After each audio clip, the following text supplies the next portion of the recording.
didn't unmute us, but I did unmute us now. So there's that. I said, hey, let me make sure I unmute us, and then we go live, and I still had us muted. Bro! It's a good thing that I said SpaghettiOs instead of anything else that was important. There is that. I see you guys talking about some factions this week. Please, I'm trying not to get me started.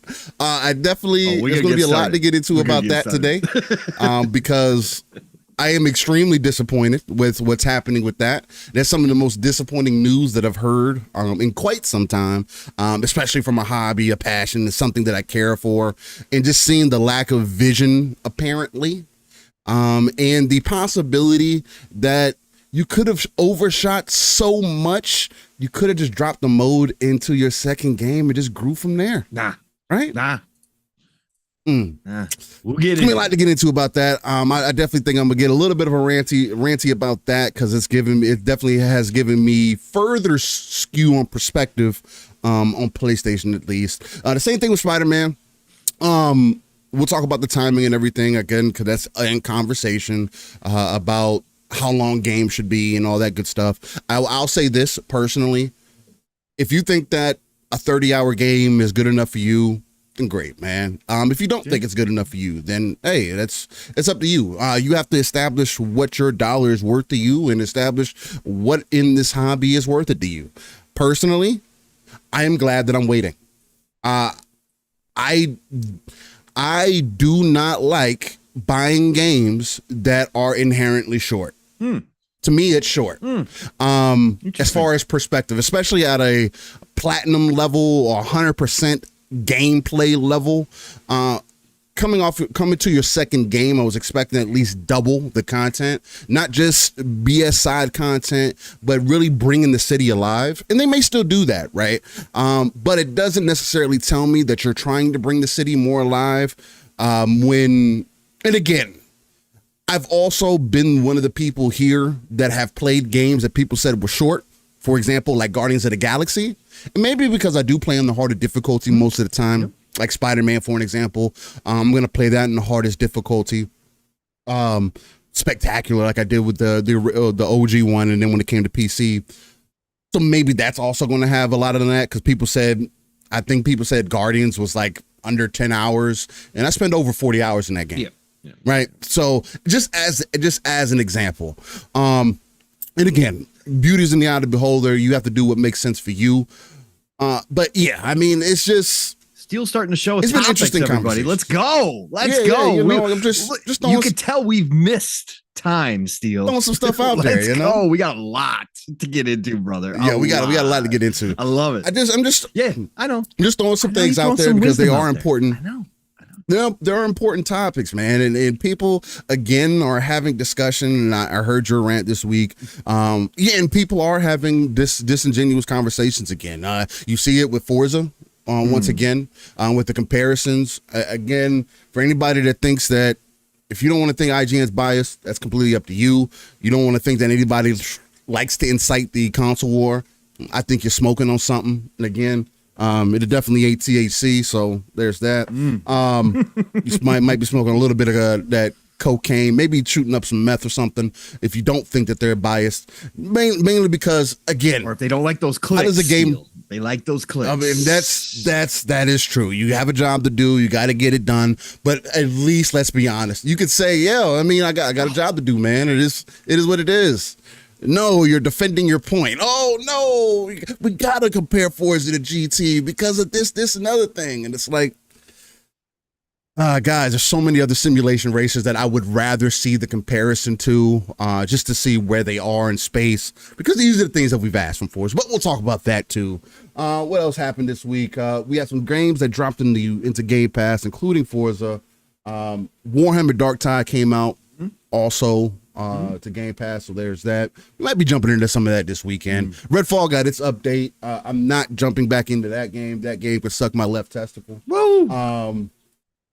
Mainly because, again, I don't play about the loss of time shit. I don't even care if we're jumping back in as a squad. The AI was so fucking bothersome in that game that I don't even want to revisit it right now at this point, right?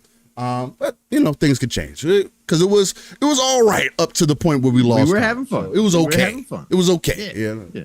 It was about it at 7. When we were playing. That's not bad. 6.5, 7. Yeah, I think we both were there. Yeah, it was right around there. Yeah. Right around there. Yeah. Well, again, it was average, but it fell off hard when it didn't respect what our time. Yeah. But that's everything. Me and Pong and I could probably say we're definitely a bit more sensitive when it comes to those things.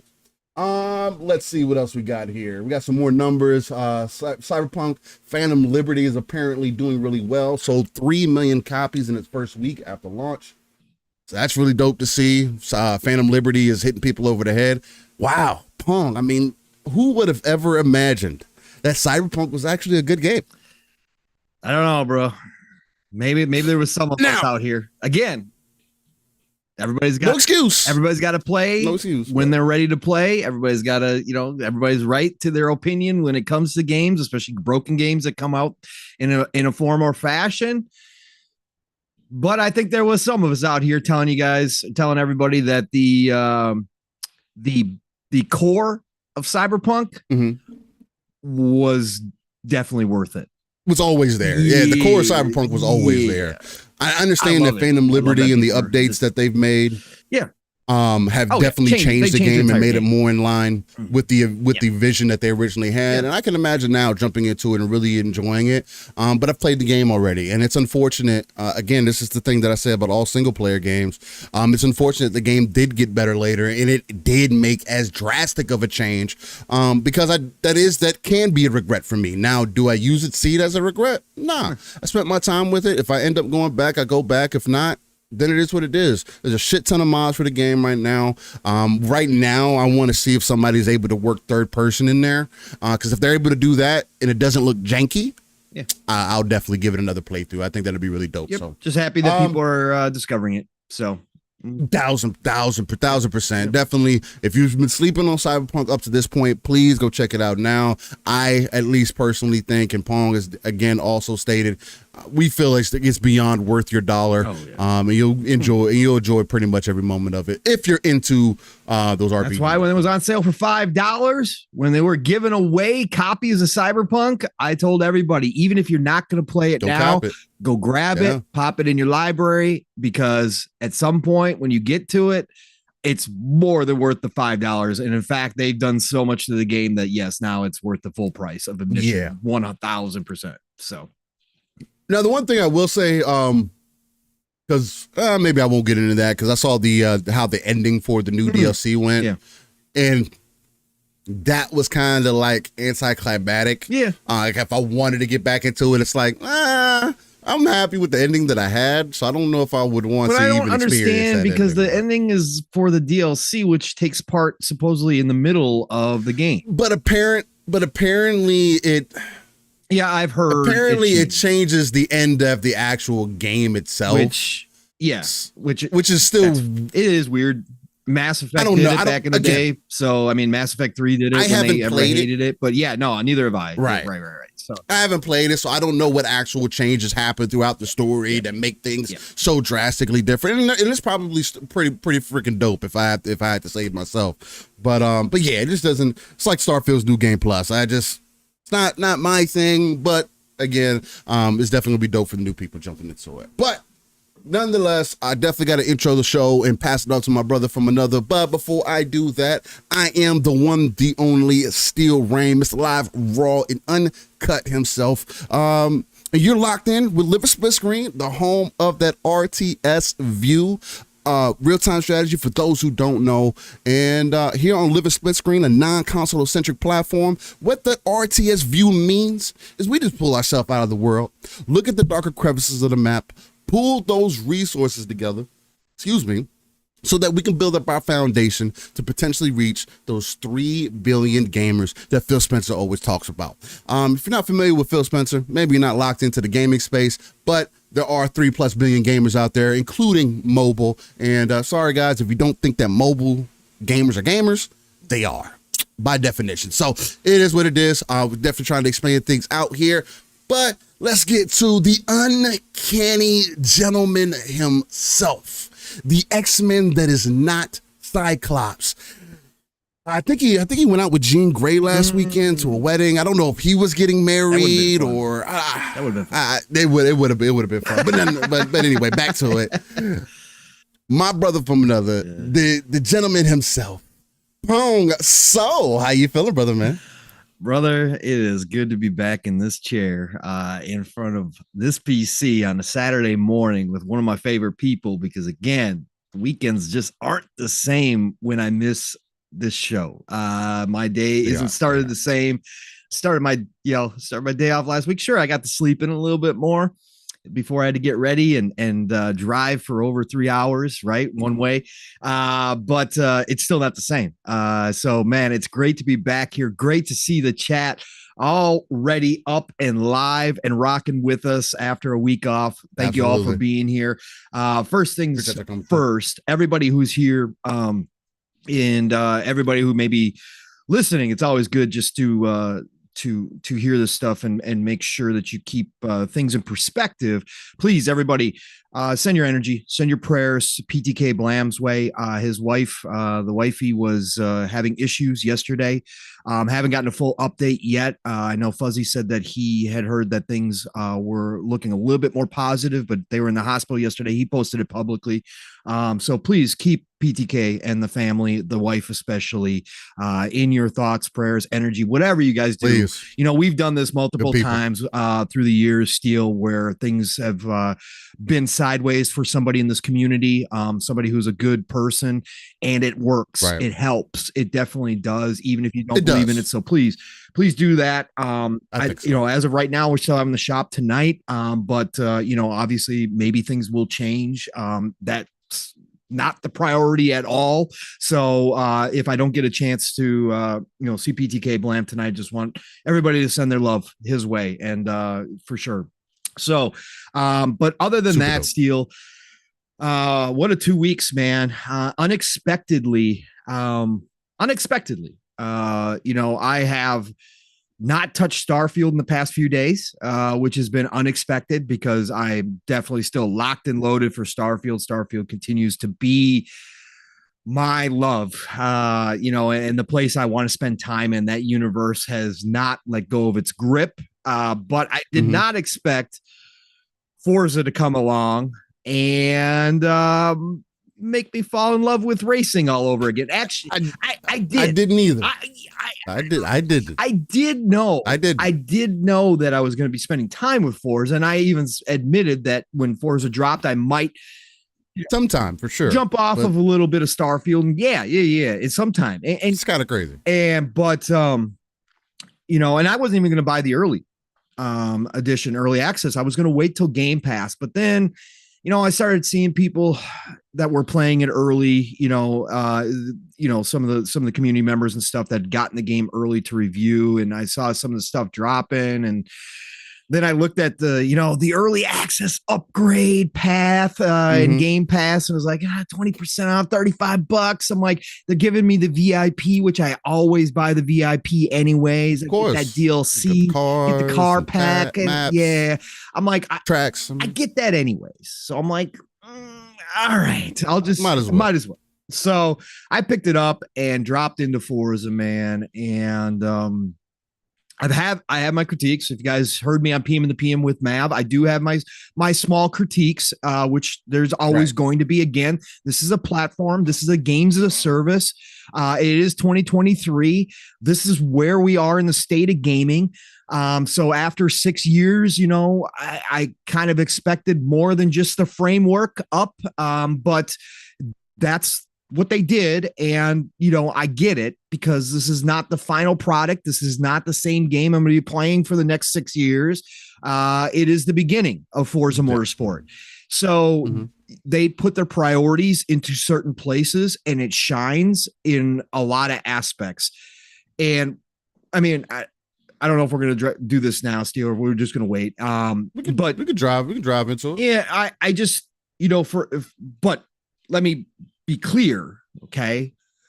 The part of the game in Forza that matters the most, which is the driving and the racing and the driving, they have absolutely elevated Forza Motorsport to another level. Okay. Period. Point blank. All the window dressing and all the stuff around it that I might not, that I think that they can improve upon, matters zero at the end of the day, or matters like 0.5 at the end of the day compared to what I'm actually feeling when I'm driving a car. Right. So, and that part of it, they did an exceptional job with. This is the best feeling driving game I have ever played. I know there'll be sim guys out there who are like, but it's not real sim. This is Simcade. Okay, that's cool. But I'm not playing those sim games. I've tried the Arcetas and I've tried other games, and I know there's other sim games that are, much beloved in the PC community that are hardcore. I get y'all, okay? And that's fine. That's cool. That's where you guys like to do it. That's fine. For me, this is about as sim as I'm going to go, right? And it is different from an arcade racer like Forza Horizon or like Need for Speed. It is not that, although you can make it if you want it that way. You can get close to that on track. But for me, this is the most sim game I probably will play on a regular basis. So that's what I'm going by. And for me, when I jumped in and I made the post earlier when I first started playing it, Steel, I spent 2 hours plus in a stock Evo 8 MR, right? 2004 Mitsubishi Evolution 8 MR, which I own the 2003 Evolution 8, brand new, drove that car for nearly 14 years, put over 230,000 miles on that car in real life. That is a car that I know.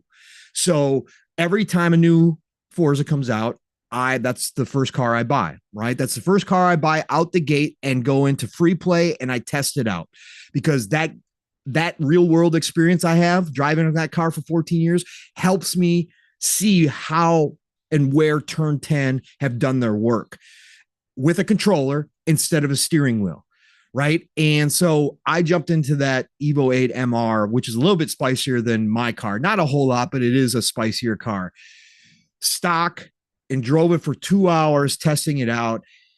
And that is as close to the real experience as you can get with a controller in your hand to driving that car. Body lean, body roll, the way it corners, the way it accelerates out of corners, the way it accelerates on straights. That is the best feeling evolution that I've ever driven in a racing game, as close to real life as you can possibly get without obviously getting behind the wheel of one. I think Turn 10 really told me in that 2 hours, Steel, no, all that stuff we were talking about, like all that engine upgrade, all the extra points of contact on the tire, all the suspension stuff that we did, all the little details that we went into weren't just marketing speak. I think they actually did elevate this game to another level. And so for me, that's where I've been finding the fun. And now that I've driven other cars, Steel, now that I've felt the differences between the cars, the weight of the cars is definitely there. And it just, the sound, Steel, the sound too. The sound is ridiculous. The spatial sound, the different engine sounds. Again, they've always been good. They've always been good to great in Forzas, but they went the extra mile in those areas that, again, when it comes to racing and car games, are the most important. So I think that's what really blew me away and sold me on this game. And I'm just having a blast. The RPG system, the new skill system that they got set up, it's not annoying now. And it actually is fun. I think they could have done it a different way. They could have tied it to the manufacturer. They could have tied it to your driver level instead. They could have done a couple different things instead of car by car. It's not annoying now. And it's not going to be annoying for most people, I don't believe, that are going to jump into this game and, not are hardcore. Like they just play the game and they go through the cup races and they do that kind of stuff. That will, I see why they did it, because there is a nice loop there that continuously draws you back in no matter what you're doing, which is awesome. It's not going to get annoying to me until I start my Ferrari collection. Right. When I start my Ferrari collection, which is another thing I do in every Forza because I'm a Ferrari lover, and I start buying my Ferraris, having to go through and level up every single Ferrari because I want to upgrade it is going to get annoying, I think, at some point. But right now it's fine. Right now it works. It's good. It's a good loop, and I like the car point system that they do give you for the upgrades. It just doesn't make a whole lot of sense that if I wanted to take a car and I know how this all works and I have a good baseline knowledge of tuning cars, that I can't do a weight reduction until I get to level 30 or 40 or whatever the hell it is. I think it's like 25 in reality, whatever it is kind of like dumb to me. I understand why Turn 10 said what they want to say, that they want you to fall in love with a certain vehicle.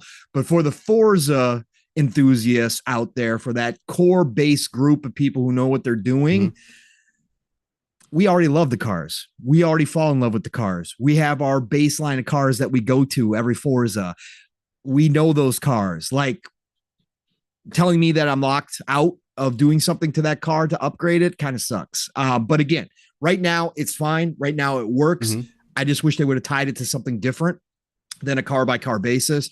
Steel, this is the King's back. I give it an incomplete in other areas because I know they've got a great frame laid out, and they're going to put up the walls and they're going to put in the electricity and all that kind of stuff as the years go by. Right. So I'm cool with that, but I got to see it happen. And there are some, but they opened up the accessibility. And like I said, I think they put so much work into accessibility. I think that's why a lot of the framing is just up, because they wanted to make sure more people could come in and drop in and experience Forza. And that is over the top as well. They've gone up and beyond in trying to make this game fun for whoever wants to jump into it. If you fiddle with the settings, you can get to an arcadey racer in this game. So, they spent a lot of time making sure that was right as well, and that shows through.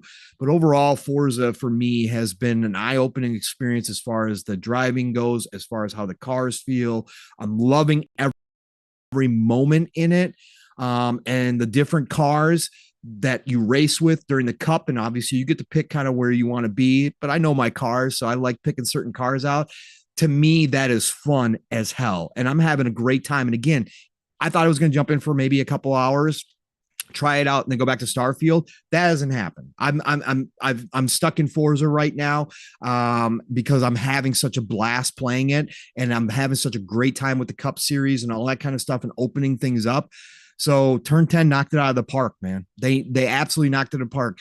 I have criticism. Maybe we can get into that more in certain areas, but overall, they did what they needed to do, and they actually surprised me in a lot of ways, Steel. So that's the good news. I absolutely love what they've done with Forza Motorsport. I do. That's pretty dope, man. Sorry if I'm kind of half paying attention. They said they were saying that you seem quite delayed on the actual live stream itself. So I've been trying to get in here and adjust that. Okay. I don't know why that is the case. I did change some things to see if that would help at all. So ladies and gentlemen, let me know if it's done that. It's the first time that it's done this in quite some time. It's part of the reason, one of the reasons why we ended up leaving Discord. And no, Vandal, this is not pre-show. We are recording. Everything is live. So there is that. I mean, as far as the recording goes, that's all going to be on point. But for whatever reason on YouTube, it's just, Nixie was saying it's like comparison to when you used to watch the old Asian movies and their lips didn't match what they were saying. They say it's kind of like that. Sorry. So if you can, hopefully the live recording isn't like that. So it should fix it. The live record. I've been making some changes in the background to see if I can kind of match it up. But I was trying to listen to you and do this. So if you see anything, while I'm like, it's probably hard to tell when I'm talking because you're not going to be talking.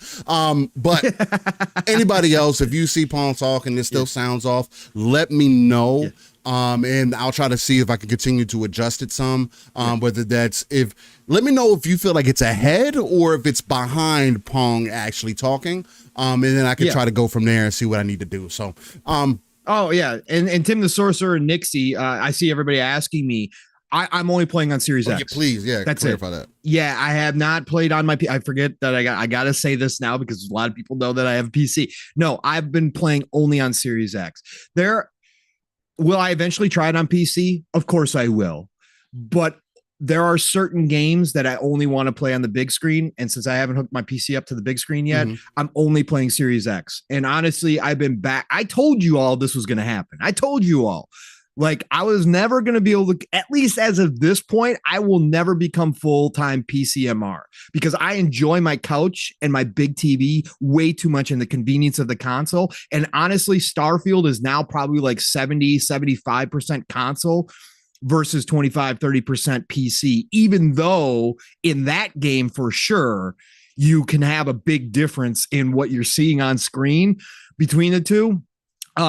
The console is still my home. I still love just popping on as I'm home from work, sitting at a desk all day. I don't really always want to sit at my PC. It's just I'd rather plop my ass down on the couch, pop on the Series X.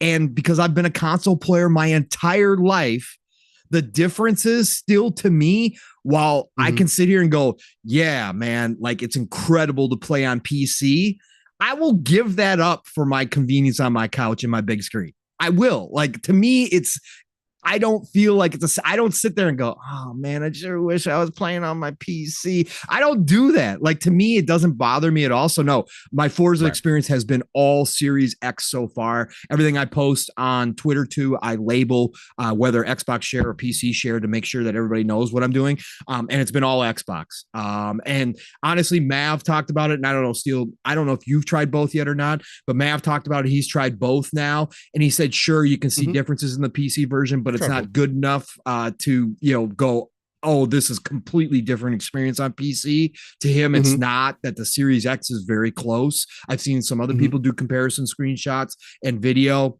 and I don't see a great amount of difference, like we do in Starfield. Like Starfield, you could definitely see the difference. But with Forza, not so much. So I don't feel like I'm missing it. I will be trying it on PC just to see, because I do want to see what it looks like for sure.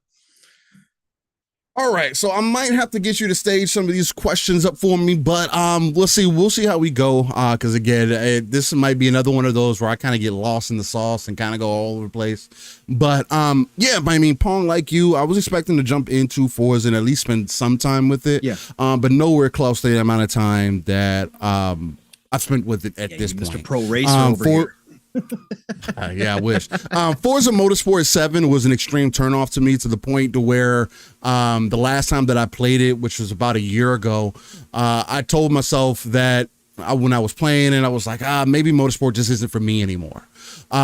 That's the way that it was making me feel. The upgrade path, and I was upgrading my car, it would still be in the class, and then I still couldn't race it for whatever reason. It would only let me do races if I auto upgraded it. I don't like doing that, because traditionally, especially in Forza, and what I got from GT is that the more you have control over how you upgrade your car, for an example, quick upgrade might not put the clutch in first. Quick upgrade might not do the flywheel first. Quick upgrade might not give you the tires that you were looking for. It may not give you the springs, the brakes, the air filter. There's so many different things that get pulled in there.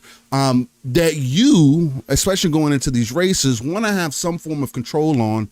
That's without all the tuning and extra stuff. You just want to use as much as you can, use what you can get out of that class the best you can. It's one of the tricks about Forza, really at any of the sim racers, is figuring out how you can get as much as you can in that single package known as your car.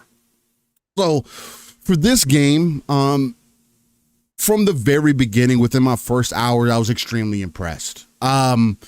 Much more impressed than I was expecting to be, not only on a visual standpoint, but when I took that Ford Mustang, because that was the first car that I chose. When I took that Ford Mustang and run that first corner and felt how the car was moving and how the handling kind of felt, especially coming off of the Crew Motorfest, coming off of Horizon, I had to restart the race, right? I was like, am I imagining something here? I was like, I don't know. Let me restart the race. So I restart the race, do the same thing. I go around a couple more corners. It's a little bit more smooth this time. I'm like, okay. I was like, strangely, this game feels extremely like it feels heavy, but it doesn't feel heavy in a bad way, especially as I was progressing, because again, rear wheel drive cars, and I know a lot of people may not know these things, are definitely more squirrely than many other cars will ever be, right? So it's all about throttle control. You can't just hold your finger on the right trigger, and especially since I am using a controller, you can't just hold your finger on the right trigger and think you're going to get around every corner the best way possible. It just is not going to work. You could spin out, do so many other things. But then as I was going through that first lap, going into the second lap, and started noticing me getting graded for the way that I was approaching these turns. And I started noticing the way that the tires and the way that the wheels were reacting to the road as I was taking my angles and making my turns and trying to go out wide and come in, and seeing how different things affected and how the bumps kind of affected it, especially in that rear wheel drive car. If those rear tires, right or left, get caught onto anything, bump, whatever, is going to make that tire spin. And it's so amazing to me. And again, I'm not the professional sim dude. I'm not. But because I have been away from Forza, because I do have this expectation to have some form of realism to it, right? It is so dope to me to see when that happens, for the car to actually shift its momentum, and you as the driver have to catch it before it gets too bad. Because this is also, again, unlike Horizon or many other arcade racers where you can kind of pull back and forth and correct yourself real quick. No, just like real life, if you turn that wheel one way and you start sliding this way, you try to turn it quickly the other way, you're going to overcorrect and probably put yourself in a donut. Or, situation worse, end up making your car flip. Right? That's not what you're looking for in these situations, but those are the feelings that I was kind of getting coming into this. So with that being said, Forza's feeling really good. As far as I'll go into the graphics, right? The graphics are probably one of the most standout parts of it, and one of the biggest parts of the conversation this week. For reasons I don't quite understand, right? Because I saw people making comparisons that this game doesn't look as great, or the game is a downgrade. I do think it's a downgrade as far as some of how the ray tracing is on console, for sure. But they've also, Digital Foundries went through that and it kind of broke it down for people, whether people want to believe them or not. There is definitely some downgrades. Is it Puddlegate type downgrades? As far as like what we got from Spider-Man previously and what we got from that trailer, I don't think so. Not at all. Especially when you get into those moments when you're car to car and you see your car reflecting off the cars next to you.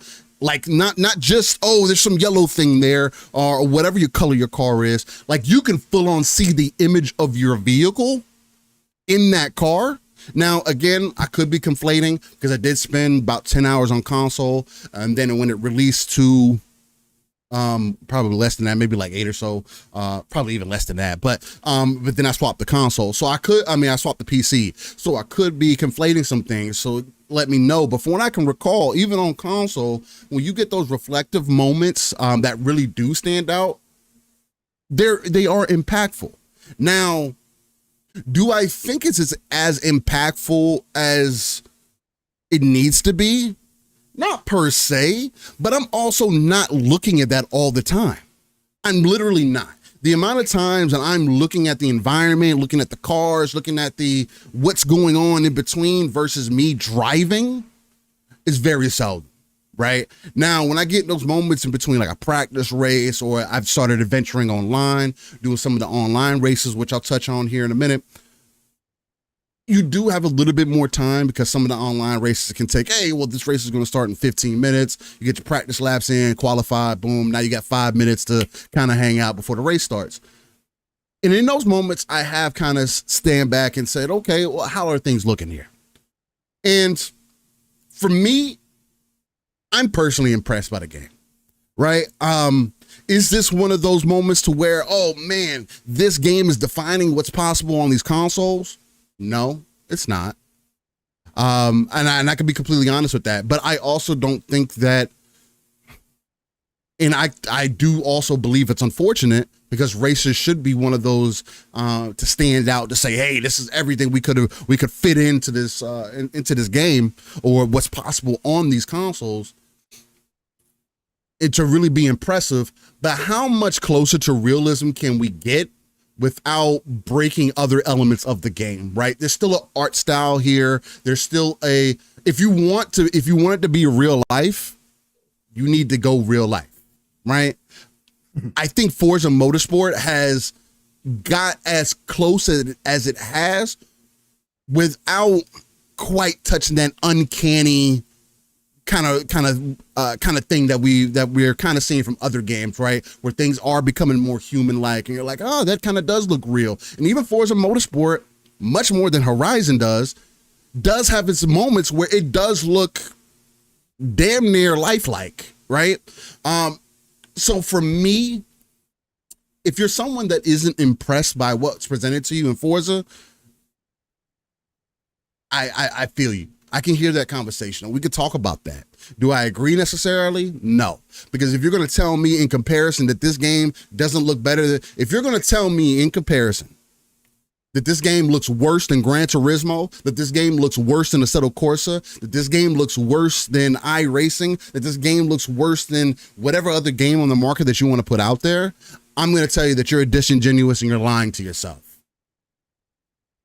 Because even on the Series X, you can say what you want about the Series S, again, 1080p gaming. On the Series X, Assetto Corsa needs mods to look as good as it does. To play as well as the gameplay standpoint, it just plays that way because it's a true sim. But Assetto Corsa needs mods to look the way that it does, that a lot of people see, right? You go on YouTube, you see Assetto Corsa. Those are people who are putting hundreds of mods, just like Bethesda games, to make their games look that way, to make the cockpit look that way, to make the tracks look that way. And Nix, I get where you're coming from as far as the game saying that it looks worse than Forza and Horizon 5. And I'm going to tell you the only reason why you feel that way is because Horizon is open world and they're doing a lot more and presenting a lot more visually to you than what you're getting in Motorsport. That is the only reason why. Subjectively, I do think that Motorsport looks better visually on every standpoint.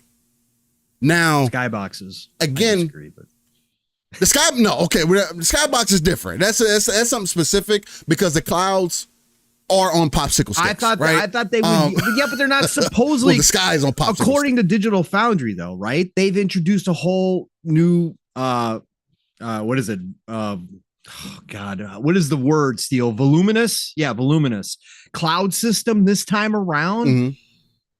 And I know people have been giving me a hard time ever since PM to PM because I talked about the cloud. Everybody says who's looking at the clouds when you're racing, and I get it. You can see it, but the whole thing is, and there's moments where it looks great. But the whole thing is, Steel, the thing with that is, I thought for sure they would take that tech from Playground. Like the skybox, maybe it's too heavy. Maybe they had to prioritize. I think it's probably too resource for what they were trying to do here with Forza, with all the ray tracing and keeping it, 60 frames locked and all that kind of stuff. Maybe that's the case, but I really thought they would take that tech and use it in this. So that's like one of the things that did stand out to me, where I was like, I don't know if that's an improvement or not. Again, clouds at the end of the day, and a track racer is a more sim racer. Do I care? No, overall, but it is noticeable from time to time in certain settings. That's all.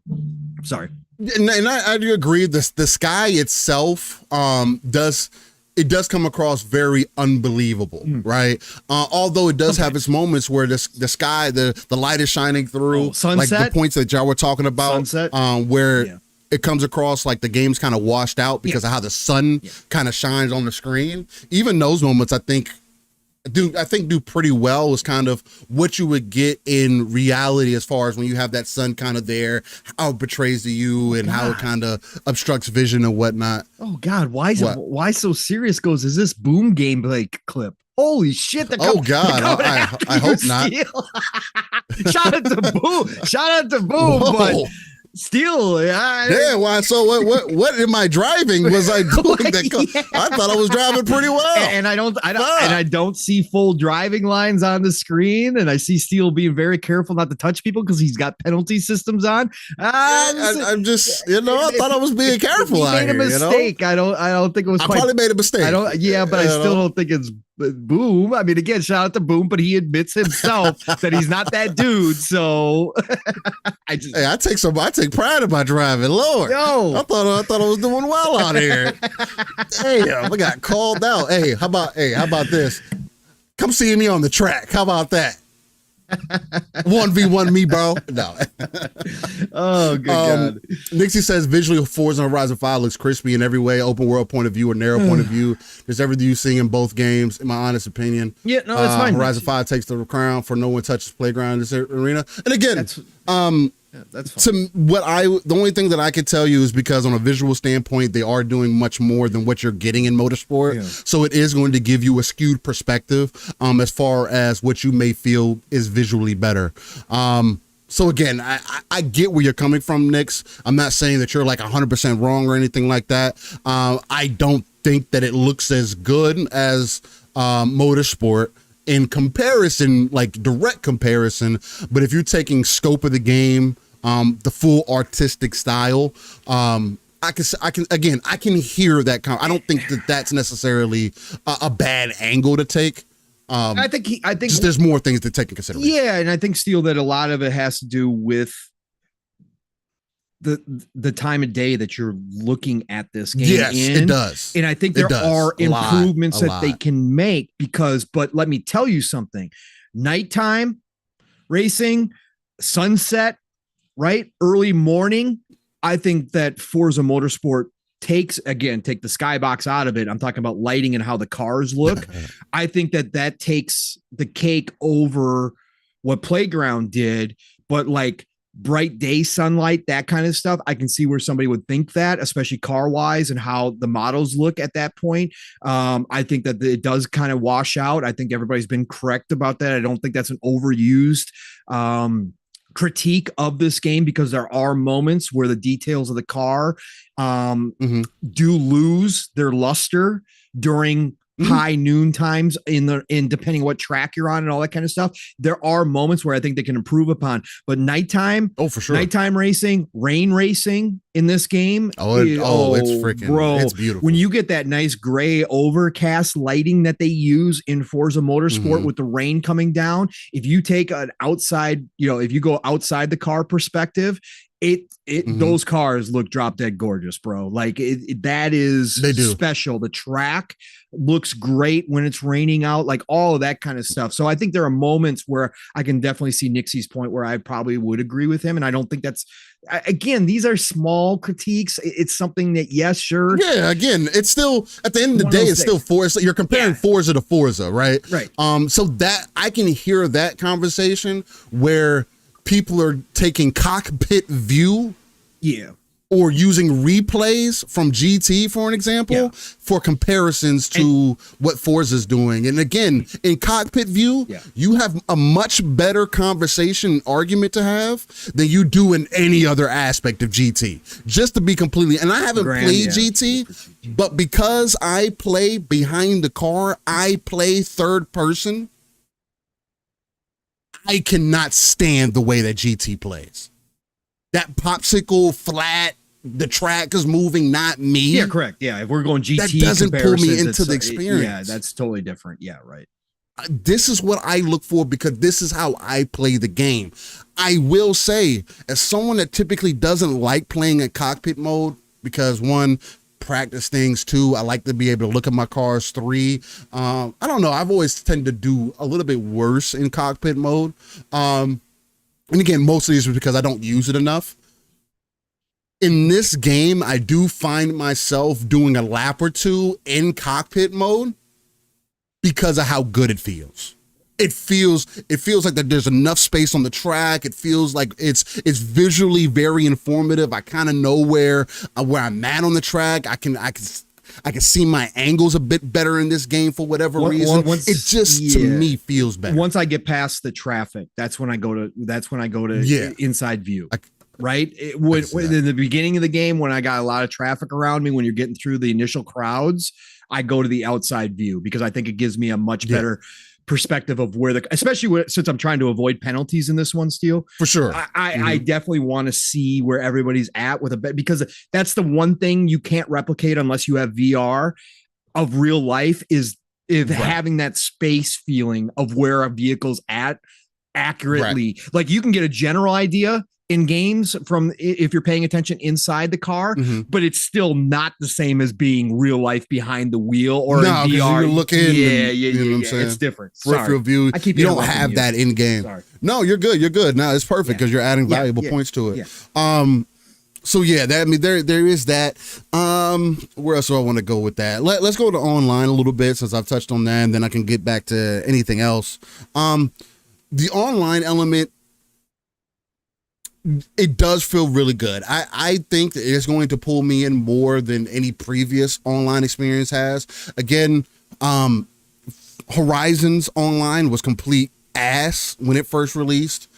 In comparison, this one isn't. I do think that they need to figure out the queue times, because waiting 20 minutes for a race to start, I mean, I get the qualifying and practicing and all that good stuff. I want to see if they can introduce maybe like a ready system. So maybe you could speed up that time if everybody in the everybody in the lobby is ready.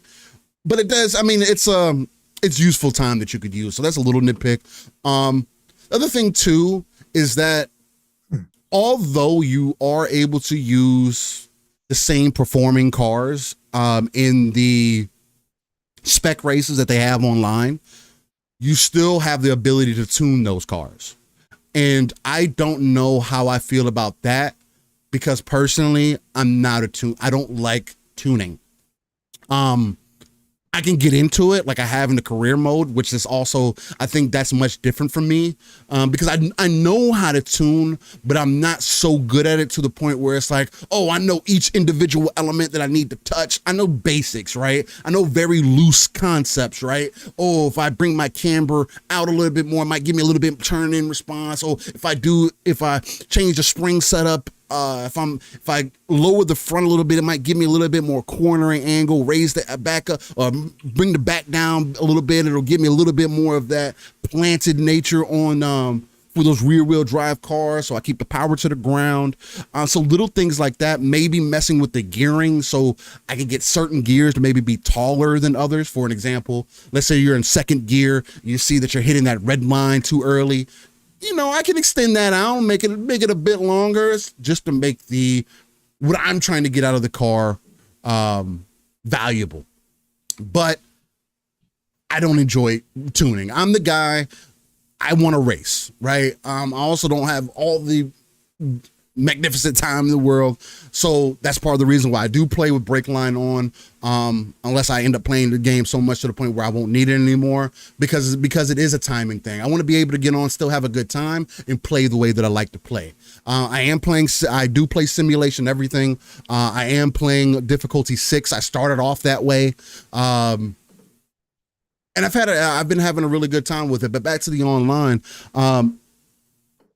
because you are able to tune your vehicle still, it can still be pretty unbalanced. And you can't choose somebody else's tune, just slap on there and be like, oh man, I don't want to tune this, let me get somebody else's tune, and then go from there. No, that's not an option. You have to tune the vehicle. And if you don't tune it, if you don't mess with it a little bit, you might not get those optimal lap times and be able to keep up with some folks because of how things are set up. Because there is strategy online now, right? Where you got the longer laps, like you get 8 to 12 laps on certain tracks sometimes, and you have to pit at some point, at least once, because if you go for a softer tire or even a medium tire, those tires get ate up, especially depending on how you're driving. So I'm still trying to work my way through it to have a real baseline for how I feel about it. But the few times that I've had, it's made me feel at least better about having to place top 3, right? If I place, it's more so, hey, I'm just trying to keep my grade up because I am grade A, high 4,000s as far as my safety rating goes. And apparently that's like top notch. I don't know if there's S, but that's like one of the highest scales that you can go, because it goes from 0, I believe, to 5,000. So you could be anywhere within that range in any particular letter grade. And the fact that I'm an A, again, I feel like that's a good representation, at least of my driving. So there's that. But just to get back to the campaign, because I did see some people say that the campaign leaves much to be desired. I don't know if people were maybe expecting a story to come with this, maybe something that's a little bit more streamlined to pull you more into the experience. But I am level 50, and I am still in the Builders Cup. Right. I'm on the 4th playlist in the Builders Cup. Yeah. So I don't know where people are saying that there's a lack of content to be had in there, because there's also, outside of the Builders Cup, there's 5 or 6 other playlists that you drop into after that, and those individual playlists have their own 5 or 6 events within those too, right? So it's like, can I don't know. Can I give? I don't know about content wise, because no, I don't see it lacking content, and they're rotating playlists in and out too as well, Steel. For the story, for the campaign? No, but they're just giving you other options to go play other cups as well, right? Because they've got weekly ones there's one right now where you can there's a reward cup going on right now, Steel. Did you see that? Where they're going to be releasing, there's a whole nother section, by the way, where you can earn cars and stuff too. And they have different cup series that you actually have to play through that they're releasing on a weekly basis. So you've got the initial one right now. They're releasing another one next week, and there's like 4 or 5 lined up. And then you earn NSX, I think, one of the racing NSXs. Okay. So there's a whole nother section that people are missing out on. But I think content wise, if people are saying that it's lacking content, I don't know if that's the right word. Maybe they do mean that. Maybe they expected a bigger, kind of board of things to do. Right. For me, it's presentation. This is one of my small critiques. And when I hit you up in the DMs when I was talking about presentation, it's so hard to describe. But it feels like winning your cup race is like, oh, you won the cup race, here's your gold cup, and on to the next, right? There's like no driver, like the driver level progression is just, it's a number, right? It doesn't do anything for me. Like I would have liked to see a little bit more fanfare, right? It's kind of like, it's kind of anticlimactic when you finish off a cup. It is. You know, I see what you're saying. And again, this is I do agree with small, that. People. Like this is small, but to me, they real small. They could have done something more in celebration. Maybe added. I was thinking about this the other day, Steel, because it is hard to describe, and not everybody's going to feel this way because it's a racing game. But subjective. Give me like a trophy case in my home screen. Something that shows like in my garage. Something driver wise. I'm not earning anything for my levels really. Like. Give me something. Like, give me a patch that I can add to my fucking suit. Me leveling up my driver doesn't do anything. And I don't, at least from what I've seen, and maybe I'm missing something, or maybe I haven't engaged in one of the elements of the game yet. So that could be a possibility. But I just think there is something missing. I just think there definitely is some. There definitely is some stuff missing, and I do agree with the anticlimactic part of that. I'll finish an event, and it's like, oh, you gotta go cup. Oh, no, Pixel. Next event. Pixel, that's what we talked about in the beginning. I don't know if you heard me talk about in the beginning, Pixel. I get it, right? I understand. These are small critiques. This is the foundation, right? This is a platform now that Turn 10 is going to be, again, this is where we're at in 2023 with a lot of games. This is a game as a service. Make no mistake about it, okay? It is what it is. This is how we build out games nowadays. Even Starfield isn't going to be the same a year from now, 2 years from now, 3 years from now. They're going to build off of it. This is where we're at. This is where Xbox excels and where they have developed these studios that know how to do this. We might talk about where Sony's at and what they're doing again later. But the point being is I get that, Pixel. It's just that I'm really used to Forza Motorsports from back in the day that were come out and they were pretty much complete outside of car packs or additional tracks, right? I think this one, they're doing it a different way because they are looking at the future, how they're going to expand this out. So this is not the final product, and I'm cool with that. That's not a problem. These are just the small things I would like to see Turn 10 add as they build this thing out. That's all. And right now, it just kind of feels, when people say it feels incomplete. Again, I don't know if that's the right word because I think from a racing standpoint, it's a complete game. It's not incomplete. No, but it feels light it just feels light. It feels like they have all these open rooms that they're going to add to later on. Yeah. That's what it feels like to me.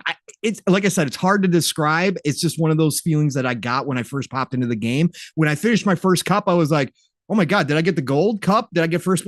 Oh, I did. Oh, okay. I mean, I knew I did because I looked at the point board, obviously. Yeah. But at the same time, it was just like this quick screen, gold cup, and then boom, let's go to the next cup. Let's go to the next race, right?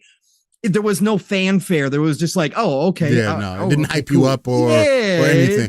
They didn't play that mental game with you, right? Oh, yeah, man, you just beat that. Congratulations. I don't know if you noticed, but they don't even do like a final cup, like, where you go to the podium.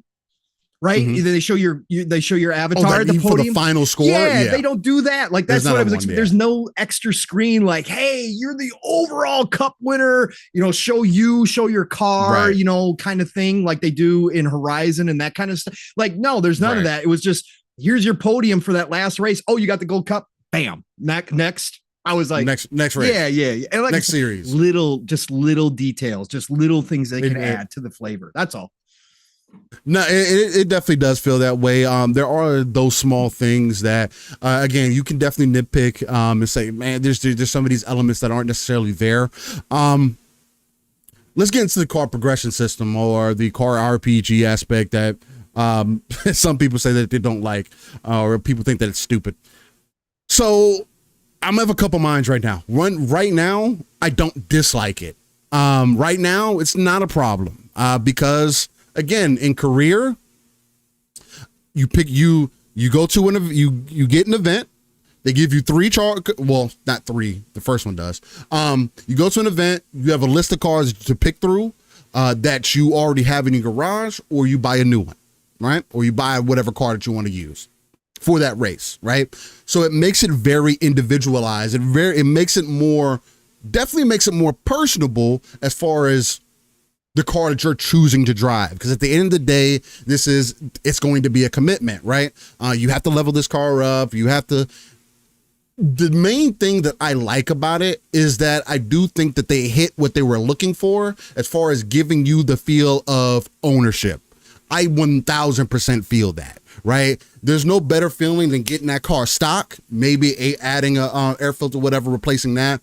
There's no better feeling than driving that car stock on a practice lap for that first race, finishing that first race, getting the points, and then going to the second race, getting the upgrade points, and then going into that next race and feeling the difference. And then since there's like 5 or 6 races that happen within these cups, that progression is always consistent for every car. So it's not like, for an example, I just got an Aston Martin Vanquish yesterday. One of my favorite Astons of all time. I believe it's a newer one. It's not the older one that I was looking for because it wasn't available for this event or whatever. But it's a Vanquish. And the way that made me feel from when I first got the Vanquish to how it made me feel when I got to my third race, it made me feel like how I started off was extremely necessary because I helped understand, this is how the car drives by itself without any other mods or anything else attached to it. This is my baseline understanding of what this car is. And I do think if you are somebody who is interested in those RPG elements, where if you get into the settings and whatnot, you start messing with your tune, where you may, and I do think that entices people to maybe look at that screen a little bit more, right? Where you're like, let me go in here. Maybe I'll mess with the tire pressure a little. What does that do? It gives you a description. Maybe I'll turn that down a little bit. Let's see what that does. Maybe I mess with the gearing a little bit. Maybe I mess with the ride height. There's little things, little adjustments that get made that help you understand the car better. Look like you're ready to say something, Paul. What's going on? Yeah, I was going to say, is this an action RPG, Steel? Is Forza Motorsport an action RPG? Okay. Just want to clarify. Forza is an action RPG. You can ram your car into any other vehicle on the track. You level up, right? You level up. You do level up. There's skills. Yep. You got right. There's no perks though. You don't have like a perk system. No, you don't have perks, but you got a skill tree, kind of. Abilities. You got a skill tree. I mean, that's what upgrades are, right? It's a skill tree. True. So, yeah, it's an action adventure game. It's an action RPG. It's an action adventure. Sorry. I had to. Ray Oid for the $20. Oh, Ray Oid. Thank you, sir. Appreciate hit that like button. Yeah, Thank you, Ray, man. That's much love. Yeah, please do. It does help the algorithm. That's much love. Tim says leveling every car up till maximum 500 cars and growing makes like surveying every planet in Starfield a doozy. Yeah. I mean, that's why I say the hardcore people steal, the Forza people, the people that do that kind of stuff. It is going to get annoying. Yeah, that's what I said too. Go ahead. Sorry. That's what I'm going to get into because I do feel like this game wants you to use your tunes more so that you have for your cars, more so than you getting multiple cars of that same thing, right? The car point aspect of the game, I do think is cool in a lot of ways, separating out from the money, making the money really more so focused on you buying cars. I like that aspect. I think it's interesting. I don't like the fact that it's not tied to manufacturer. To me, that doesn't make sense. No. I don't get why you would make it individual to every car that you race. Like, and again, I say I don't get it, but I understand it. But it doesn't make sense. For the wider general audience, it makes sense, Steele. For the people who aren't going to get down and dirty, they're just going to hop super in. Casual, it's going to feel cool, leveling up that one. But again, when you get into the hardcore, those of us, like I do I don't do every car. I don't go after every car. I go after Ferraris, right? And some Porsches and stuff. But Ferraris are my main. I like to buy every Ferrari. It makes zero sense that I got to level up every single one of those to do any tuning too. So there'll be a viable in any case. Yeah, that is an extreme turnoff. I don't get that concept of it. Now, again, I haven't ran into that to a point where it's like it's frustrating. But it was the thing that I was worried about previously that I was on this show and other shows that I mentioned and said, I don't know how that's going to impact the longevity of the game because that is extremely annoying. Now, going online and racing car and using cars that you typically wouldn't use and leveling them up because they are more balanced and the game feeling like you're constantly progressing are all benefits to that, right? They kind of take you away from the negative of what that car point system is. But at the end of the day, it not being tied to manufacturer, I do think is an immediate change that they need to make.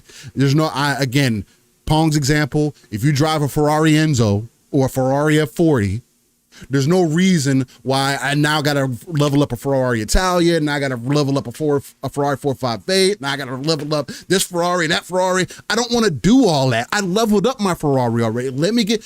Because I spent my time in this Ferrari, I think that Ferrari would be okay with me using parts, you know what I'm saying? At that point, because that's real life too, right? Yeah. When you get into these brand deals with these companies, especially if you're using their specific vehicles, they give you deals, man. They let you there is a discount system in here, Steele, right? For the manufacturers, but overall, what I'm saying is like, it just doesn't make sense that I buy my next Ferrari that I have to re-level to upgrade it again. Like, again, that's the part. Like, I totally agree with you. Like, either it should go with your drivatar level, right? Your avatar level, your driver level. It should either be attached to that or, like you said, the manufacturer. That makes the most sense overall. It really does. 100%. 100%. Lord Ruffin says, hi, Steele and Pong. Yes. Hey, can you explain the no drivatars used to love racing y'all? Yeah. Okay. No, there isn't drivatars, and they did change the AI. Now I was watching comparisons between Gran Turismo's AI and Forza's. Again, it's another nod to Gran Turismo. Gran Turismo definitely has a better AI system than Forza does. Still, currently, from what I've seen from the videos, you still have that representation of people on your friends list racing with you. Though they're not quote unquote drivatars, right? There's more AI learning. It's machine learning now is what they've gone to. So the computer is constantly learning from every race that it does. So again, I do think that everybody's experience may be a bit different there too, because you might run into different things, right? But it's more driven by that than anything else, but you still get that representation of it'll still try to pull names from your friend list and put them on certain cars. And again, I still have the question of, are the custom cars that you see, the custom cars from these people? Just going to say that. Yes, Steele. That is included. It is. So the cars, their livery that they use on their cars, whatever car setup they have as far as colors go, that kind of stuff is taken from their games. Yes. They do. They did confirm that was something that they didn't do before. Right. And that was something they didn't do before. Obviously, not if it's a general car that they haven't used or done anything to. Right. That just pull but if it is a specific race that they use that car in, it does pull that information over. The racing suits that their drivatars are in are theirs. Yes, that is correct. Yep, absolutely. And I confirmed that because I was racing against Mav last night in an Integra R because I know he used the Integra R, so I know that was his custom Integra R on there. So yeah, absolutely. That's really dope. That's really dope to see. Because I was one of the changes that I would hope that would care that they would make, because that does give a little bit more personality to the game, right? At least for me. But overall, I will say this: Motorsport isn't going to sell more or have more higher player count than Horizon will. No, it's not. No, of course not. It's not meant to. No. For the people that are saying that Motorsport feels more arcadey, again, maybe you're not playing on simulation. Maybe you're playing on easy. Maybe there's something that I don't know. I will say out of the box, it is much more accessible than any of the other games. Now, I don't have the out of box experience because as soon as I get in, I change all that stuff. I know exactly how I want to play. Sim everything. I use the stick to shift up and down because it gives me more of that. Just because I don't have the setup and whatnot, it still gives me that feeling like I'm controlling I got my hand on the knob, right? That's that I'm shift up and then shift down with the right analog stick. It just feels really good. So I don't know how that out of the box feeling is, but across the board, this is probably more closer to sim than any other other sim races that have been out there. Again, excluding iRacing and Assetto Corsa and other games where that is their genuine focus. Those games are also older. So there's that to take into consideration. They don't look as good as this game does without mods and whatnot. It's just, there's a lot to take in consideration as far as Forza go. I do think that they're on the right track as far as reinvigorating the IP. Knowing that they did go that Forza Motorsport route, taking off the number. They didn't go like a Forza Motorsport Infinite kind of thing, turn the 8 sideways like Mario Kart 8 has, because it's fucking gone on infinitely, it feels like. I feel like that game is going to get remastered and remade and put on the Switch too at this point. Mario Kart 8 has been out since the Wii U, ladies and gentlemen. I just want you to know that. If you want to think about people really finessing your pockets, think about Mario Kart 8 release. Just saying. Nixie real quick says, can we compare the driver helmets of Forza to GT7? They don't seem to be as realistic in Forza. You're so stupid. Listen, if you want that kind of talk, you got to talk to Fuzzy, Nix. You got to talk to you got to talk to I'm not looking at that. Fuzzy's been all over Forza for not having the suits right, not having the like the customization part of it. So, but Fuzzy so far is loving Motorsport, and kind of the same stuff that me and Steele were talking about on Xbox Ultimate last night. As far as the driving goes, Fuzzy's over the moon for this game. He absolutely loves it. Yeah, the driving is absolutely immaculate. The way that the game handles, the way that the game feels, and again, this is something that's been always Forza's strong point, especially since Forza 2.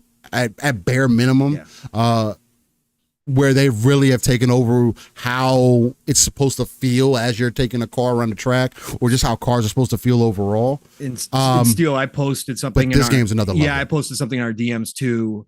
I wish I could ever be this good at driving, but did you see that? I posted this dude. I'm assuming he's from Japan. He does all of his tweets in Japanese. Again, you can be anybody you want to online these days, but let's just assume he is from Japan. He's got a drift segment that he just posted from Forza that is ridiculous. If you want to see how realistic it is, yes, you can drift in Horizon and stuff, but let's be real, it's very arcade-ish. I can even pull off drifting. It's made that way. he took whatever settings he's at in this motorsport and he's drifting through these corners. It looks real to life of how you are drifting. Like, it's crazy good, man.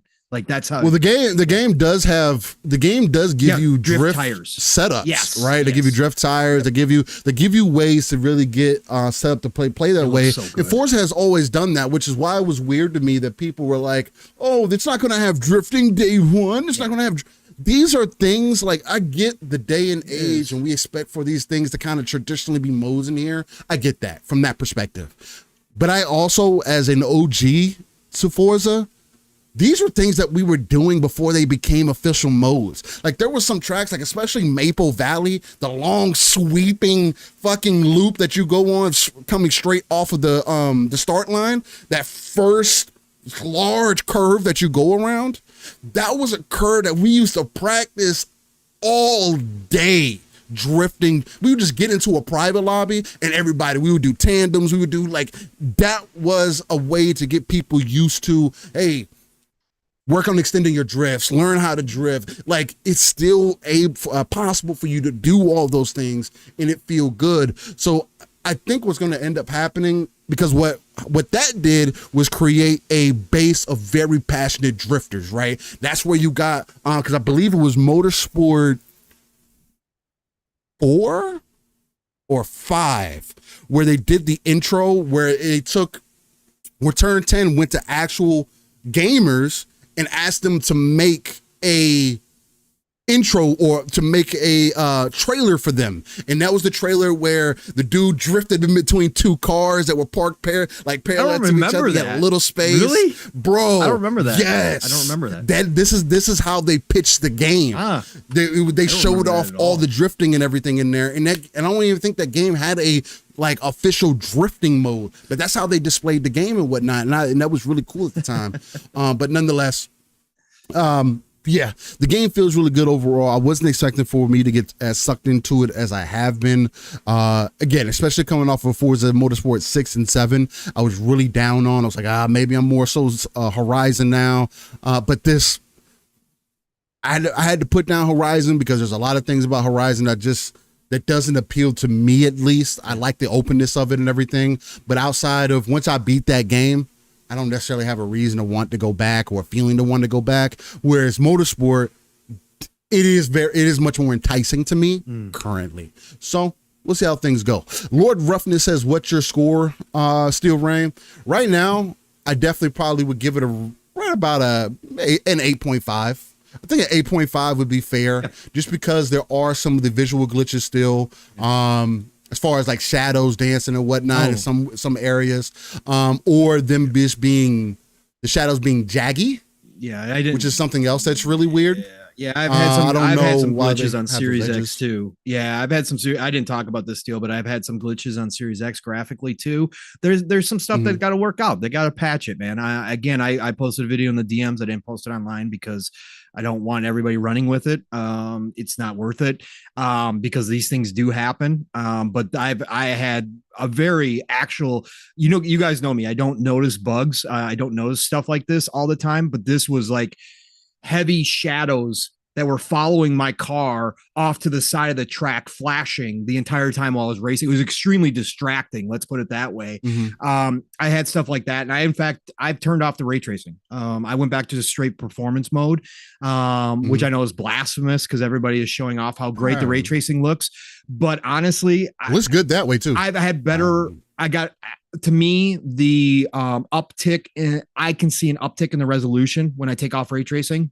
Oh yeah, for sure. So for me, that's been better overall experience. I'll turn on ray tracing from time to time just to see it again. And you got to reset your console every time you change anything in the graphical settings. Reset your console, otherwise the game's going to get screwed up, as we found out. That's something they should have put a notification in there for, because that's something that you typically have to do anyway. Yeah, it's unfortunate that we have to do that, but they definitely should have done that. And why so serious? I saw you posting in Forza. My car looks like Dreamcast guy's face after every race. 7 out of 10. For any of you guys out there who aren't motorsport fans per se, or haven't played a lot of Forza in your life, a little tip: if you don't like the way your your car looks because you've been getting bumped too much or you've been rubbing paint too much and it's all scratched up, you can go into replay and go into the photo settings, go into photo mode, turn damage and off, and you can actually reset the damage so your car is great again, and that translates back into the race. So even if like you're in lap 1, your car's all smashed up and you hate how it looks while you're driving it, just go into the photo mode, go to, pause it, go into photo mode, and you can reset your damage and your car looks great again. So go ahead and do that. Yeah, that's a little tip. Yeah, it's definitely a little tip. Yeah. And again, like Nick was saying, ray tracing means nothing to me, and it doesn't mean nothing to me in here. It looks great, though. It does. I do still personally feel like they should have. I still don't think that this is a focus that people need to be focusing on. Cool. From a developer standpoint, cool, it is cool in some moments, but for the most part, when there's so many other details that you could be adding in, so many other ways that you can add that vibe that you're looking for to the game. Most of the time it's just for art direction and lighting, trying to figure out what works and how to bring that more realistic lighting to things. And not for the sake of realism per se, but just because when you cast shadows certain ways and ways things reflect on things, it can add another level of immersion. But it has to be implemented right. I do think that they did really well with Forza, but it needs work, right? It's not perfect. No. Which again, they're building. Which is part of the reason. Yep. Which is part of the reason I get to that 8.5. Yeah. The other suggestion that I would make to people, if you're playing on controller, take your turning analog, as far as the dead zones. Yeah. Tune it down to I haven't done that 5 and 80. Instead of, because I think it starts off like 25 and 100 or something, or 25 and 90. Take it down, go into your settings, go into the steering settings, and for your turning, for your steering, change the first option to 5. Well, it's going to depend on whether you have stick drift or not. I have a little bit of stick drift, and I can notice it sometimes. So you're going to want to base it off of that. But I use 5 and 80. It lessens the amount of the second option lessens how far that you have to flick the stick the other way for it to be responsive. Because I saw Fuzzy talking about that last night, where he was like, sometimes when you flick the stick back and forth, it feels like the car's not responsive, or it feels like the car doesn't register that you want to go the other way. Yeah. And I thought it was just me bugging. I thought I was just doing something wrong. Or maybe something caught or whatever the case. So that's why that was happening. But now with Fuzzy bring that up, it does make sense. There is something in the middle of the analog that for whatever reason, there's a lack of input there. Now, when you tune it down in those steering settings, I don't notice it nowhere close to as much as it was before. And again, that's just me. Maybe you'll have a different experience, but I do recommend turning it down to 5 and 80. The same thing on the triggers. If you want to do that, my triggers do seem to be a little sensitive in a lot of ways. So you'll have to play with that. But I did the same thing there. I think I did about 10, and I left it at 100 because you want the full. Yeah. The big thing is, people, listen. I know not everybody likes to go and fool with the settings, but in a game like Forza, go fool with your settings and find the spots that work for you. And don't worry about the nonsense talk about out there. You play with driving lines, you're worthless, blah, blah. Don't worry about it. Play Forza how you want to play Forza. It is, but the settings can make a huge difference. And fool around with like the ABS and the traction control and see what works for you and what works for your driving style best, and play the damn game, man. Just have a great time in Forza. There's no right way to play a fucking Forza game or any racing game. People out here want to gatekeep. Not unless you're trying to be a professional. Yeah, if you're talking about you want to go hardcore, sure, okay, that's fine. But again, that's different. You would already know that if you're going to be a hardcore driving sim guy, like you would already be doing that, or gal. But here, you would do that from jump. You would do that from jump. Again, I've actually gone a little bit more simmy than I normally do in a Forza because I'm enjoying the driving so much. And I have always enjoyed the driving. Again, they've always done a good to great job. That's why they're kings. But this one is so different and so special with what they've done with how the car feels, even through a controller. I've gone more sim this time around than I normally would, because I'm actually loving how it feels, and I'm loving how the individual cars feel. Steel, I was having such a great time in that Mercedes 190, man. That 190E, bro, that car is so, when you start powering it, that thing is a beast rear wheel drive, like old school heavy ass Mercedes. But when you get that thing going through those corners, when you got it tuned right, oh man, I was having such a great time with that car, bro. Yeah. Between the Golf R, which is it's an all-wheel drive car, so of course it's going to have that feeling already. It needs very minimal to get tuned out to really feel the way that you want it to feel. But other than that, my favorite car right now to drive probably, I thought it was the Porsche Cayman. Yeah. That's one of my dream which was kind of like it just went left field. And again, it's rear wheel drive.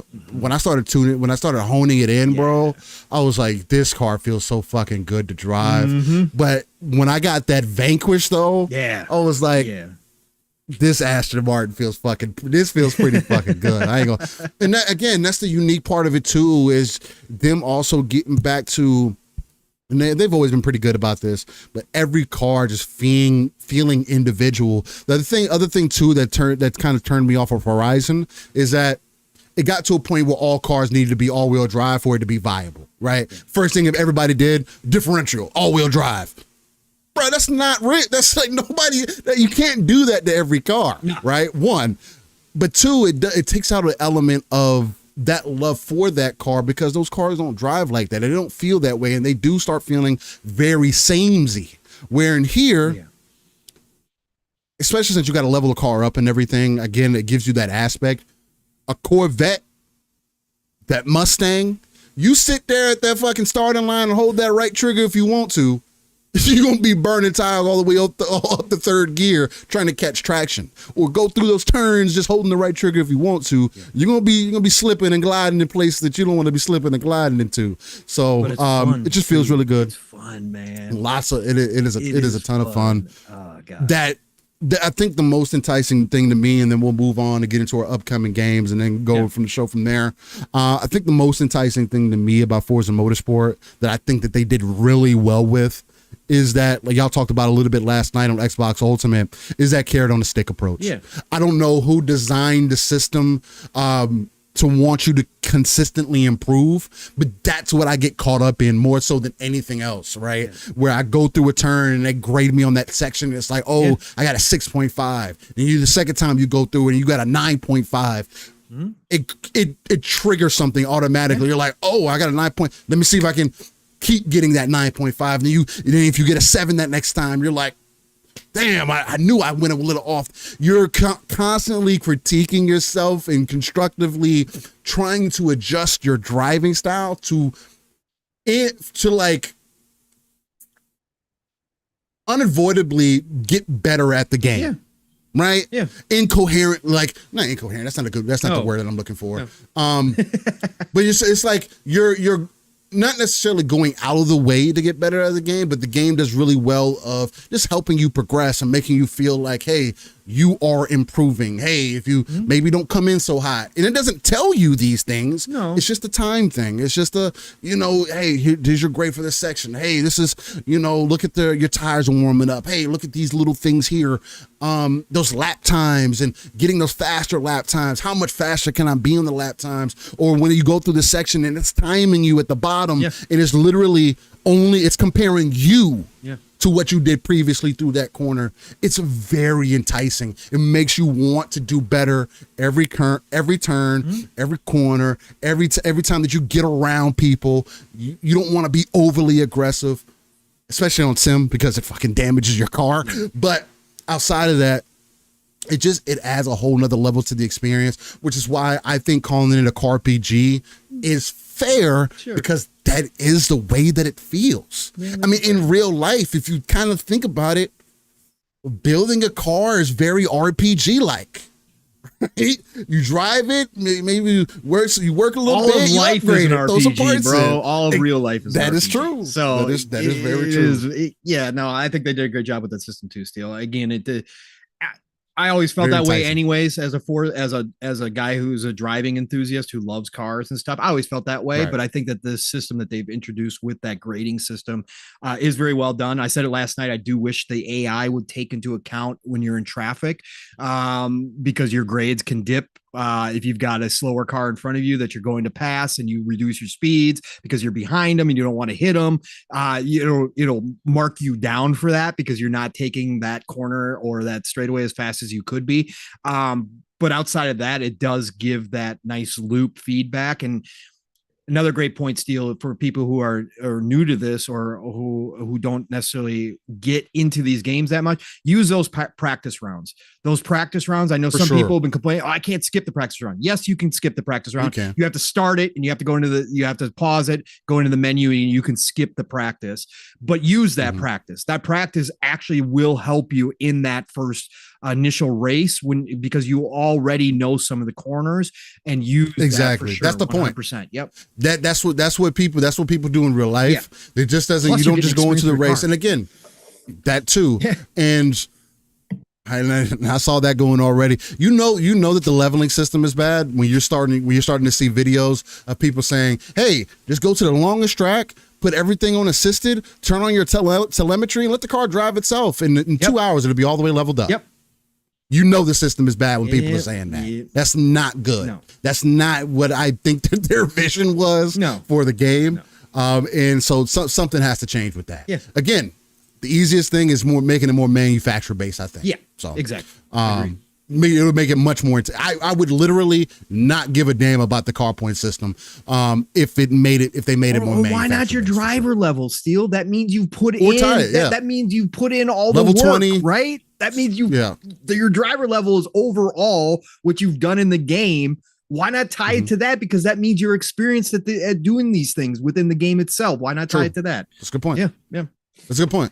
That's another good aspect. But again, definitely some takeaways. I do think it's at 8.5. I don't think that the current grade that they have for it is too far off from what it should. I do think it should be higher, personally. But again, especially compared to its competitor, this game didn't come out and then all of a sudden, and again, it's not full release yet, but Turn 10 typically doesn't do this anyway. The game's not going to come out with microtransactions out of nowhere.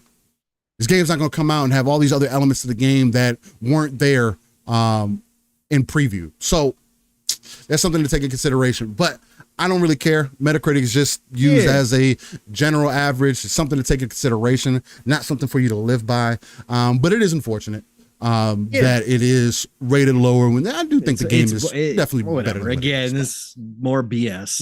More BS. It is what it is. Overall, the driving, the core aspect of the game, right? The core aspect of the game, I would give a 9.5 to a 10, right? The driving, the game is about, that is some of the highest marks. It's right there. Easily. Overall presentation, like Steel, I would be probably high 8s right now for sure. Probably high 8s overall, because there are some things that I know that they're going to add, that they're going to fix, that they're going to make improvements on. But as far as the score overall right now, it's a little low as far as Metacritic goes. But it's not like, again, these people out here talking about GT's an 87, Forza's an 85, and oh my God, this is huge. Bro, come on, man. Are we serious right now? The difference between an 85 and 87? Come on, man. This is where we're at. It's disingenuous. It's bullshit. So, but let's not play like they're having these conversations and then completely leaving out that Motorsport has literally been smoking on GT since Forza Motorsport 2. Yeah. Go look at the history. Go look at the statistics. It's factual information. More people have been invested in Motorsport than they have been in Gran Turismo since the release of Motorsport 2. Yep. There's a reason why Turn 10 is held to a certain mantle. And again, it's fair to make those comparisons. Sure. But come on. For your competitor to come in and kind of become the mainstay or become the main source of attention when Gran Turismo, has been doing racing for a while and your most recent game has popsicle stick style racing where the track feels like it's moving instead of the car. I think as much detail as may be in those cars, they may update all the aspects of every car that they put in that game. When are y'all going to grow past that? And we all know, had GT actually showed its true self to the reviewers, that score would have been lower. Had they included the microtransactions, had they done all of that up front, It wouldn't have been an 87, but again, it doesn't matter at the end of the day. Forza's doing its thing. When it's all said and done, Forza is still the king of the driving experience itself. It's only going to get better. Again, presentation wise, there's still things. And real quick too, Steele, for anybody who hasn't heard me this week at all, the other thing I wanted to give Turn 10 credit for, on top of their sound work that they've done, the spatial sound is absolutely incredible. The extra engine work that they've done now. Yeah. My God. There are more. There is such a huge difference between the different cars now. Again, they did a good job before, especially with the big cars, your Ferraris, your Lamborghini. You could always tell the different engines, but some of the in-between cars, you couldn't. Now you can definitely even hear that in the spatial awareness. If you're wearing your headphones, like I said last night, even on my TV, which does really fake, stupid surround sound, it still sounds great. Like I can tell different things, but with headphones on, you can really tell.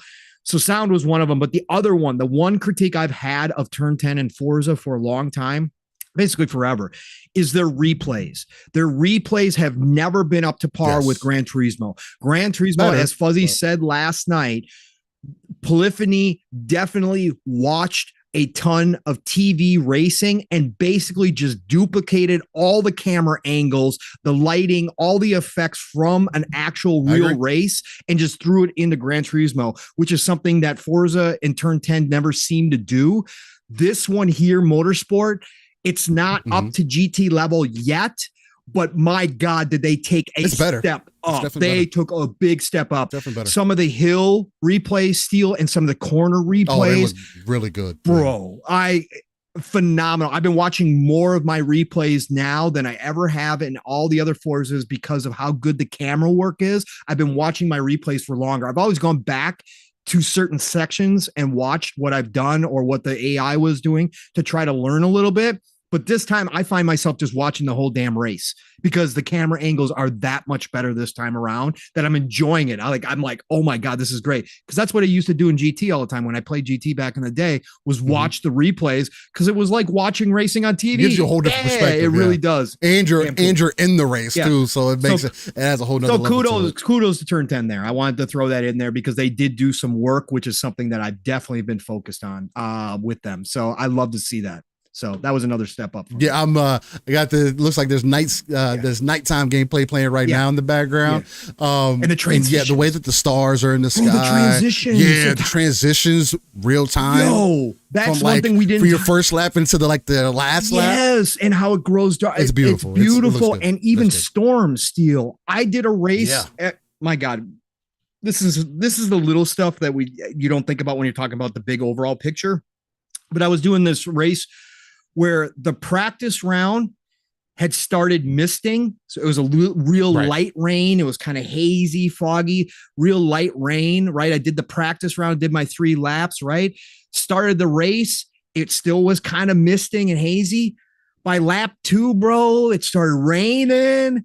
By the end of I think it was a 6-lap race. By lap 6, it was a downpour. It was thundering. I would like them to throw in lightning, by the way. I would like some lightning effect. That would be really cool.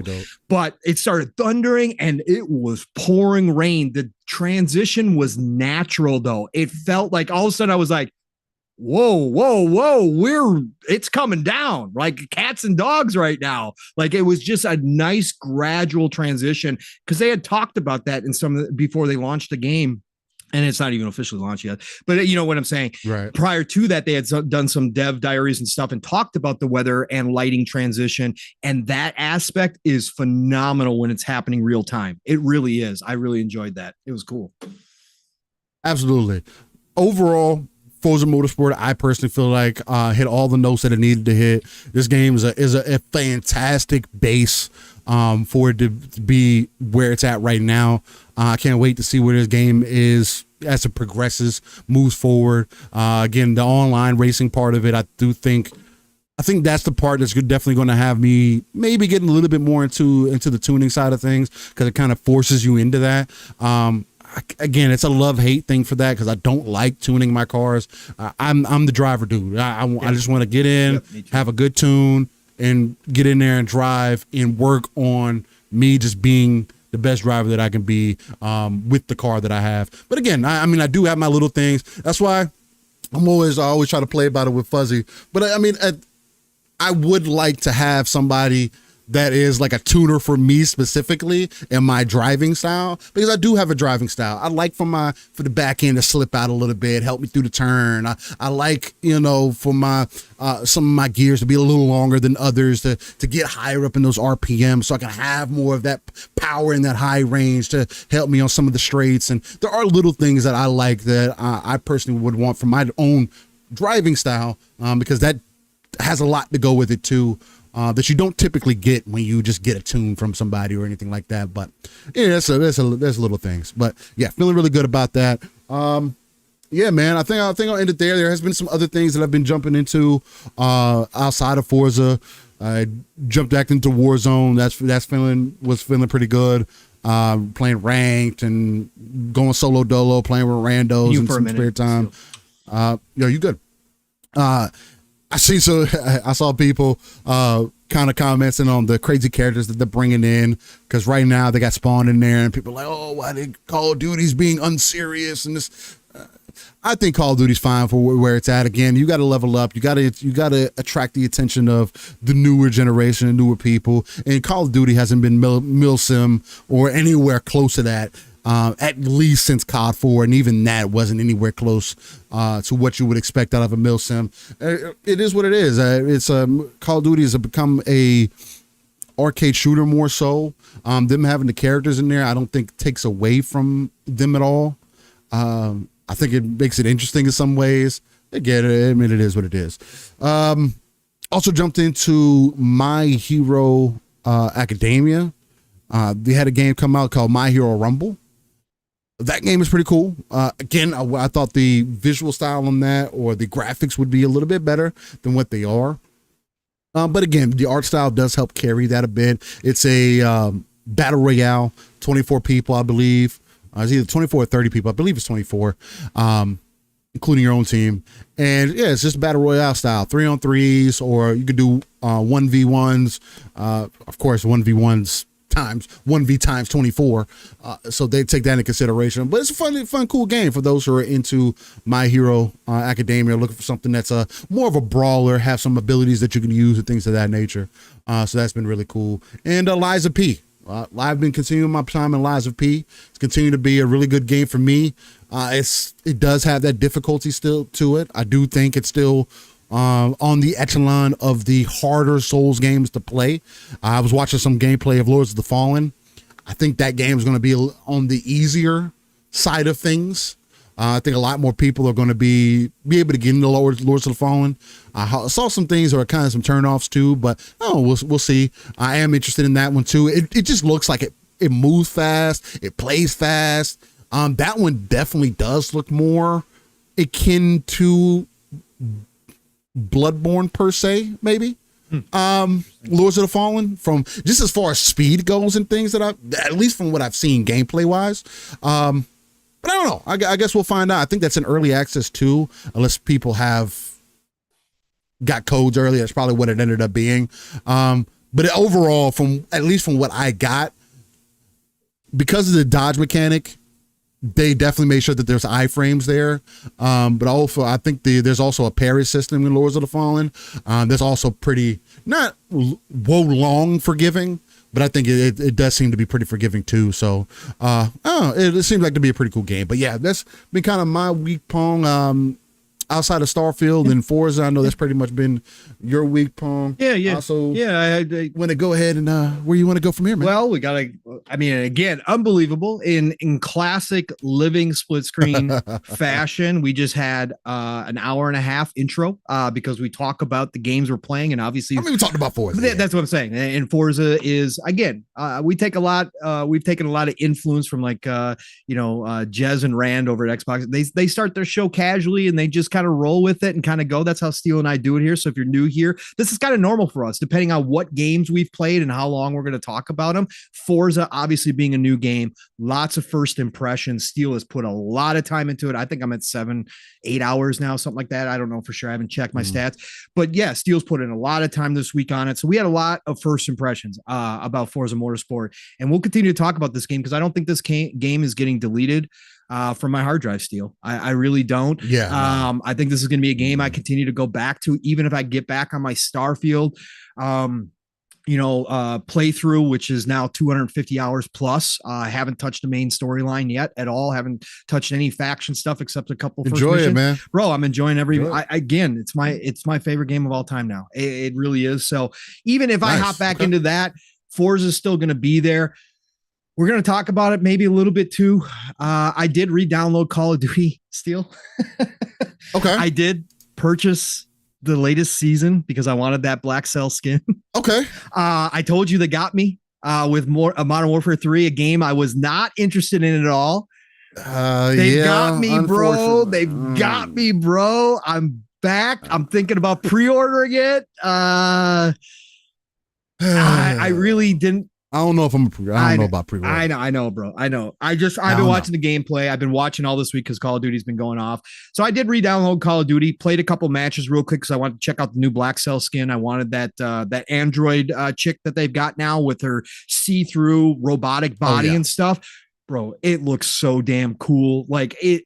I know, folks. Skins and Call of Duty, stupid. It's one of those things. Call of Duty has been not serious. Then on top of it, Spawn. I don't want to hear that from people. And then on top of it, Spawn as well. Spawn looks dope as fucking, bro. Man. I'm not going to lie. And with the package deal, it looks dope as if fucking, you buy the season, right, and you get the you get so many characters, cool looking characters. And that's all going to carry to Modern Warfare 3. Again, that's me. why I was like, I might as well. Yeah. So I'm back into that. But even if all that happens, right? Motorsport isn't getting deleted. It's a game that I'm going to continuously go back to. It's a game that it's so damn fun. Again, I'm a driver. I'm like Steel. I'm not the mechanic. My stepdad tried to get me. He built cars. He tried to get me in the garage. Like I should have. Like I'm now at this age. Like I'm sad I never did that with him. I was out there with him, but I never learned, and I should have. But I'm a driver, and again, when I owned my Evo 8. Like that was one of my dream cars. I was lucky enough to own one of my dream cars. And goddamn, I just love driving cars. And this experience in Forza Motorsport is as close to that. Like I'm even thinking about like steering wheel setup Steel because I really I want to feel what it's like, how close it is. But I'm in love with Forza Motorsport too. I think this is, as they expand this game, as they grow this game is going to be giving us more and more content for the next, 3-5 years. I can't wait to see where they take this game. I can't see what they introduce into it because this experience is just as close as you can get to just having that fun and excitement of driving a real fast car. It just feels so damn good, bro. It's so, it's going to be there forever. Yeah. Now, I will say, anybody thinking about getting a steering wheel, I will tell you all, I would wait for at least a year for Forza Motorsport to be out. Personally, just from what I have seen from people who do use wheels. And again, they can update it soon and it could change things. I get that. I would advise waiting a year just to make sure that you're not, because I want you to get the bang for your buck, right? I don't want you to spend all that money on a wheel. You get set up and you're like, oh man, this kind of doesn't feel as good as I thought it was going to feel, because maybe they haven't done all the updates that they need to, right? There's so many different wheel setups. There's so many things to consider. I would definitely wait 6 months to a year to get a wheel set up. It's a commitment. I'm not getting a wheel set up. I like playing on controller. I just don't see myself. As much as I love Forza Motorsport, it's not going to get removed from the hard drive, especially not removed as many times as I've removed Horizon. Horizon was completely unplayable at launch for me. I ran across a lot of online issues with that game early on. I've deleted Horizon at least 10 times off my hard drive. At least. Hey, that's and reinstalled it. And because of things that I didn't like about it and like that pissed me off, and I'm not getting those same feelings from Motorsport. Right. So things seem to be going in the right direction. And I was typically a more Motorsport aligned until about 4 or 5. But that's great to hear that you're back though, Steel. It's great that this captured it. I think that that is a testament to what Turn 10 has done to change the game. The formula was getting stale. They had been using the same engine, the same physics, the same, a lot of different things. And again, could they start upgrading some of their car models? Yes, I still think there's work to do there in the car models. There's some but again, it takes time though, man, because the amount of time that they put into the cars. Well, that's the one thing that people have to consider, right? every 10 years we get a Gran Turismo. Why? Because Polyphony goes back and redoes all their car models each and every time. And I get if that's a point of contention for people. Oh, they're using the same car models from this and guys. Like, I know we like to think that game design and making games is just easy, and the amount of work that they put into getting these cars right. It's lazy. I would have much rather them focus on how the car feels and how the car sounds than them upgrading the car model. And they did that. And they did those two. Those things matter so much more. You can upgrade the car model a year from now. Yeah, that's right. Whenever you get some time, right? Especially with being more of an open platform now, you can do that whenever you want. But if you got the baseline there, better sounds, which is the biggest complaint for people, better feel with the 16 points of content, 18, whatever their points of content, there's a lot more points, and you can feel it in every way, shape, and form. Suspension, so many good things. Everything. But anyway. No. We had a great Forza talk. Thank you all for joining us. And again, you guys are all amazing. I'm going to shout out the chat here real quick. Steel, I want to point this comment out because this is why we do this. Thank you. This is why we do this on Living Split Screen. I was exactly about to say that. We are not like your average show, again, in length, right? Pause. We go pause, big pause. Yeah. We go. We might not be like y'all. We don't do what the average show does out there. And again, this is why Steele and I started Living Split Screen together, because we share this mindset that him and I are gamers first. And we're not the only ones that do this, but we are gamers first. Yes, we like to dive into the nitty gritty of the industry and the business side and speculation town and all that kind of stuff. We are gamers through and through first. Appreciate you, Talos. And we love coming through here and talking about games. And if that means we take an hour and a half, 2 hours in our intro to talk about one game that we've been playing, the new game, Forza, that's what we're going to do. Doc 50 dropped in here. Shout out to you, Doc. 50 said, listening to you talk about video games makes me remember playing the Genesis from my brothers back in the 80s, the sheer joy of just playing games. That's what it's about, man. Thank you, Doc 50. You're not alone. We've had lots of comments like this before in our chat. That is why we're here. And we love you all because you all come here every Saturday and share in that. We don't get comments like, hey, aren't you guys going to talk about the news? Hey, why are you guys still talking about this stuff? Because you all know, you all come from that same place. That's the community that we wanted to develop here on Living Split Screen, was just people who are gamers first and foremost and come here because they are passionate and love it and have a fun time and enjoy what's happening right now in what I call the golden age of gaming. So thank you for that, Doc 50. I really do appreciate that. It means the world to me and Steel when somebody rolls up in here and hears us talking like this, and you get that. Again, we ain't faking this stuff, man. This is what we love. This is us. This is what it's about, man. Like, this is what it should be about. It shouldn't be, I'm not interested in the topics this week. There's nothing. I don't play these games. Nothing is good. Or I don't get that. Why do you have a platform if you're not interested in the shit that you're talking about? Right. And again, to each their own, and you figure out why you're doing this thing.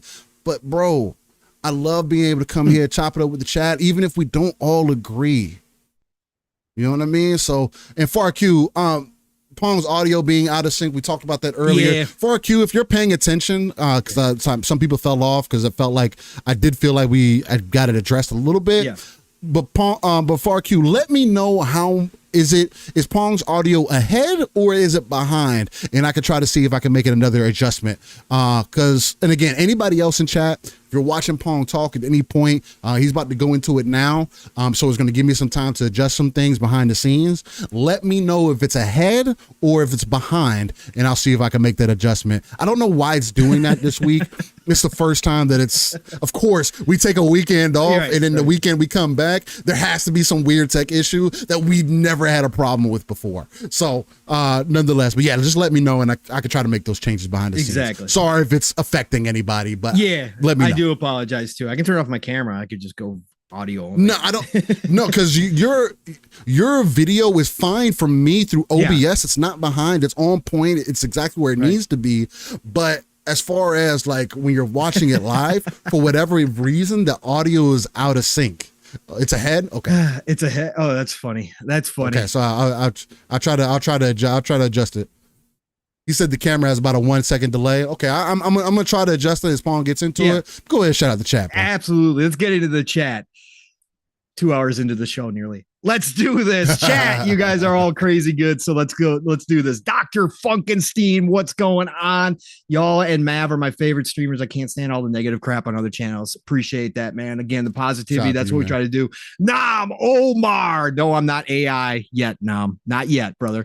What's going on? Calorie, what's going on? Lore Master Jasper's in the house. What's going on, Lore Master Jasper? Go check out not only Steele's videos about shipbuilding, but also Jasper's videos about shipbuilding in Starfield. If you're interested in creating some ships, man, Jasper, shout out Jasper, man. He's just this young little pup coming in here, man. He started out as a shy kid. We brought him on the Fun Speculation Network. Next thing you know, he's got videos doing like 25K views, right? On a shipbuilding in Starfield. So shout out to Jasper, man. Go check it out for sure. El Nini's in the house. Talos Ray, of course. Tim the Sorcerer. Looks like Sync from the Netherlands. Okay, all right, Tim.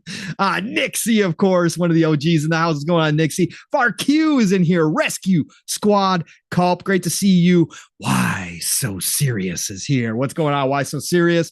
Decato's in the house. Sensei Matrix. What's going on? It says fun and entertainment. That's what it's all about. I just love video games for 40 years.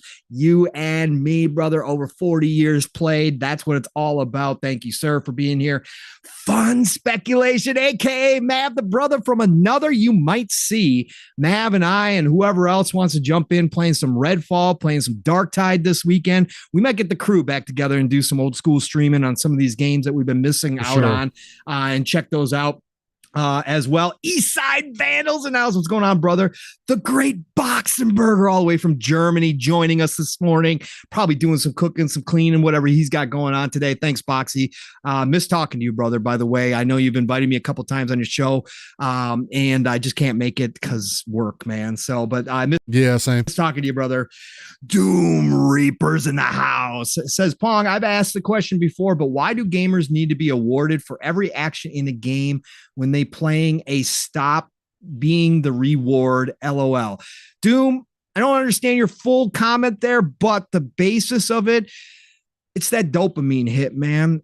Gaming is psychological and it's a business and they've turned it into that. And yeah, it's not like the old days. We didn't get rewarded for actions all the time in games, but nowadays it's kind of an addiction. Like it's one of those qualities.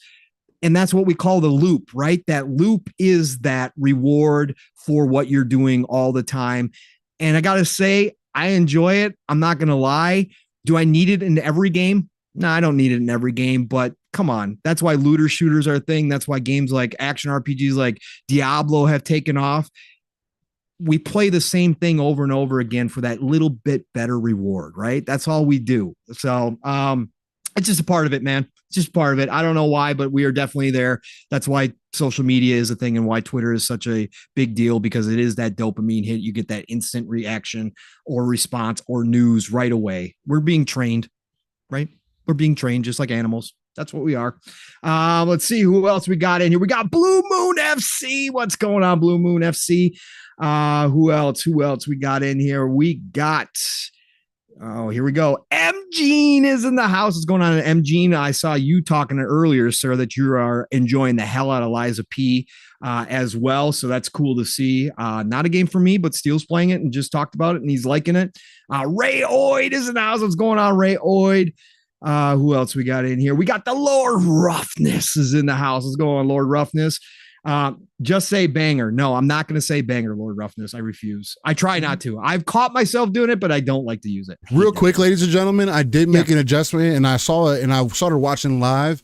And it looks like it was fixed, but let me know if Pong is still off. Go ahead, Pong. Yeah, please. No. That's important because it's part of the show. So I want to make sure that's running right. It's Tim A's in here. What's going on? It's Tim A. I see you up in here. Who else we got in here? We got the one, the only, the amazing Lady Foxfire joining us this morning. Thank you, lady. Shout out to the Lady Foxfire. Appreciate you so much. Who else is in here? Bump, bump, bump, bump, bump. Man, you guys have been talking a lot through our talk about Forza. Pixel Slappers in the house. I see a Pixel. Talked about you before. Let's see who else we got in here. We got 5.0 Trey Gaming says, great time to be a gamer. What's going on, 5.0? You are absolutely correct, sir. That's why I call it the golden age of gaming. It is 100% a fantastic and people keep trying to argue, the 90s was the true golden age. I was like, bro, I get what you're saying, but there's a reason why we're saying what we're saying now. I've never had so much to play as I do right now. Even the 360 era, when there was game after game coming out, new IP after new IP, I have never felt this way, right? This year specifically too, I've never felt this way where it's just like, I'm looking at my list of games I want to play and I'm like, yo, there are going to be some that I just don't ever get to until maybe a Dead Zone sometime next year. Maybe. It's crazy, man. It's crazy. Yeah. I don't think it's coming, but no. Sanchez MTZ Gaming. What is going on? Great to see you, Sanchez. Thanks for dropping on in here. Who else we got? We got the Razor NZ all the way from New Zealand. What's going on, Razor? Appreciate you. The exotic cars aren't super expensive either. Yeah, that's another thing. Their prices, they're reasonable. Very reasonable. Yeah. Yep, which is good. Means less grindy. Let's see. Who else if you already got to grind a car, that's why it's like I feel like they knew that, which is why they made those choices. Yeah. But then it's like, okay, well, why did you treat the car points anyway? We talked about it already. So. Jacob Novick is in the house. What's going on, Jacob Novick? I see you dropping in here. If I missed anybody else, that's as far as I can go back because this chat has been crazy because our intro was nearly 2 hours long talking about Forza. So I can't go back any further. But if you are here, if you are lurking, even if you haven't popped in this chat, love you, respect you. Thank you for coming through and giving us your time on a Saturday. The fact that you guys all love to join me and still every Saturday is just so special. It really, really, really is. Love it. Yeah, love it, man. So thank you all for being here on a Saturday, but we got to get into this this upcoming week. This upcoming week, man. Trying to end the game. End it already. All right. Missed the weekend and now you're trying to end it quick. Yeah, let's go.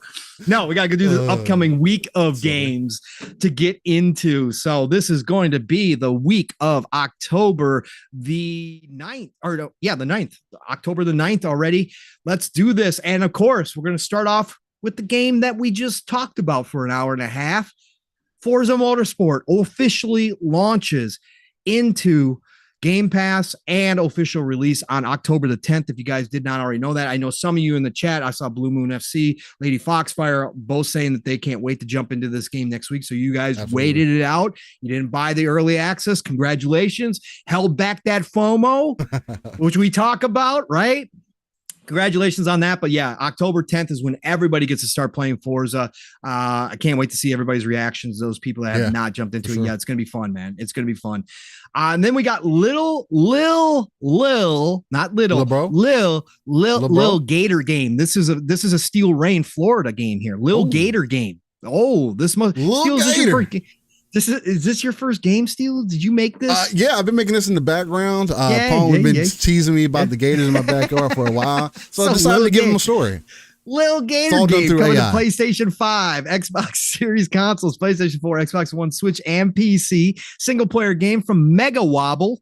Published by Platonic Friends. It's an adventure game. It was released on Switch and PC back in December of 2022 and is now coming everywhere else this week. So PlayStation and Xbox both get the Lil Gator game. Lil Gators. It got an 8.5 review. Hey, so did Forza. Yeah, presents a short, enjoyable Zelda-inspired adventure game. So does this mean that the Lil Gator game is better than Forza? Yeah, of course it is, man. Okay. Man. That's what it means. That's what reviews always mean, man. Okay. Bad. Yeah. That mobile game that got a 9. Better. Guess what? Better. So anyways, Lil Gator game, October the 10th. We got Roblox coming to PlayStation 4 finally on October the 10th. A big one. You can laugh all you want. It is a big deal. It's a big deal. Mm-hmm. If you're not in the Roblox community, you're not talking about Roblox. So we all just act like it's not there, like Candy Crush isn't still played by millions of people every single month and making $1 billion every single year. We just act like that doesn't happen, but it happens. And Roblox is a gigantic deal, and it's dropping to PlayStation October 10th. So that's a big deal. What else? We got Wild Card Football. Got a new football game coming, Steel. Interesting. This one has been advertised for a while. This one actually looks fun. It's arcade style, Saber. obviously, not a sim. It's made by Saber Interactive. This brings me back to kind of the NFL street days, right? NFL Blitz days. Could be, yeah.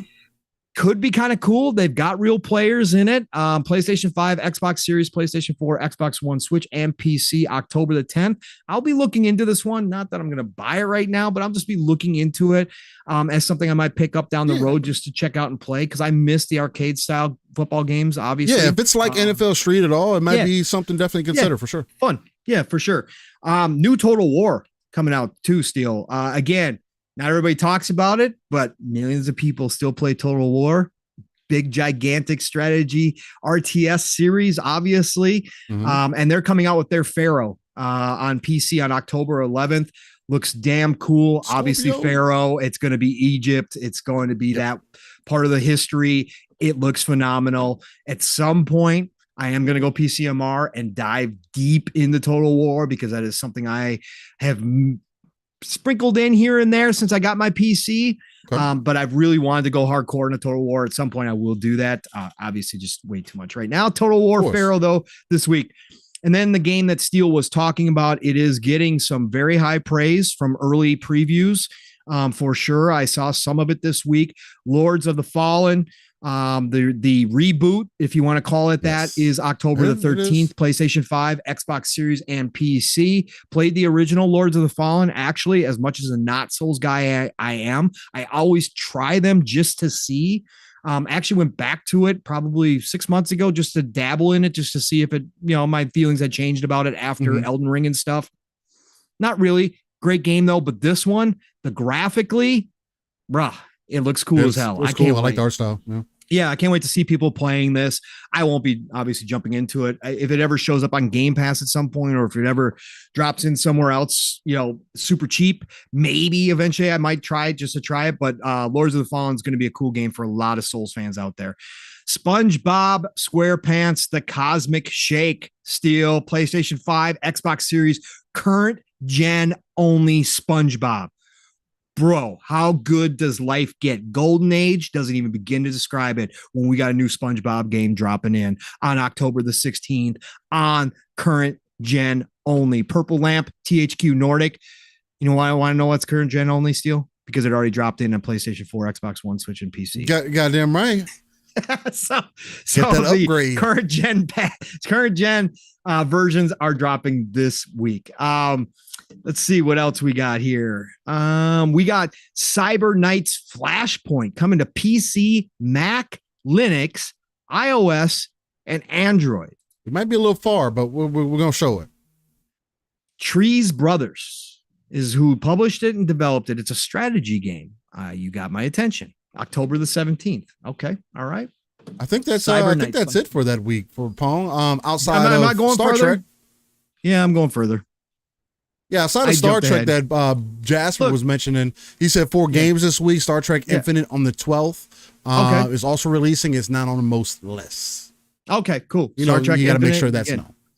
Yeah, no, I'm just jumping ahead because I've missed reading these lists since we didn't have a show last week, so I just wanted to keep reading. It's all good, man. We can go back in the past and say, hey, the games that released last week. Next week we got some cool games coming out. We got some cool games coming out next week for sure too. Sonic Superstars. Wizard with a Gun. Wizard with a Gun. Don't sleep on Wizard with a Gun. Go check this game out. That's coming out. We're in advance. Galvanic Games, but it's one of Devolver's games. So go check out Wizard with a Gun. This has been on my list for a long time. So, anyways, yes. So that has been your upcoming week of gaming, folks. So now, Steel, all that said being done, intro's done. Woo! Upcoming week of games done. Shout out to the chat done. We can actually start the show. Yeah. 2 hours in, bro. Let's go. Yeah. Let's go. Where you want to go with it? You want to try to see if you can incite a rant up front? Since we have already had some passionate conversation, is that where you want to take it? You want to kind of lead the horse to water and see if I'll drink? You want me to do this, sir? Okay. Hey, man, you might as well go ahead and pitch it up and let me know. Okay. I mean, what happened with PlayStation this week, Pong? That was just so important, Steel, bro. Specifically, Steel. There was a 25 plus layoff at Naughty Dog, which was everybody that was involved was told to keep it hush hush. It was mainly QA, right? Then we had on LinkedIn the gentleman. Last of Us 2 remake. No. We had the gentleman, Adam, and I forget his last name, and I thought I had thrown it in our chat, but I don't think I did. I thought I had thrown in our DMs, but I don't think I did. I must have missed it. Wait, hold on. Let me see if I I missed it. I think I missed it. The gentleman who was hired from Epic Games by Naughty Dog, he is one of the key persons who, when at Epic, that designed the Battle Pass system. He was a monetized master, is what he was. And they had brought him on board less than a year ago, Steel, to head up factions side of things, monetization. He left Naughty Dog as well this week, Steel. Then we got an article from Kotaku, which I hate saying that Kotaku, name, even I don't even want to give it. But we got it from Kotaku. And again, this has been speculation. This was nothing new. This has been speculation. In fact, I said I believe this was the case after the last official announcement from Naughty Dog. But they said this week that they have multiple sources confirming that Factions 2 has been put on ice, Steel. Has been put on ice. And we all know what that means in the video game industry. Generally, that means canceled. I won't go that far because we don't know. It could legitimately be on ice. They could be putting it on pause until they start development on Last of Us Part 3 and maybe launch it with that. Maybe. But first of all, to your other point, Steel, in between all of that, we did get the notification that according to LinkedIn, according to this outsource artist, this lead outsource artist, that they are working on a Last of Us 2 remastered, Steel. So does that mean they could be working on other things? Absolutely. But it sounds like we're going to get a Last of Us. Okay. So let me set this up properly, Steel. Originally, Last of Us 2 was announced and we were supposed to get Factions 2 with the Last of Us 2, right, Steel? And then they said, 6 months before, they said, got too big. It's getting bigger. We're going to make it its own thing, but don't worry. We're going to keep our promise. It's still coming. Factions 2 is coming to you guys. Don't worry about it. It's just become a bigger thing. We're going to make this a big deal. It's going to be a standalone experience, Steel. All you Factions fans, we're talking to you, Steel Rain, personally. You're going to get your Factions 2. It's going to be so big. It's worth the wait, brother. Don't worry. It's coming. They dropped Last of Us 2. And we know all the discourse around Last of Us 2, right? Some people think it's a GOAT of all time, and some of us don't even acknowledge it exists. Me.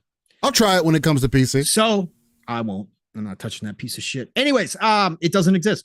So that's what they did, Steel. And then Last of Us 2 launched, and there was no update for Factions 2. In fact, they went really quiet about Factions 2, Steel. And then all of a sudden we had Druckmann on stage with Keeley, and he showed off some artwork, Steel. He showed off a single piece of artwork from Factions 2 and said, yeah, we'll have more news. This was in 2022. This was last year. We'll have more news for you guys next year on Factions 2. And then in the meantime, Steel, PlayStation goes out and acquires Bungie for $3 billion. And everybody scratched their head and said, why $3 billion? That's a little overvaluation right there. Everybody pays a little bit extra. Sure. Yeah, it don't matter. Sure. But there was questions. Jim Ryan starts talking about, we brought Bungie's expertise in the games as a service realm. in the monetization realm is going to help us. That's what we brought them on board. And then we got word, Steel, that they actually were like the king QAs. Like they were going around checking out other studios' work. And one of those games they checked out, Steel, was Factions 2 over at Naughty Dog. And word on the street is, Steel, they said, this ain't good enough, guys. This ain't good enough. And all of a sudden, Steel, we got the update that Factions 2, they were going back to the drawing board with it. Was their original post. They were going back. They're going to work on it. But then we started hearing the smoke, Steel, that all this stuff behind the scenes, developers are getting moved off the project. They were getting put on whatever Naughty Dog was working on, which sounds like Last of Us 2 remake or whatever else they had going on there. And now we got word of all this stuff this week, Steel. So you're going to get a Last of Us 2 remake, Steel, which came out 3 years ago. We're remaking 3-year-old games, folks. Remaking 3-year-old games to sell you again, and it's still not going to include Factions 2. So, Steel, you're getting Last of Us Part 2 remake before you even see Factions 2. And now we hear Factions 2 may be permanently on ice. Go ahead, brother. Your game, the one game that Sony had in its back pocket for you personally, it was going to get you to maybe invest in that ecosystem. Doesn't sound so good, brother. What's your thoughts, man? I mean, with the way things are going now, I mean, PlayStation's direction and whatnot, it doesn't seem like it was only going to be on PlayStation anyway. So there is some victories to be had there because, again, they're live service games. I am personally in belief that they are going to be on multiple platforms. Again, at bare minimum, PC also. But there's a lot that we get said here. And I want to start here in 2019. In September. Coming from Naughty Dog specifically. And I want to start off with a statement that says this right here. You guys can see it on the screen. Naughty Dog says in September of 2019, an update regarding multiplayer. We wanted to address multiplayer in The Last of Us Part 2.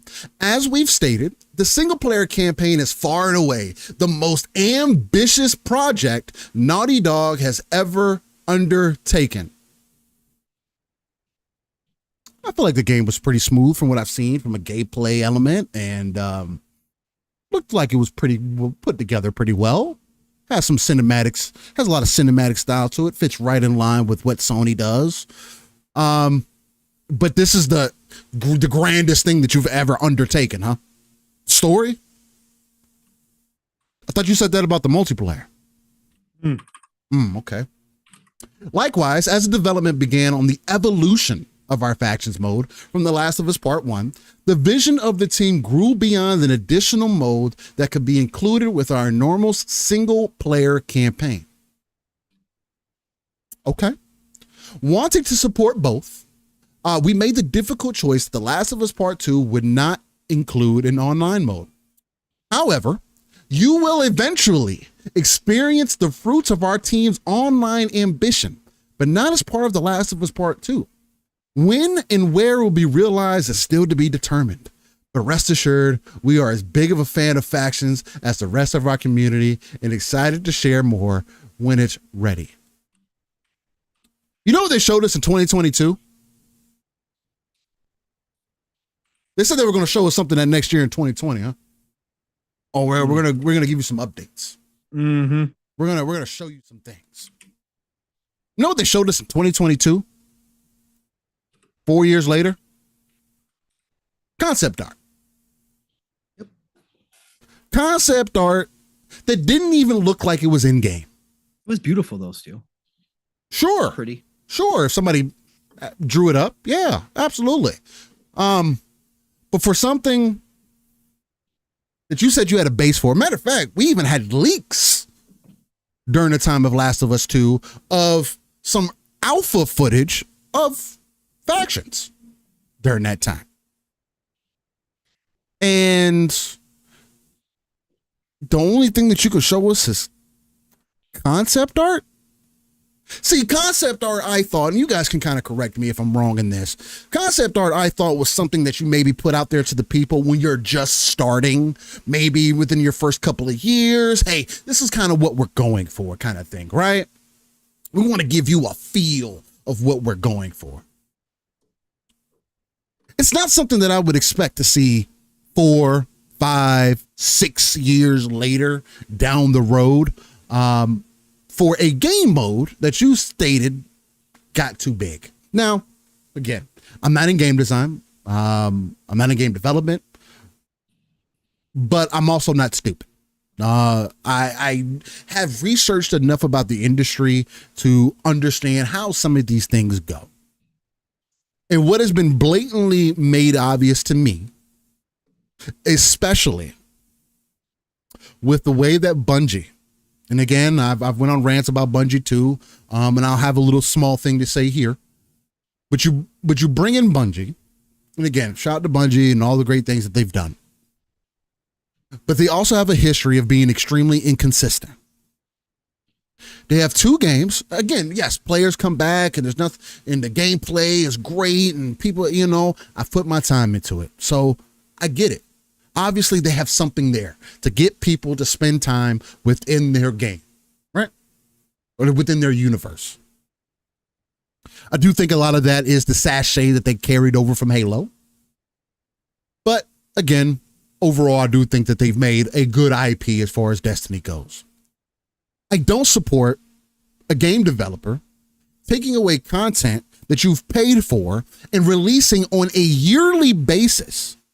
It is almost worse. Well, I'm not even going to say worse. It is worse than Call of Duty in a lot of ways. Making you pay $100 for expanded content, while also taking away guns that you've grinded for, content that you've grinded for, to tell you, oh, we might bring it back later. Oh, yeah, we'll do something different with it later. Oh, you didn't really need that. We saw people weren't playing it. Instead of making a brand new game and doing all these things, we're just going to take it away. Bungie, who is extremely into taking money out of your pockets, as far as the cosmetics go, and again, all these things are choices and things that you can choose to engage with. Now, the game itself, because sure, you can play it free to play, and that could be a good time, but you are gated. And I think it's actually gated much worse than even MMOs are in a lot of ways. Because what it does, it gates you. Like, you'll get to a certain point of content where you'll go to a planet, you've done all these other things everywhere else. You'll go to a planet and be like, oh, you need to buy this additional DLC to get in here. Oh, okay. All right, Bungie. Well, that's the way you want to go about it. Fair. But my point with that is that Bungie has not been the ones that I would personally look to as far as the marketing strategy or monetization strategy for your game. I don't think that they're the perfect representation for that. I do think that they offer good advice. They have done it pretty well for the most part over the years.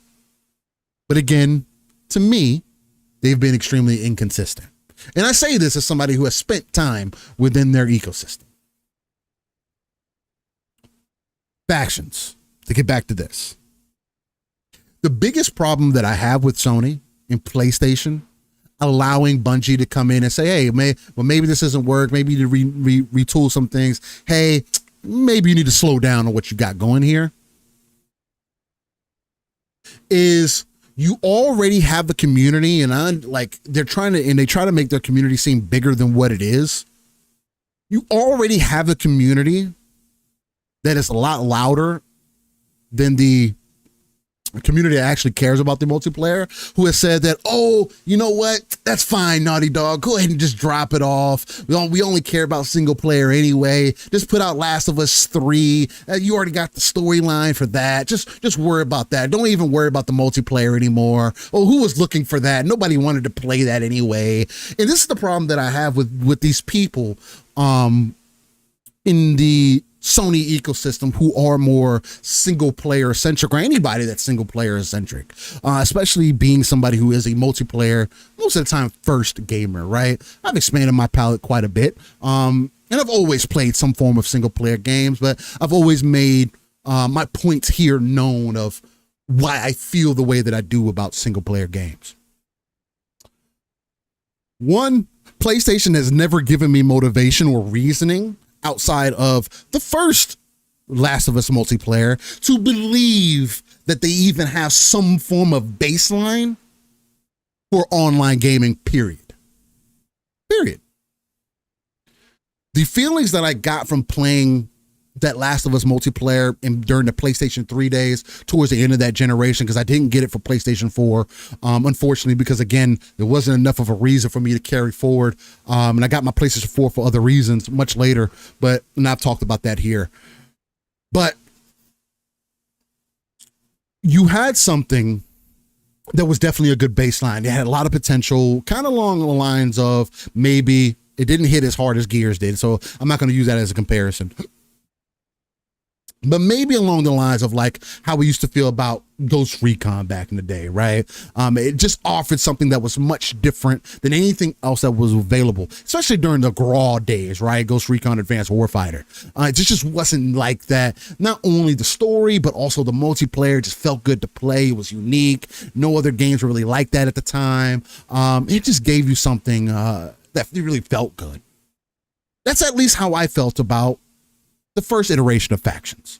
And it gave you, and they had something there because after you've played the story and you've got all those feelings and everything, and me and Pong have talked about how much we love that OG story and everything that they did with that, some of the best storytelling in that first game. I haven't played the second game that I've experienced. So when you play that and then you get into the multiplayer and you see that, oh, I gotta get food for my camp. Oh, I gotta get water for my camp. Oh, the better I perform, the more resources I can bring back to my camp. They had again, we talked about the carrot and the stick for Forza. They had that very well implemented, at least for me, as a baseline for what they brought into Factions. It gave you a reason to come back. If you spent too many days off, you know, your camp may be a little bit more affected than they were when you were playing, right?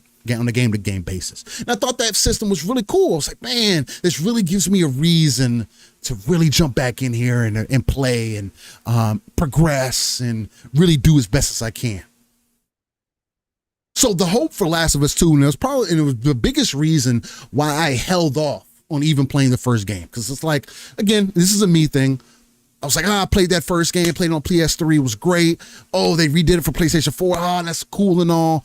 But man, I know that they're going to do it for Last of Us. I know that because man, there's such a good base there. And then when you come into 2019 and you get the kind of message that you get 6 months before release, keep in mind. So this wasn't like, 2 years into the development cycle of this game where they were like, you know what? This isn't really, it's bigger than what we thought. No, this is 6 months. So at the 6 month point, again, for a mode that from what I've seen, because I've done research on this, from what I've seen, there is I would say more of a majority of your base that are not looking for this, or maybe they didn't experience that first Last of Us. Because again, you think about the PlayStation 3 days, still kind of early as online gaming. Sony still wasn't really recognized as being part of that, but it was free. Free online, you could play for free online and all that good stuff. That was that during that time. So to see Last of Us 2 not only get delayed, but now in 2023, 4 or 5 years later, damn near a whole dev cycle for a brand new game being spent on a game mode that your community is very wishy-washy on, for something that you don't know whether it's going to work or not. To have Bungie come in and tell you that it's not going to work and you have nothing to show for it, in my personal opinion, is extremely embarrassing for Sony. I don't get the concept of it. I don't get what their vision is. And it does not give me any further faith that I need to invest in a PlayStation platform currently. Spider-Man 2 looks good and great and all, but this Factions mode was going to be the thing to possibly pull me into that direction, right? Now, again, mentioned earlier, probably was going to come to PC anyway. So again, I was going to be able to eat. But I just want to use that as an example of what would get me to jump into that ecosystem. Because I've already said the Spider-Man 2, out of everything that I've seen, single player game, 30 hours, I'll wait for all the DLC for that game to come to PC because of my experience that I got from playing 2018 Spider-Man to playing that game on PC to now what my expectations are, right? So, and that's me. I can honestly wait. What I can't wait on is for Sony to prove to me that they know how to do anything online outside of third party.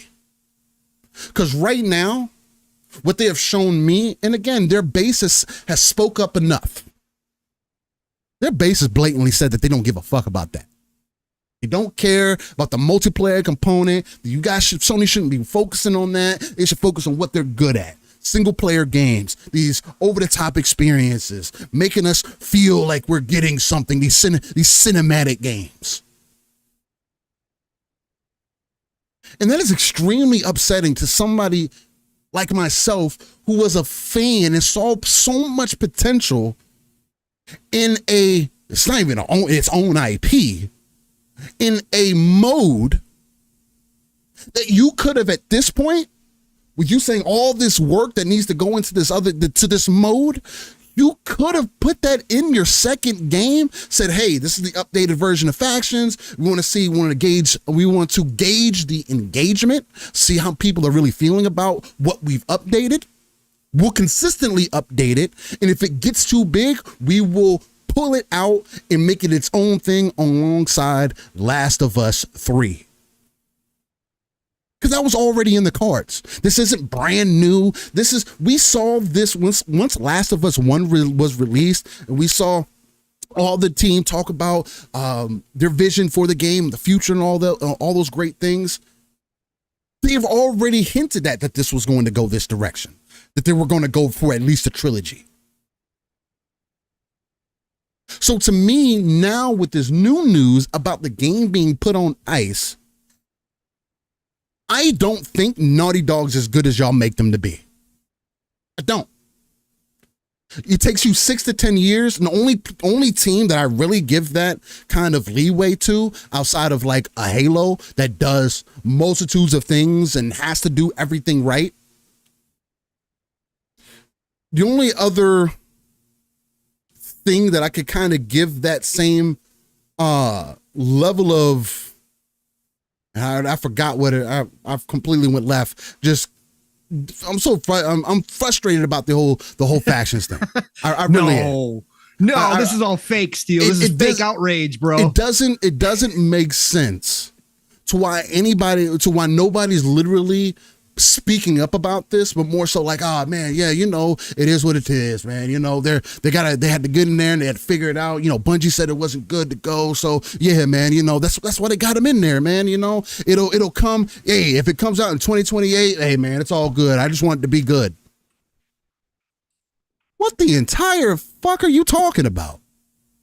So it should take till 2027, 2028 for a game mode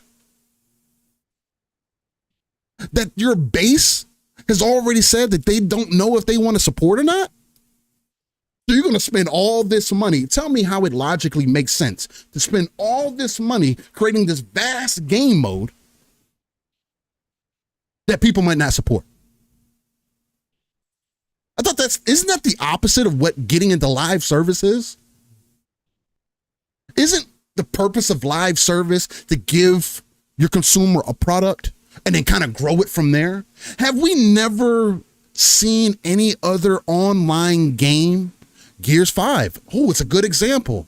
The base of the game was there, but man, was it lacking content. The game was good, but it was lacking content, man. Wow, it was so bare bones. But they grew it, and they got better over time. Was it as good as 4? Online-wise? No, it wasn't. But It at least gave you a baseline and allowed your consumer to say, hey, these are the things that we don't like. You don't have shit in this game that I feel like I need to work for. You have all these things locked behind this paywall. That's not going to work. You want me to pay for all these cosmetics. Why can't I earn these things through playing the game? Even if it takes a minute, why can't I do these things? These are all questions that came up that they addressed. Shout out to the coalition. That's why I have faith in the coalition. Because they came in on the heels of Gears 3 going into 4 and understood what it was going to take. Oh, and they not only that, but they took on a huge mantle for Gears from Epic. And I think that we'll see what they do with Gears 6, but they're moving in the right direction and coming to that understanding. But I don't see that with Naughty Dog. What are you going to say? I was going to say, Steele, this is a bigger, this is a part of the bigger conversation, right? This is whether or not PlayStation and their studios, their dev teams, again, highly talented. There's no question about the talent levels of the devs. Sure. But you can't flip the switch, Steele. Multiplayer games as a service is a completely different beast than single player, third person, heavy narrative driven games. But my problem, Pong, is you already had a baseline. But why do you feel like you have to grow that baseline so vast? Steele, this is exactly what me and Matt had a conversation about this on PM to PM too. This is exactly what we said, Steele, and I agree with you wholeheartedly. PlayStation is so desperate in my eyes, Steele, that Jim Ryan has asked his teams to do the biggest, and they want to go so big, Steele, because they are so risk adverse. They want to go so big that they're forgetting that they should start small. They want to go so big that they can't fail. That's what they're trying to do. They're trying to apply the same mechanics that they've now developed with their single player games. That's why all of their single player games are $100 to $250 million. Jesus Christ. They think that they need to go so big that it can't be anything but a success. And what they're finding out is that's not how it works in multiplayer and games as a service, especially when you have no experience doing this, especially when your teams have not done this in decades. You have a problem because you don't understand how to develop these types of games from the ground up. That's why you went and overspent on Bungie, because you think, again, I understand the concept. It's a shortcut. It's a shortcut to success because you believe that you go get a team like Bungie who has found success. And again, to your point, Steele, they've been inconsistent. And I think that's across the board. Games as a service, multiplayer have their ups and downs. It's not easy. Again, but no, it is not easy. But you think you can go buy a team like Bungie, bring them in, and all of a sudden they're going to train or mold your studios that have not done this to all of a sudden to be able to go big right out the gates.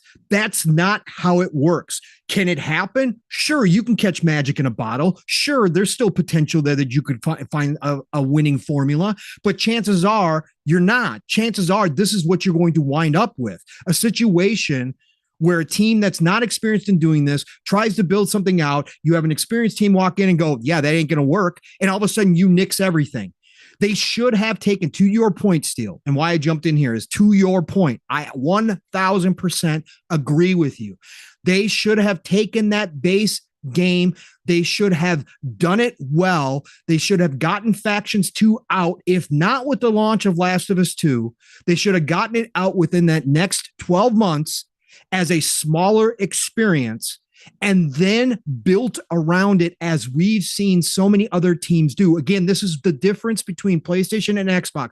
Xbox's teams have experience doing this. Grounded did not start as some big giant vision.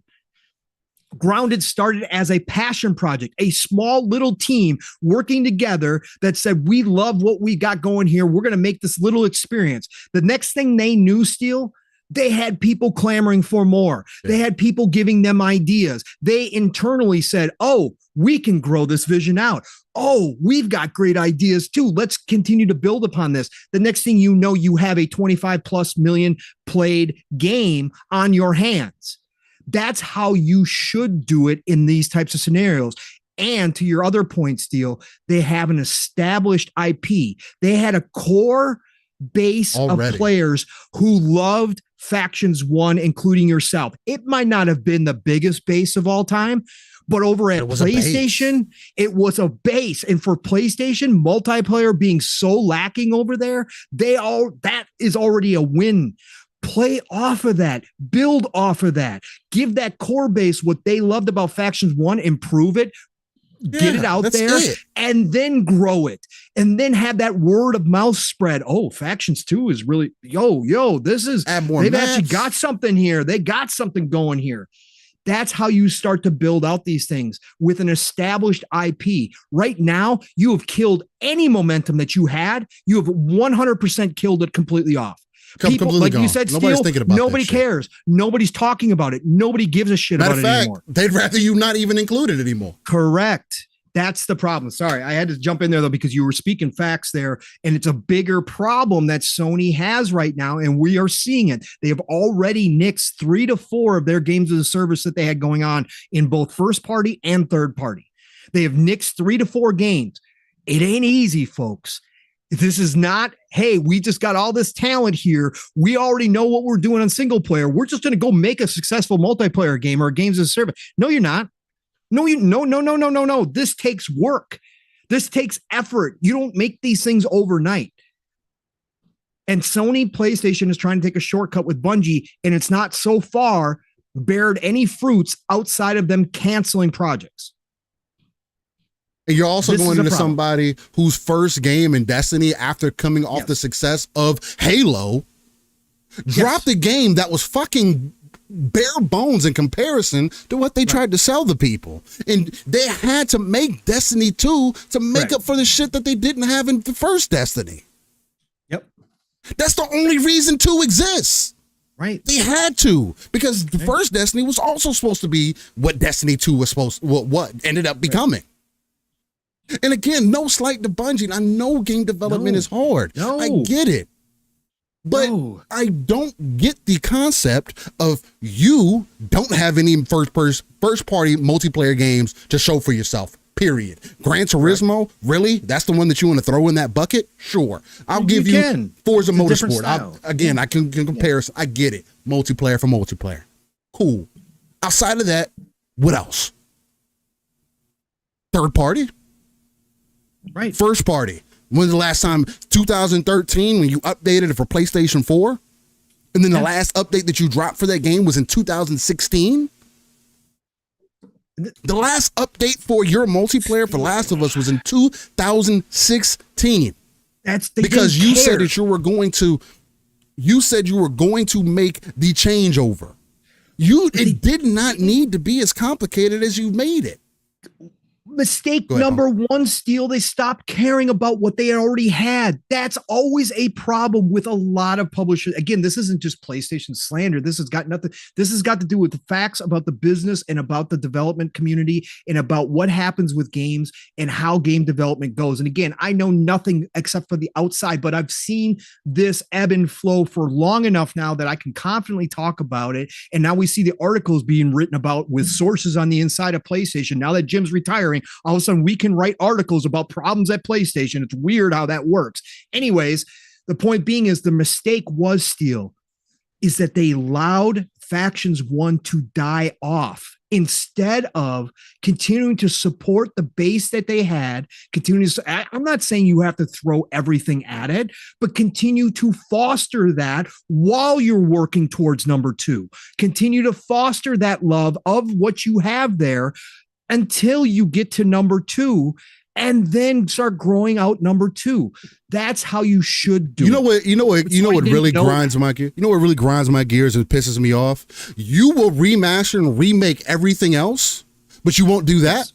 But and the reason you stopped supporting in 2016 is because you didn't have the player base to constitute you continuing your support. So what do you do instead? Oh, let's just delay this for 6 or 7 years and dedicate this specific mode because we know it's going to be a hit. Your previous mode wasn't where it needed to be to keep the people. Why didn't you build off of that? Right. You needed to. That was the perfect grounds for you to say, you know what? We need to continue building off of this. We'll update it. We'll make it look better. If there's another vast change that we can make, maybe we'll do an Overwatch 1 to Overwatch 2 kind of scenario where, now you got a roll mechanic in this game. Now you can slide like you have seen in Last of Us Part 2. These are things that they did add and change that are different from Part 1. So I get it. But you could have dropped more maps. You could have figured out your whole service strategy right then. Oh, okay, this is our baseline. Okay, how do we add on to this? Okay, maybe we drop in some skins. Maybe we drop in some, some more game modes. Maybe we add all these additional things that have people so we can continuously grow this base. Yes, it may be a small base. Yes, maybe not everybody believes in it, but never once did I ever see that shit advertised either. Right. I literally have never heard anybody talk about factions except for the 2 or 3 people that I've seen talk about it in the 3 years that I've been in this community. 2 years that I've been in this community. Right. Because that is fucking crazy. Because they didn't foster it, Steele. They didn't promote it. They didn't give it the love that it needed. But again, that wasn't their vision back then either, Steele. And obviously, they didn't have this change until Jim took over. And when Jim took over and looked down the road and saw the gaps that they do have, again, they are masters at one genre. Not that they only make one genre. There are other games out there. Obviously, Spider-Man. They've got the Spider-Mans, which is a kind of separate. They're good at making action games. They're making it good at making action games, right? That's but what you're good at. They ignored everything else. But Jim saw this coming. Again, this is where I give Jim credit. Now, we can argue all day long about whether or not he went about it the right way. Again, that's a totally different scenario. Yeah. But Jim saw the problems they were going to have coming down the road. And he flipped switches still within these dev teams. And now we're hearing that maybe some of the dev teams weren't on board with these switches. Well, when you don't have your talent, but we just talked about they're not used to making these types of games. And then on top of it, they don't believe in your vision. You're going to have some major problems there. Because if they're not on board with making these types of games, well, then you're gonna have a lot more failure. Okay, they're not gonna put their best effort into it. But the fact is they didn't care. They thought it was a nice little add-on. And let's be real, Naughty Dog just knew that they had to say that Factions was going to be launching with Last of Us Part 2 because they had already set the expectation with The Last of Us 1 and Factions itself. Stupid. And then Jim walks in and goes, whoa. Yeah, Factions 2 is a thing, but we're starting this change. We need some bigger multiplayer games. We need to really think about this, guys. We need the revenue streams. If we want to keep making Last of Us 1 single player games, we need some multiplayer to back this up. We need to get some monetization going. We need to support this so we have more money to fund you guys. So let's take Factions 2 and make it bigger. I can see these conversations happening internally. And of course, Naughty Dog being a first party studio is going to go, okay, Jim, all right. Yeah, no, that's fine. Let's make Factions 2 something bigger. But the problem being was you didn't care about it in the first place. With the first one, you abandoned it. So all of a sudden now you're going to fake care about the second one and you're going to turn it into something bigger. Well, that's not going to work out very well for you. And that is a problem. And again, this is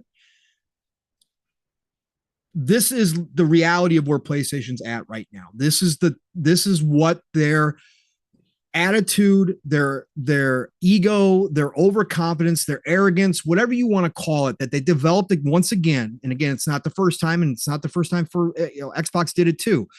But this is what the PlayStation 4 era did to them. It caused this to be a problem. This is lacking. We saw this also with Ubisoft in Division 2. They gave up on Division 2, Steel. They pulled basically that team and made it a skeletal team over there and abandoned the community after making terrible decision after terrible decision and killing off their core base of Division 2 in a lot of different ways.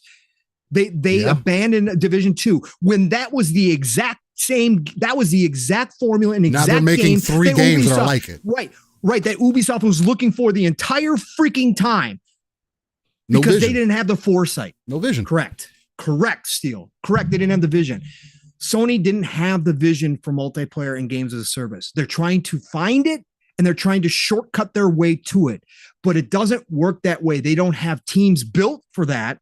First of all, not to say that they can't, but it's going to take a lot more time.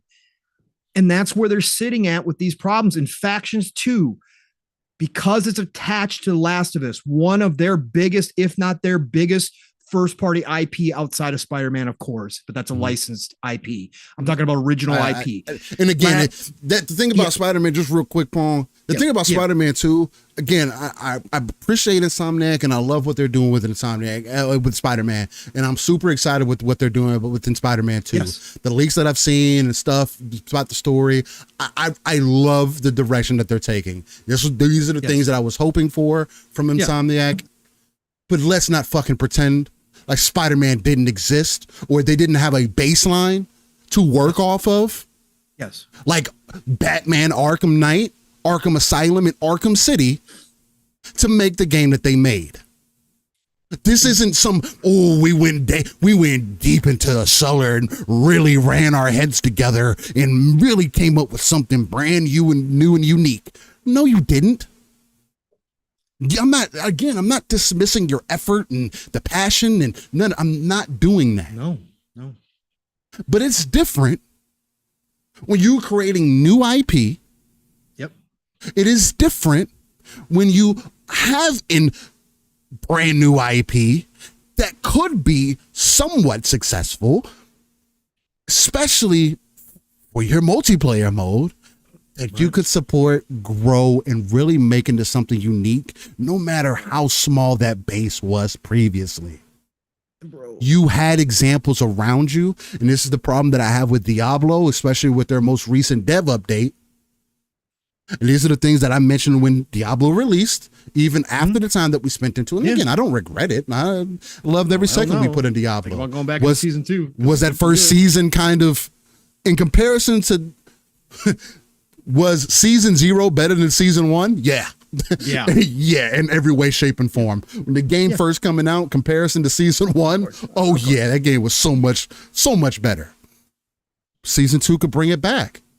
Is there things that can be said about that? Yeah, fucking Blizzard, are you stupid as hell too? Where have y'all been? In a fucking dungeon, not looking at nothing? This is not their first rodeo. But anyway. That makes it even worse. That makes it almost worse. But no, Steel. And what's funny is I'm sitting here and Fahim, that's not an answer. Saying just don't play the game is not an answer. If you're not here for the conversation, Fahim, bro, then I get Fahim, you. You know but, us. Bro, you can move on if you don't want to hear it. And I was just going to talk about this too, because somebody who hasn't listened to you or I and don't know where we come from would come in here and go, oh, these guys are bashing PlayStation. You know what's funny, Steel, is I'm sitting here laughing because I'm like, why do I shouldn't? This is where I get upset when people say fake neutrals and go on that rant, which is a part of this community, which I loved your rant about that the other day. Yeah. Fuck you gonna tell me if I'm neutral or not? Right. I just, because you want to know something, this isn't PlayStation hate right here. This is passion for the industry and wanting PlayStation to fucking compete. And I'm being legit. I know there's people that said that about Xbox that obviously were completely fake about it. And I'm not talking about any of that bullshit. What I'm talking about is I want Sony to make games like they used to back in the day. I want them to make games and try things and had a diverse lineup like they used to through the PlayStation 1, PlayStation 2, PlayStation 3 eras. That's what I want from PlayStation. And I actually do care about this in a different way. This isn't PlayStation hate. This isn't. This is the fact that the console's bad. No. I'm sitting here thinking to myself, Steel, and it really hit me when you were talking about Spider-Man 2, because we had that speculation that they could do a co-op in Spider-Man 2 originally. Yeah, right? that would have been bro, think about this. PlayStation wants multiplayer in their games. They want games as a service. They want those. How you can have your core Spider-Man single player experience, have drop in, drop out co-op. If they could have added that. Think about the modes and the DLC they could have had with a co-op Spider-Man 2. And this is coming from somebody who doesn't care about Spider-Man.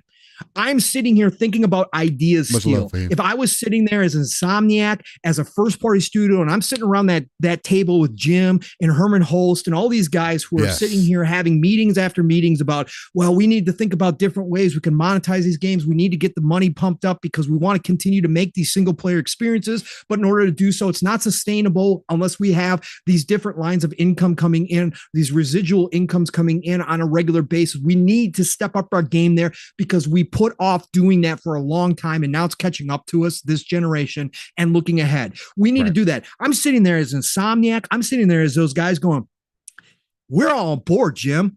We're going to make another Spider-Man. We're going to do Spider-Man 2.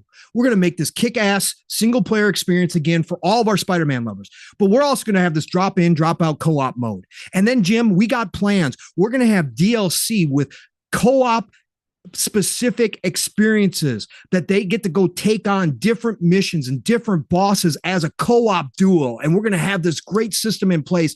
And think about how much more engagement they would have, Steel, with that type of game going. Think about how much more longevity they could have by add. Oh, yeah. You've got a comic book character. Again, why not have comic book expansions where all of a sudden you got a new baddie coming in out of the blue? It doesn't even have to be the biggest name baddie, but you got a new baddie. Right? That's how the comics work too. You have that coming in. Get your buddy, go in there. One of you is Peter, one of you is Miles. Go kick this baddie's ass. A whole new little short storyline, and we're going to sell it to you for $20. Bro, people would be all over that shit. This is the stuff I'm talking about when it comes to vision. And again, I'm not spending the money. It's not my money. I don't run billion-dollar companies. I can sit here all day long and play fantasy dev and say, oh, they should do this. But if that's what you're going for, why not check out those types of experiences or those ideas? Why not look at those and go, we've got established IP already that can be turned into this. Will it take some effort? Sure. Do you have to go away from the single player experience? No, you don't. You build around that. This is where I think PlayStation is lacking. This is why I care. This is why I'm passionate. This is why we come here and talk about everything in the industry, because I do, even as somebody who is not invested in the PlayStation ecosystem, but somebody who did invest in PlayStation from PlayStation 1, PlayStation 2, PlayStation 3, PlayStation PSP, PlayStation Vita, PlayStation TV, as somebody who did invest in that company and invested in that ecosystem with games that were freaking awesome all over the board, diverse games. Not third party, but first party stuff. I want them to get back to that. I want to see them back in that space. When I log in to Xbox, I know I'm getting a diverse lineup. Sure, the first party's been lacking, but now we know where they're going. We see the vision. The difference is I don't see the vision with PlayStation yet. And I think that's where a lot of the PlayStation community is at right now, because they are throwing everything in the kitchen sink at games as a service. Yes, they're still going to make their single player experiences, but they've shown nothing but short little snippets of the games as a service. And let's be real, PlayStation themselves cultivated a community that outside of Call of Duty, outside of your Maddens, outside of your casual base, third party, big games, your core PlayStation base could give two shits about multiplayer. And I hear it all the time. I hear it all the time. Two shits about you and whatever you want to dish at them from a multiplayer perspective. That's something you cultivated because you told them the premium experience. You don't need multiplayer. Was single player. You told them the premium experience was a movie-like game that immersed you in the world. That is what you trained your core base, and now you have to untrain them. But the way you're going to do that is not random third-party brand new studio IP that they've never heard of before. The way you're going to untrain them is by taking established IP and introducing multiplayer again to your games, introducing that games as a service feel with established IP that they love. And all of a sudden they go, holy shit, it's great to be playing with my buddy on Spider-Man 2. Holy shit, this is awesome. We're getting factions too. Holy shit, I can take what I love about Last of Us, and now they've made me a multiplayer game too. I'm going to hop in with a bunch of buddies and we're going to go do some stuff. That's how you do it, in my belief. And I think that Sony's taken the whole wrong approach. And it's not a Sony thing. Again, Ubisoft has had the same issue, right? A lot of studios have had the same issue trying to figure this shit out, when to us as gamers, a lot of us as gamers from the outside, we understand the gaming community and the culture a lot better than some of these companies do. And I could tell you how to get there. Again, would I be right 1,000%? Of course not. Probably not, no. My L's. But I'm saying that there's some other things you could do to try to make this happen. And I want to see PlayStation do it. I really, really do. I want to see them get back to what made them great. PlayStation 4 was an odd era because of how bad Xbox fumbled. They really didn't have competition last generation. Let's be real. They didn't. They were sat alone atop their throne, and that made them arrogant. That made them lazy. That made them just, hey, we're good. We're good. The money's rolling. We're good. We're good. Now their software sales are declining. Now their engagement's declining. Their console sales are still excellent, but their attach rates, all those old metrics that they like to use, aren't working anymore, folks. They need to get engagement. They need to keep people in the ecosystem, because it's proven now. We have court documents that prove it, that the longer somebody stays in your ecosystem, engaged, the more money they spend with you. And the less likely the less likely they are away. Correct. That's what PlayStation is lacking. Jim has said it. We know that for a fact. That's what they're trying to find. But use your established IPs. Bring back your old IPs. If you announced, I don't care if you just threw together a piece of paper and you wrote on that piece of paper, it could be a loose leaf piece of paper from Jim's office, and he sat there with a marker and he wrote the words SOCOM and held it up to the screen, and they put that up as a teaser, you would have more people talking about than any of your other trailers that you showed for your games as a service, all your marathons and all the other games that they showed, those games as a service. If you just did that, more people would be talking today. You would be trending today. That's how this works out here. And again, sometimes the companies lose sight of that. And I think PlayStation's lost a lot of that sight. They've got IP ready still. Sorry, I went on another rant too. Jesus. No, I mean, you're good. I mean, it's perfect. It's just, to me, and again, as someone who is not invested in the Sony ecosystem, as somebody who doesn't value single player games the same way that others might. And again, in no way am I sitting here devaluing the brand or the console. If you believe in it, great. But I want to hear from people why. What is your reasons? Because I can tell you why I'm in the Xbox ecosystem, for an example. And I can also explain to you what I'm looking for out of Sony for me to get into their ecosystem. And I wouldn't mind it. It's not about Game Pass. It doesn't have to be that. No. But you have even to give if we didn't have Game Pass, I wouldn't. Yeah. But you have to give me a reason as the consumer. And I understand this can also be a very selfish conversation that I could be having. Because as a consumer, this is what I personally am looking for from that brand. But again, this is also the types of conversations that we should be having so that everyone in every aspect can grow, maybe do things differently. Because I do personally believe, I should have been the multiplayer lead director. Because if it were up to me, I would have, when Last of Us 2 released, I would have remade, not remastered, remade the original multiplayer, said, hey, here you go. We're working on a bigger vision. We got some more maps that'll be coming in that we'll drop in to perfect idea. Just to give you guys some time. Perfect. We're doing that already now. Yeah. So if you're already doing that this year, for God's sakes, man. If we're all Call of Duty Modern Warfare 3 is literally an expansion to Modern Warfare 2. And it's a rehash of all the old maps. And it's $70. Yep. $70 for a map pack. Yep. And we're not even talking about going that big because Factions was never that big. We're just talking about tacking that on The Last of Us 2 and restarting zombies, giving people gameplay that they actually wanted previously. Yep. Oh, here you go. An expansion, $70. Right. Oh, it's a brand new game. but you'll be able to sign into Call of Duty, still have access to Modern Warfare 2. You'll be able to carry over everything. Why was nobody in any building, in any office, in front of any people, and just say, hey man, why don't we do this?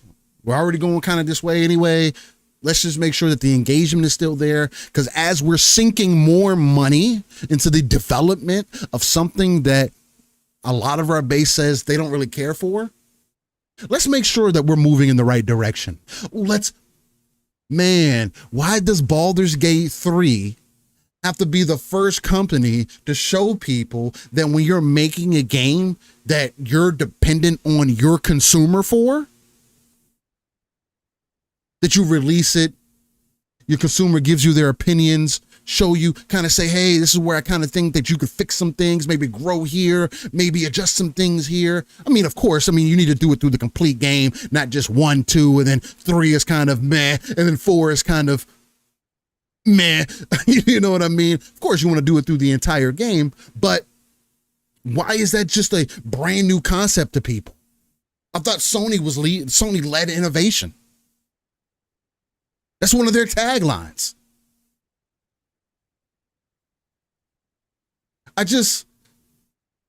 For me, of course, from a personal standpoint, it is frustrating. And again, I told myself when I played the original Last of Us, and then we'll kind of move forward, that if Last of Us 2 didn't have multiplayer, that I wouldn't buy it. When I had a PlayStation 4 and Last of Us 2 was out, I didn't buy it because it didn't have multiplayer attached. Now, when it comes to PC, it's going to be a bit different for me because I'll have access to it. It has been years, and I'm not going to pay the street price that they're going to want to pay because on PC I can get it for much cheaper. That's the other benefit to that. So again, I find my own personal ways to get around some things because again, I do want to, as much as I love that first story, I do want to make the self-determination for myself. Is the second game what I was looking for as far as the story goes? Should I have faith in, because now I'm at a point, should I even have faith in The Last of Us as I should going forward? Period. Like, you can say the man's great and creative and all these great things, but let me tell you something. Mass Effect 1 to 2 was pretty fucking great. 2 to 3 was pretty goddamn great. Going from Last of Us 1 to 2, I don't know if people genuinely feel that way. And it could just be story, and there's greatness in that is one of the most talked about and unsatisfying stories for people. Sure, maybe that's some success in there too, that you have one of the most talked about games, and as far as that goes. But from a story standpoint, I do want to experience that aspect of it. But again, those are my own reasons. And it does give me concern when I look over and I see people kind of bashing one side or the other, or making comments about what they're so worried about what Game Pass is going to do, and numbers, and how is this sustainable, and you guys got to see that Xbox. We are getting, again, because of what we've seen from Forza, because it's not the most perfect game ever, that Forza Motorsport is another example of Game Pass fodder. It's another game and drop into Game Pass and they'll fix it later. This is what live services do. You just drop it in and you'll fix it later. But if that's the case, then why couldn't Sony do that? If it's just so easy to do, if there's just a place where you can send stuff to try out, maybe it'll die and maybe it won't, why couldn't Sony do that then? You didn't support factions anymore, so why not pull the mode out and make it its own thing? Maybe it free to play. You just continuously update it over time. I mean, you had others around you giving you those same ideas. But again, maybe your vision wasn't that. And if your vision wasn't that, and blatantly, again, now hearing that it's on ice this week, blatantly tells me that you're not as great as people have tried to make you seem. You're not Rockstar. Rockstar can make you wait a month for online, force you to play the story, and then you get online later. They can do that and do both very well and be successful and support it. And I was going to say, but even Rockstar, they're not perfect failures. No, because look at Red Dead Online, right? They screwed up. Red Dead that's Online completely. You could say that's because of GTA Online. Correct. You could say that, or you could just say that they didn't have the right vision for what their fan base of Red Dead wanted to. Absolutely. Again, it's not easy. First one was successful. Steele and I are not sitting here saying it's easy. In fact, we're saying it's the opposite. But that's why we're saying Sony and PlayStation, from our perspective, should be starting small instead of trying to go so big. If you want to hire other people to make a big game for you that have experience in that realm, that's fine. But your own first party teams, you should be thinking smaller and growing that out, using the popularity of your IP to have a starting point and then making that experience expandable as it gets more and grows, as your fan base, as your core fan base starts to take to the idea of a multiplayer experience along with their single player beloved IP. That's how we would do it. That's all we're suggesting here, because again, from what we're seeing, going big isn't working for them right now. Again, could they find magic? Absolutely. They have the talent to do so. It's just not a flip of the switch. It's not automatic in any way that you try to do this. I would just like to see them diversify and try different things. Again, even if you have to dip back into that old bag of old IP that you say, it's not relevant anymore in 2023. I just don't think that would work. Those names still hold value. The players that were playing those in their teens and their 20s are now getting closer to my age. They haven't died. They still have that nostalgia. And some of those old names, if you reboot them, will work. And you will have a core base ready. If you make the experience good, they will be ready to jump back in and start spreading the word. That's what I personally would do. Again, it's not easy. It's not guaranteed success. None of it is. This is the highest risk industry, entertainment wise, in the entire world. There are more failures, and we're seeing a lot of that right now, Steele. We're seeing a lot of contraction right now, seeing a lot of people getting laid off, a lot of studios closing or being downsized because of the risk factor. It's always been that way. Pandemic kind of made that not a thing. Right. Because of how many people are playing games, but now we're seeing the comeback.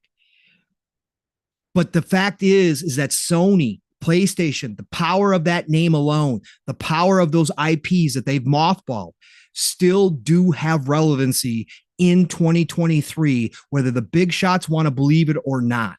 I'm telling you, if Jim held up a written sign for SOCOM, it would be trending. And it would get more views than all of their games as a service games that they showed off in that state of play combined. What's Love Psycho? Literally, that's all. I'm telling you, I would bet money on that would happen if Jim did that. That's the power that they have that they're just not using right now, that I would love to see them dip back in the bag. And who knows? They've got stuff going on in the background. Who knows? There's been smoke. There's a Twisted Metal game in the works. Maybe that comes to fruition. Maybe we start seeing some of those moves that we're talking about here. But right now, they don't have a roadmap. Right now, they're not showing anything outside of those games as a service. And it's just not exciting for PlayStation's core fan base right now. And that's different from the way it's been. And so we're going to have to wait and see how this plays out. But Factions 2 was a big miss for them. Factions 2 should have been out already. To allow it now to go on ice, to be letting go of people and telling people to stay quiet about it and all this kind of stuff. If you're telling people to stay quiet, that means there's something else behind the scene that was going on. Correct. And again, I'm starting to see, now that Jim's announced his retirement, we're starting to see some articles. Is Sony too late to the party with these games as a service game? Like, they're starting to write this stuff. Not enough, because if this was Xbox, as I saw other people in the chat, and as we've talked about, Steel, if this was Xbox, it would be like, what's wrong? What's going on? Management problems yet again at Xbox. There should be questions. There should be questions. There should be more questions right now around Jim's retirement, about whether or not this is a management issue. Were they pushing their teams to do things that their teams were not comfortable doing, right? That kind of stuff. Go ahead, Steele, segue. No, I was going to say that's a perfect segue. I mean, to get into Jim Ryan and him retiring, because that was something that happened last week, and we didn't get into it that weekend.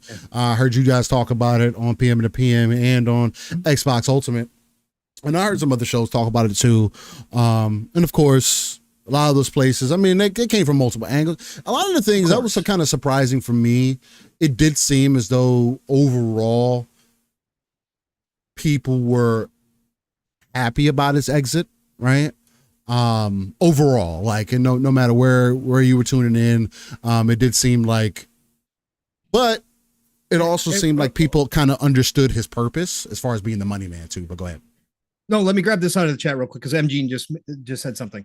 MGene says, to me, that's the difference between Sony and Xbox. Microsoft would have released factions half-assed like Redfall. Sony won't do that. I disagree. Because Microsoft has proven they can handle multiplayer games. And number two, you gotta expand that out, MGene. Generally speaking, when Xbox releases a game like that doesn't hit right away, what do? They support it. We just got the update for Redfall. You can say it doesn't matter, but that game's going to continue to live on in Game Pass. You got to support it. It's going to be available to millions of people. Xbox supports their game. Sea of Thieves didn't start out great. Continue to support it.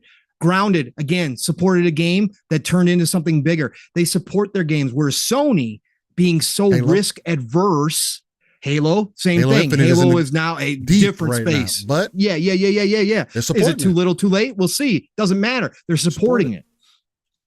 That's the difference. Sony is so risk adverse.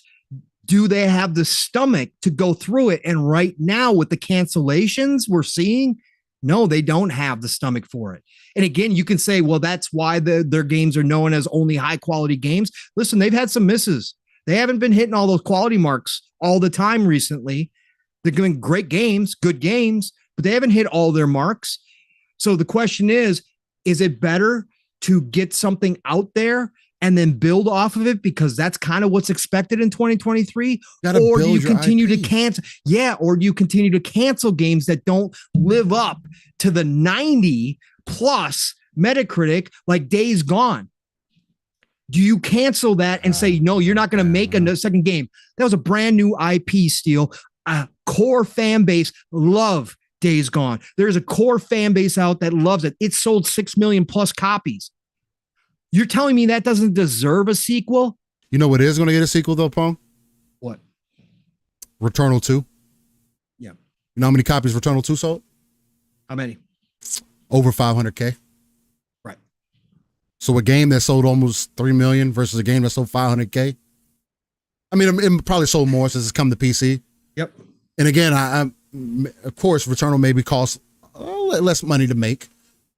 I mean, it's still a pretty visual game, but just as an example. Yep. And again, I know why they did it, because you already have a zombie game. Yeah. If Days Gone didn't hit the way that you needed to, why continue to support another zombie game? Totally different. It was. It was totally different. That. But in Sony's eyes, I mean, we already have that covered. We continue to do. Wow, who wants to play that? I mean, and then you also have. I think the other thing, maybe this is part of the reason why they didn't continue, and I think that there was some information that came out about that, is that the head of the studio, the things that he has come out and said, though, doesn't necessarily garner somebody that you would want to support, right? So, I mean, that's the other part of that puzzle, where it's like, when you got a guy coming out and saying that, people just didn't understand our vision, people... in the way he was talking down to gamers and everything like that, like, when you have somebody that has that mindset, why would you, again, as Sony, why would you want to support this? There was other things behind the scenes why that happened. So it's like, just to answer your question, MG, about, making that comparison between Redfall, Microsoft releasing a Redfall and Sony not doing something similar to that. The thing about that, Redfall is also something that came in from third party that was already in development. And I get, again, from a quality standpoint, should it have been allowed? No. But to Pong's point, you'll still support it, though. And you can't say it's better than what it was. And also, it is as in that example. I'm just saying. It's good still, because it is a discussion we've had. criticized Xbox for not having quality control, right? We talked about that. But as we've seen, and this is a discussion, MG, because I think that you can go too far in either direction. And we saw Xbox when they were desperate last generation, just putting out games that were like Bleeding Edge. They had to. Like somebody Bleeding Edge had a good base, but they didn't need some more vision in there. But you could tell that it was a project, right? Yes, it was a project, but they had games that they threw out there just because they needed content. But what we had, and now we've got PlayStation where maybe they're exerting way too much because, again, they've kind of painted themselves into this corner with their core fan base, training them to now say anything but high 80s, low 90s is garbage. Yeah. So now you've painted yourself into this corner where you kind of have to put out that stuff. But we know for a fact that that's not how gaming is. There are games that are scored in the 60s, 70s, and low 80s that are better than even, in my opinion, of course, but in gamers' general opinions, everybody's different, that are more fun than some of your 90-plus Metacritic score games. Yeah. So do you limit yourself too much? Do you not give games enough chance? But what my point was here is Xbox did force games out the door. But what we've also seen now, Steel, is they understand, and as they now have the studios, they now have the content lined up, they are giving their studios more time. They, in fact, had their worst year ever first party-wise in 2022 because they decided to push games off and delay them and give the teams more time to work on. And you can say that, that's just 2022 games. Yeah, I mean, they released this year, though. Right. They released this year. Right. But they gave their teams more time to work on it. So I think Xbox is now finding that middle ground of, hey, we're not going to cancel projects just because they don't live up to this, this crazy kind of, idea of, our internal QA or our internal testers say this is going to score an 85. So that's not going to work for us. Like something stupid like that. They're giving their teams more time. And again, do I wish every game came out polished? Do I wish every game didn't have? Of course. And in a utopian world, of course. But we know that's not how development's working nowadays. We know that's not how it worked back in the day. We got buggy games that were broken forever because they couldn't patch them. It's always been that way. You're never going to have perfect games. Right. But the fact is, can you control it a little bit? And I think, yes, you can. And I think Xbox is. I think Xbox has now realized that, and they are starting to make better decisions now that they don't have to have content all the damn time. So I think we're seeing a change, and it's a good conversation, MG, for sure, to have. But, factions, we weren't saying release Factions 2 in some buggy ass broken state because that doesn't work. You had a base. We're talking about as a smaller state of Factions 2. They went too big, we believe, and that's what's caused this to now be put on delay and put on hold. All right. I think we covered Factions 2 and Sony PlayStation a lot. Yeah. You were getting into the next part of it. Yes. I was getting into the next part of it with Jim Ryan stepping down and retiring. Yeah. Right. So it was announced, I believe that was last week. Jim Ryan was going to be retiring from Sony next year. I'm going to be reading this from BBC because it kind of entails everything. PlayStation boss Jim Ryan has stepped down in March after almost 30 years with the company. And that's something that you got to keep in mind, right? He's been with the company for 30 years. I am of a perspective, and I do feel like more than most people, surprisingly, that I've been more of a Jim defender.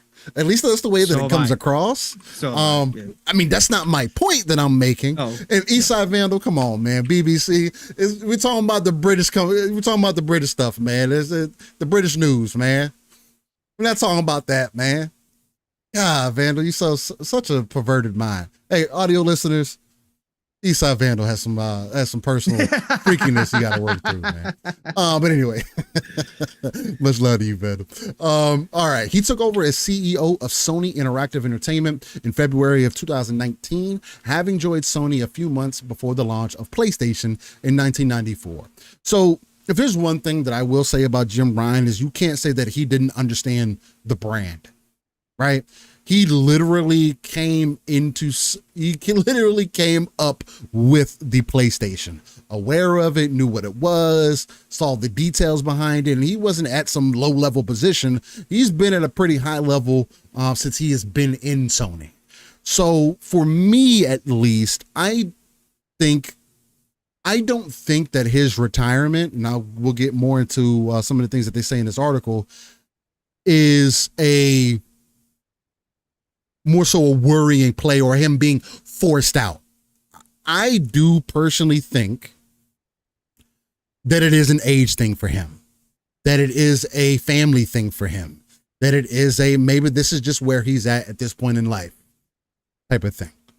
And I only say that because of his tenure with PlayStation, well, with Sony overall, not just PlayStation, but what he has done for PlayStation, who needed to pivot and make sure that they were making money.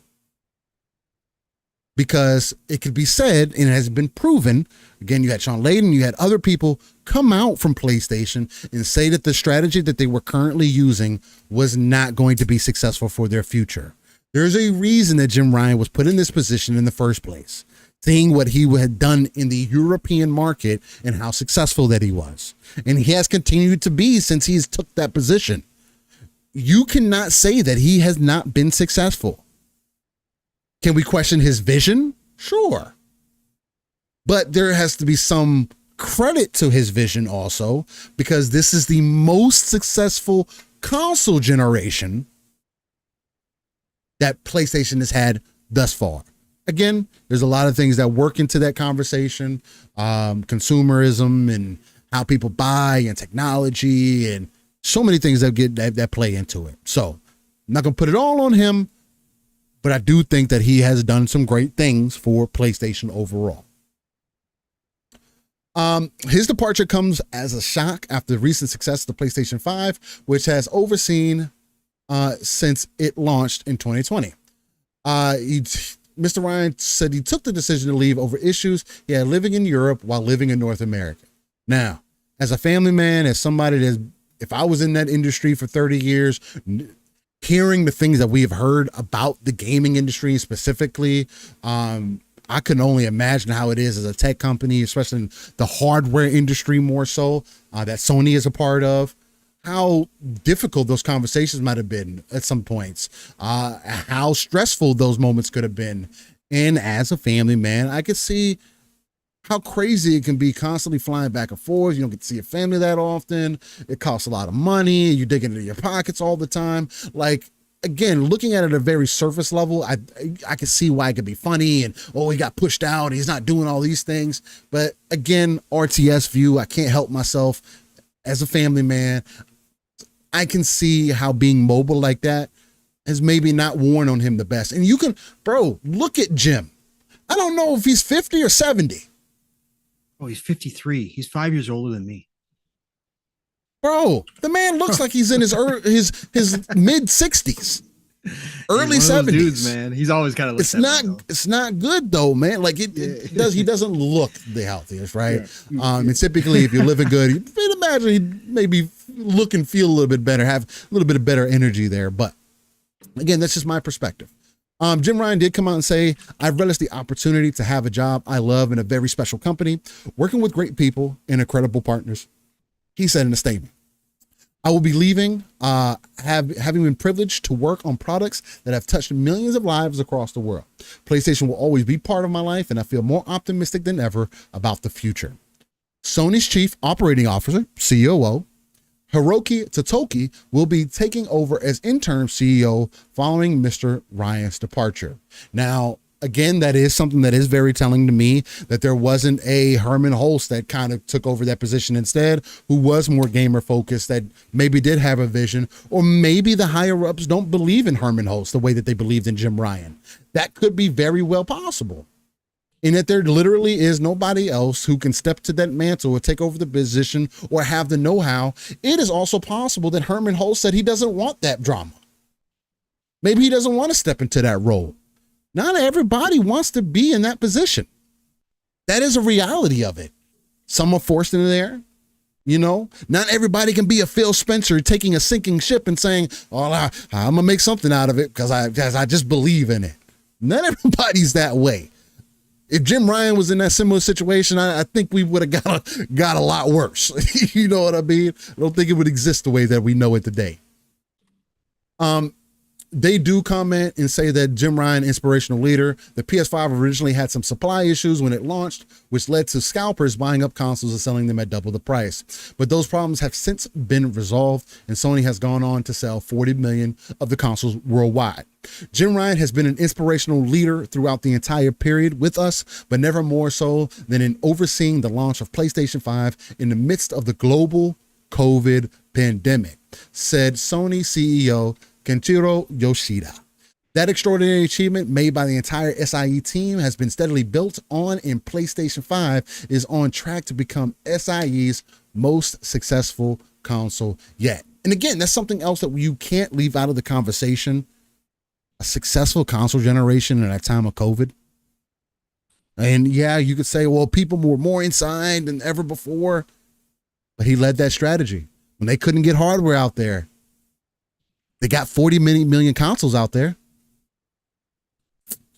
He was able to do something, right? What happened to the allocation? Those are conversations we had before. We thought Xbox had more allocation. It did for a while. Sony was getting consoles out. So, Jim Ryan leaving, I'll add on to what I mentioned earlier, because again, I do feel as though, as far as what I've heard from everybody else, it does seem as though most people are more negative on Jim Ryan. And again, rightfully so, because he wasn't a gaming representative, right? He wasn't somebody that you wanted in front of a TV talking about your hobby.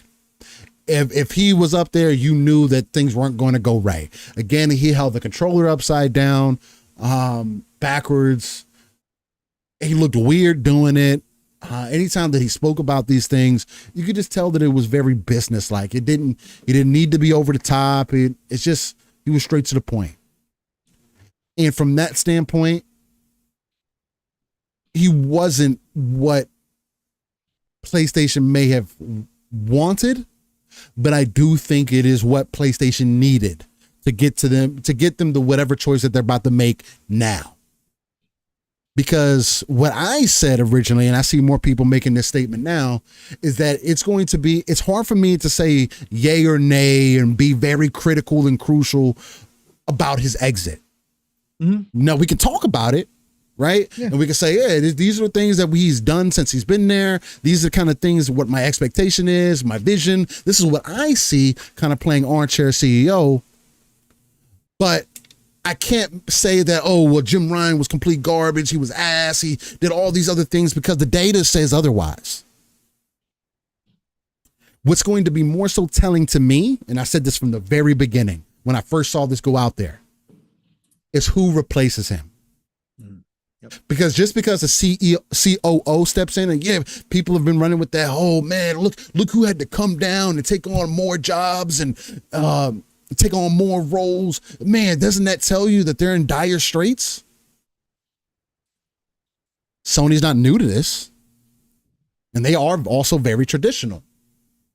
Again, like I mentioned with Jim Ryan, he wasn't put there for no reason. And it would be a fool's thought to think that Sony is so disconnected from their corp or for how they do business, that there isn't some form of strategy in mind there, that they're not getting their ducks in a row or making sure that things are lining up, or maybe somebody's not ready to step in that position yet. But it'd be telling, knowing that the COO does believe in the mobile vision, the same way that Phil believes in mobile. Except that I know that the COO doesn't believe it more so on a gaming standpoint. He believes it for a business standpoint. And if that's the case, you thought Jim Ryan's future was very bleak, or thought he was spreading himself out too thin? You better be ready for what they're about to do. That vision of Apple coming into the picture can be a much clearer picture if he remains there in that position. I don't think he will. I think he's just a more so of a middle ground. But It is very telling for somebody like him to be in that position, but I don't know how telling without seeing how long he's going to be there and if he's going to make any impact at all. Because again, with Sony not being a small business, you have to have a top dog continuing to make sure that everything is working as intended. Because again, to my point, there may have not been anybody else under Jim Ryan who could handle the business the way that it needed to be handled. That's a real life thing that happens in day-to-day business currently. I may have a rep with me. I may be the top rep at my corp, right? And if I don't have anybody as my wingman that I can help build up, grow, and become better, and I just leave, somebody has to step down to take over that workflow until they can bring somebody else in. That's a real life, no matter how big I've seen it at every level in real life. So you would think that all these people they're so qualified to do these things. Why didn't he step in? Maybe he doesn't want to. Maybe he doesn't truly have the other things that are needed, business acumen, whatever it may be. Or maybe is going to be a very drastic change in vision. Pong, now that you have sat on this for over a week, talked about it multiple times, are you more in line with kind of how I am? I know, again, I've heard you talk about it, and I know you are more so on the quote-unquote positive side, I would say, of Jim Ryan. At least that it comes across that way from what I've seen. But how are you feeling about things now? Has there been any thought process that might have changed? Maybe have you pulled yourself out and maybe looked at some other things and maybe connected some wires? Or what you thinking about this whole Jim Ryan departure, man? Yeah. I'm pretty much in line with you still in a lot of ways. I think there's more of a mix to this. I definitely think it certainly probably was personal, but as I see, again, I've said from the beginning too, Steele, just like you just got done saying, I've said from the beginning, the permanent replacement will tell us everything. Right. Okay. Or at least tell us 75, 80% of the story. Okay. Depending on who that person is and what philosophy they bring in. Okay. Right. If they come in and start dismantling everything that Jim started putting in place, well, then right? Obviously, as it stands right now with what I'm seeing, I think it was a mix. I definitely think there was some personal stuff in there because I think Jim might have lost. I think Jim probably looked at the situation. He was brought in for a specific purpose, and that specific purpose as the businessman was to make strategic decisions without any feelings about the gaming side of things, right? In a lot of ways, right? Where Sean Layden loved gaming, loved gamers, he was loved the creative process, right? Loved all that. He was making decisions from that mindset. They needed somebody to come in and make hard business number decisions because, again, don't forget, PlayStation is a large percentage of Sony Corp's profitability, stock prices, etc. And again, at the end of the day, this is business. They need it. So I think, Jim was brought in to make those tough decisions because he wasn't going to have any of that nostalgia. Right? Because he's not a gamer. Let's be real, folks. He might pick up a controller from time to time and try things out. Come on, man. He's not a gamer. We know this. It's not slander. It is what it is. He's a business guy. He led the European market to the pinnacle. Okay. Right. Shit. So the guy knows what he's doing from a business standpoint. Anyways. So I think that Jim came in, saw what was happening, as I said before in our last conversation. He saw what was happening. He saw the problems. Obviously, he started that position as the Godzilla known as Microsoft Corp was waking up with Xbox. Okay. He saw what was coming. When they started opening up the checkbook, the coffers were opened up to fill, and they went out and bought ZeniMax when PlayStation Jim was trying to negotiate an exclusivity deal for Starfield.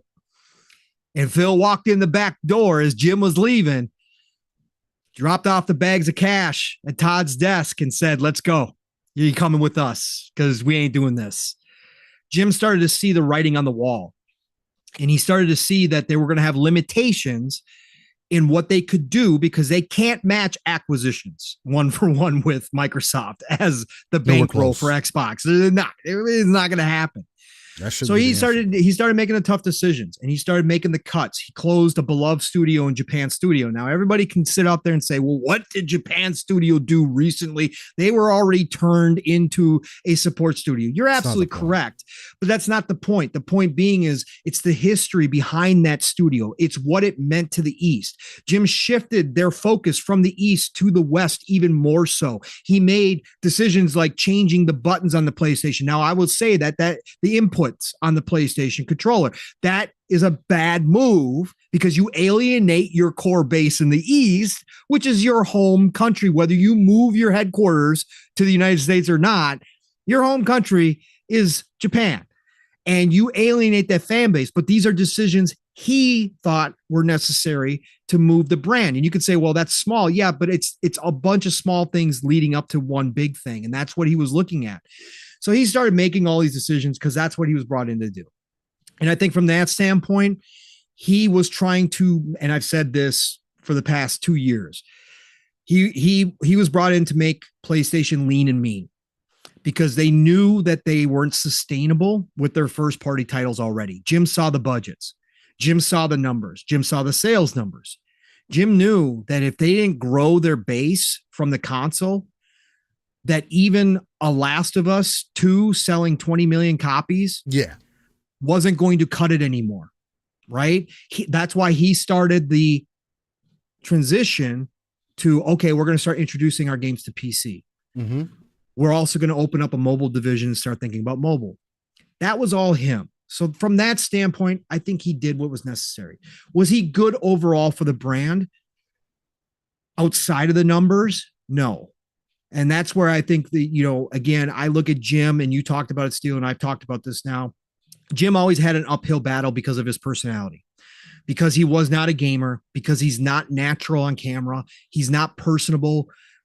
He's not a Phil, right? He's not a Sean Layden, right? He's not a Reggie Fils-Aimé. Right. He's not a charismatic dude. Okay. But I give him credit because he lasted in Sony for 30 years and made it all the way to the top of PlayStation. So dude's got something. Dude's got talent, and it's obviously in business. But charismatically wise, when you're a front-facing consumer-based company like video games are, if you're not that, you're automatically already going to be at a minus with the community. And that's what happened to Jim in a lot of ways. Now, Jim also added to that negativity by doing his, and again, I know people, lying, crying, Jim Ryan, blah, blah, blah. Listen, any CEO does CEO speak. I call it CEO speak. They will say things that aren't true. They will say things, they will gloss over things because they have to. That's their position. Okay. They are in charge of their company's stock prices. Okay. In a lot of ways, because if they say something wrong, it can affect the stock price. That's why they have handlers that tell them what they can and cannot say. You see it with Phil. You saw it with Jim. You see it with everybody. There's certain things you can't talk about. But Jim did a lot of that. We believe in generations, certainly did not help the brand, right? When it was all said and done. But he did what it was necessary at the time to try to take advantage of what Xbox was talking about.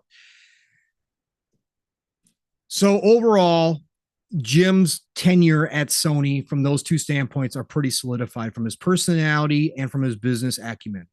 Now, as far as the actual core gaming stuff goes, I said this before and I'll say it again because I still am in that position. It's an incomplete right now.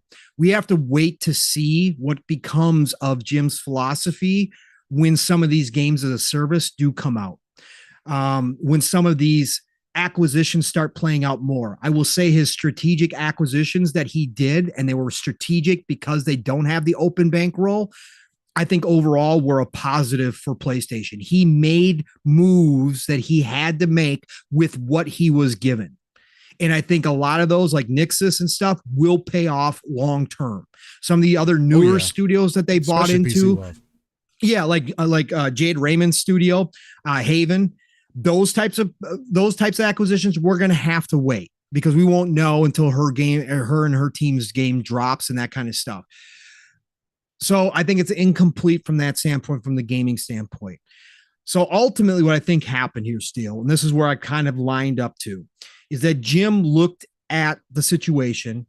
I think that if the smoke is real, and I believe that some of the smoke is real, that some of the studios were pushing back, weren't happy about some of these moves, especially, Bungie coming in and being QA king and granting yes or no and telling a studio like Naughty Dog, your game's not good enough.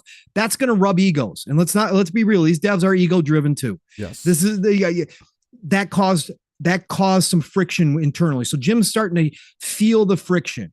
And I do believe that Jim was under the gun from Sony Corp. Their stock prices dropped dramatically.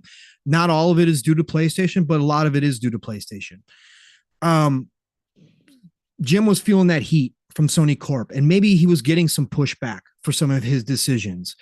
Maybe he was getting some pushback from Sony Corp. I'm not sold that Sony Corp believes in games as a service still.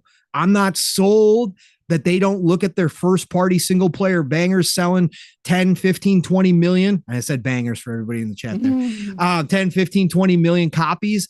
And they don't still believe they can live off of that. Even if Jim showed them the numbers. I don't believe that they don't look at their success as the PlayStation 4 era and aren't still arrogant about it to say, Jim, we don't need to change anything. What are you doing? So I think that he probably did get some pushback. So then that's when the personal side comes in, Steele. Jim's been doing this for 30 years. Yeah. As Jim Ryan, all the flying that he talked about that he was doing, all of that travel, all that time away from his family. He's only 53. Again, even if he looks older, he's only 53. Maybe he really sat down in front of the mirror, Steele, and said, is this worth it? Do I want to go to battle with Sony Corp? Do I want to go and battle with my dev teams?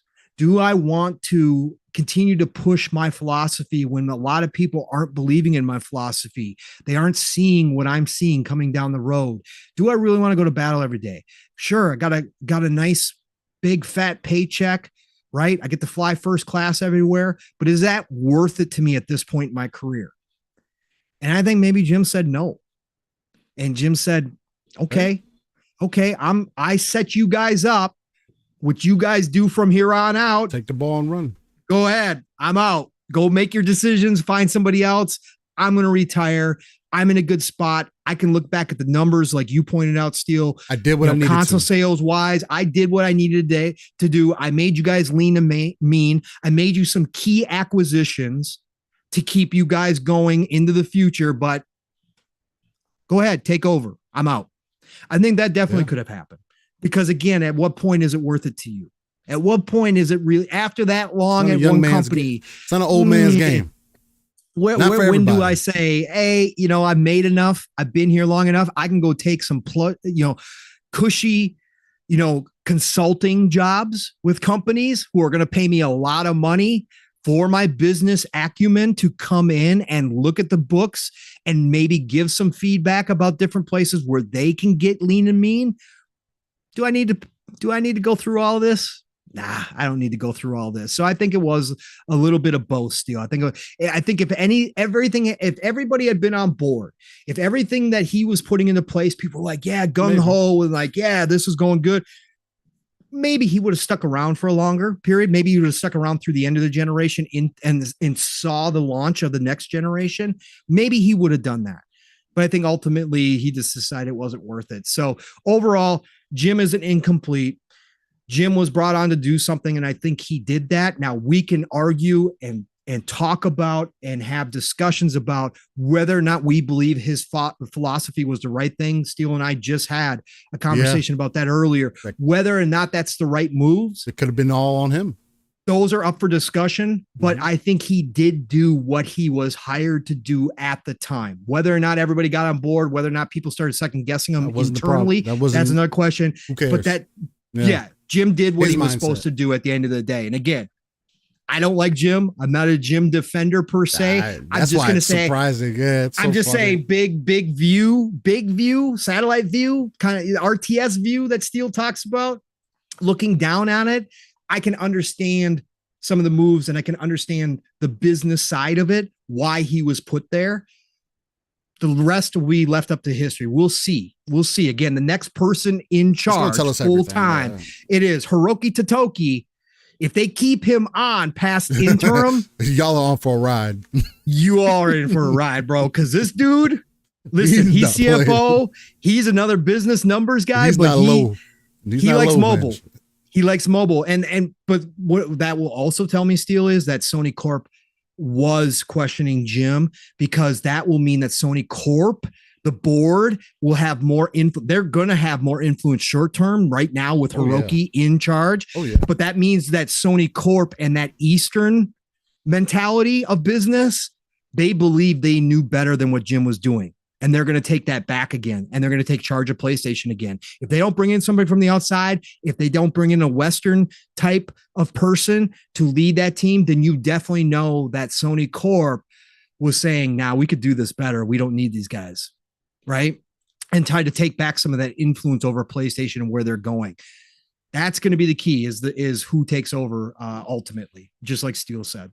So yeah, 1,000%. That's the information I'm looking for now.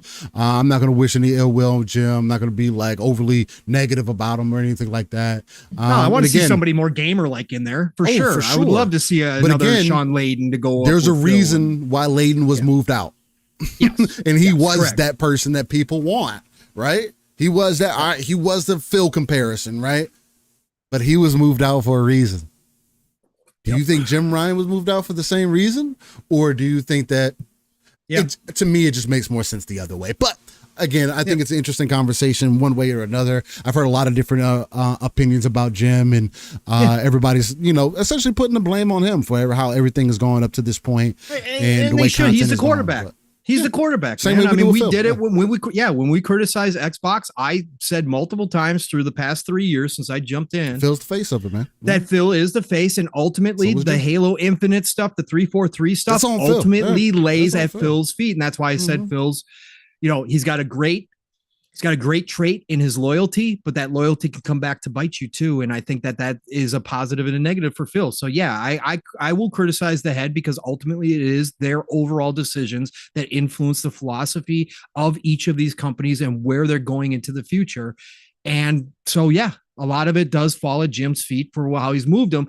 But like I said, we still are in a wait and see of how some of that turns out. Again, if somebody comes in and dismantles it all, well, then we're never going to see. And we'll just say, well, Sony Corp totally did not believe in Jim's vision. He's out the door. But right now it's wait and see. So yeah, 1,000%. The other thing to add on to that conversation is this thing with Bungie. I know we talked about them earlier, but apparently former Bungie human resource manager is suing Bungie for wrongful termination after she reported a potential racial bias. She reported it to her supervisor and got told that the individuals are highly regarded, and the report was denied. I don't know if it's something that we necessarily need to get too deep into. For me. Well, hold on. Let me change my headphone real quick. And I don't need to stop talking. I don't know why I did that. Yeah. But for me, I think it's unfortunate if that ends up being true. Again, we're coming to find that a lot of these studios that we hold in high regard, actually have some underlying things and issues that they need to figure out. Or some skeletons in their closet, right? A lot of big corporations do. That's where a lot of conspiracy theories come from and whatnot. I do hope and pray that this gets handled. If she was wrongfully fired, I hope that it gets handled, because I do believe in people getting their just due. I also believe in karma. I also believe in there's so many things. And if it ends up being something much bigger and ends up unveiling some other things because of this, again, there's a lot of positives and negatives in the time that we live in right now. We live in an overly sensitive time right now, but we also live in a time to where shit like this just doesn't get looked over. It doesn't get pushed out of the way, where somebody's going to look into it, right? So that is a positive. I hope for the best for her. I'm pretty sure she's not expecting to get back to Bungie, but maybe to clear her name, or because there could be some of that going on, right? She could have got blackballed because of that situation, and those are real life things that happen, right? People point out a problem. I've seen it plenty of times in my own lines of business, where people bring up a problem on any level. It could even be a sexual harassment type of thing, and for whatever reason, it gets pushed under the rug. For business sake, gets pushed under the rug, or money gets given out, or people get given a pass. But it doesn't look good for Bungie overall. But was there anything that you wanted to kind of add on to the feelings of that, what that entails, or again, not a major thing. No, it is an issue for sure. It is, and it should be addressed. I've learned over especially the past 5-10 years now, to wait for full stories, to wait till all the facts are out, because we've seen definitely once both sides are out, things aren't always as initially reported and such. Right. So I'm going to wait on actually judging the situation. But what I will say is, as a company, as a developer, as a studio, as any company in this day and age in 2023, these are not allegations you want out there. These are not a situation that you want to have happening, especially still when you add the context that this lady was brought in to address be your diversity person. Diversity problems that people were pointing out that you had internally. You bring her on board for this very specific role, and the first time she raises her hand and says, "We got a problem," she's out the door. Again, there certainly could be circumstances where this totally flipped around and it was a righteous firing that's happened before. But what I'm going to say is just the general public sphere where you are judged instantaneously. Most people are not like me. We've seen this time and time again. Nobody's learned these lessons, even though we've been given example after example. It doesn't matter. People will judge you instantaneously the minute that this article, this post went out onto the social media. You're judged, and Bungie is getting looked at side-eyed. They also had something else happen with their social posting of the Latin month. Latin month as well. Yeah. So they're already getting side-eyed, and then you have this drop on top of it. It's not good. Okay. It's not good. Sounds disconnected. Yeah, you sound like you still have a whole lot of issues internally to work through. And I think this won't be the last we hear of this. This is probably something that will come back up again as more information comes or as her lawsuit moves forward. This is not something you want, though, for your company, especially Bungie, being that they were just acquired by PlayStation. This now rests in Sony's lap as well. PlayStation as much as we say it doesn't. As much as they've got to deal with this, just like it's business. Microsoft and Xbox are taking on ongoing issues with Activision Blizzard that they will have to deal with when they acquire them, right? When that acquisition goes through, they're going to be inheriting those problems because they're not all done. There's still current active lawsuits in California going on. There's still other people that I'm sure Microsoft and Xbox are going to clean house, even though Activision Blizzard has done some cleaning. They're going to come in and clean even more. That's what happens. I mean, that's part of the risk you take on when you acquire a company that you haven't built yourself. So, it's unfortunate. And if it is as the facts are stated, then Bungie's got a problem, a massive problem that they're going to need to deal with internally, and that I hope gets fixed. And they're going to have to address it publicly because now of public knowledge. We see this with Ubisoft right now too, Steel, because that Ubisoft HR stuff that happened a few years ago has now come back. Because the French police arrested 5 former Ubisoft employees regarding those sexual harassment allegations. And you can say, well, they're former. Ubisoft did their job. They fired them. But that's again, now that these people have been arrested, that's not where it stops, because these people are going to know things. Right? These people are also going to have information, which could ultimately lead to more arrests, maybe of some current Ubisoft employees that are still there. You just never know. That's why every you don't bucket's want this good stuff. at holding water. That's why there's whole entire businesses that are been built around mitigating these situations for large corporations, and they are paid a lot of money to try to figure this stuff out. It means you have to bring in outside people to help out with your situation, kind of like what Bungie did, but they fired that outside help. So it's just not a good look. It's not something you want on your plate, and I hope they get it corrected, and I hope we get all the facts and we get all the truth out there.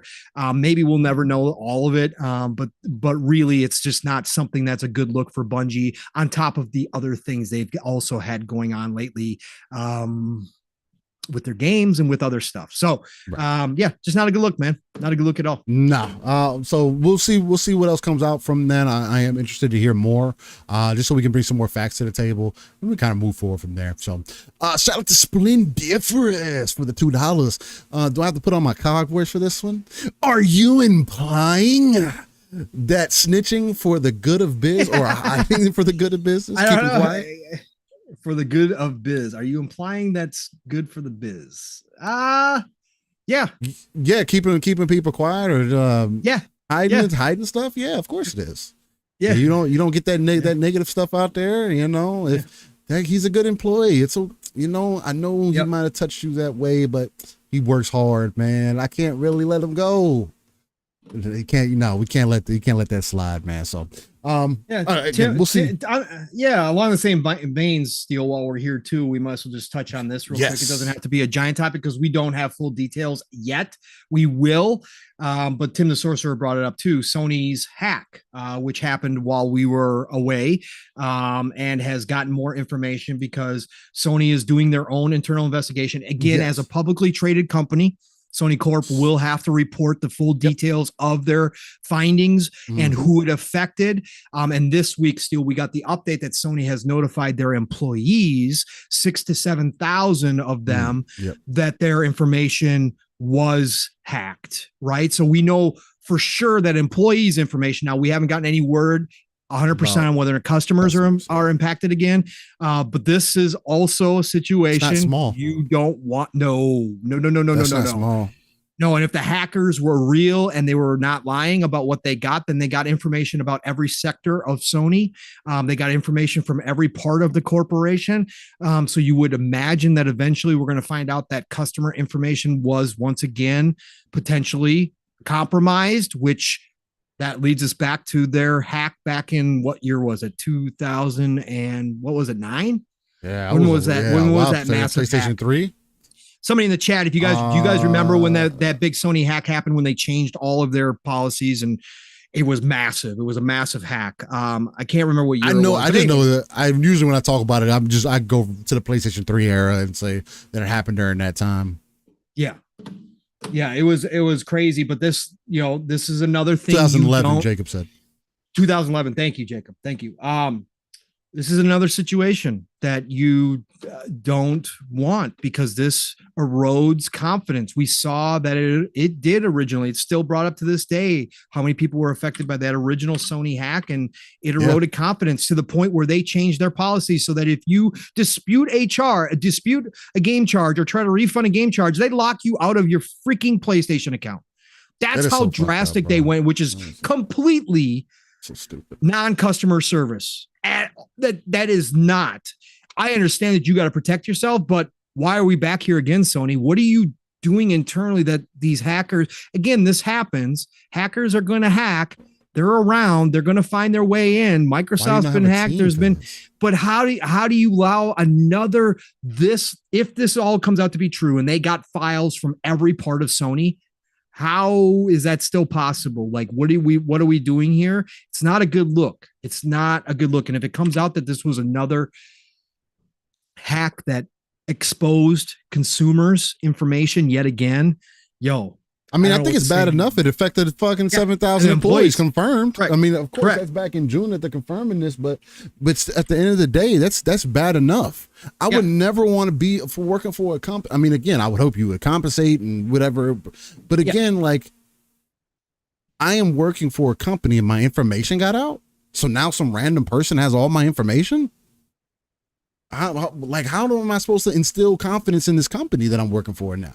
Like, how am I supposed to still have the same belief in them that I had before? Because it kind of shows me as, again, I'm just kind of looking at this more of as at that employee standpoint, where it's just like, do I start like looking for other work, or do I just start making the right, like Jacob Novick says, start making the right contact points and get in contact with the right people and let them know and say, hey, you know, I got hacked, this, another thing, or companies working through it. It's just, it's so, especially in this day and era where getting somebody's data could literally destroy their life in ways that our own government won't help you through. Right. Again, it happens sometimes, but I've seen it too many times where people have been put in a very unfortunate situation, got hacked, got money taken out of their account, and they didn't get their money back.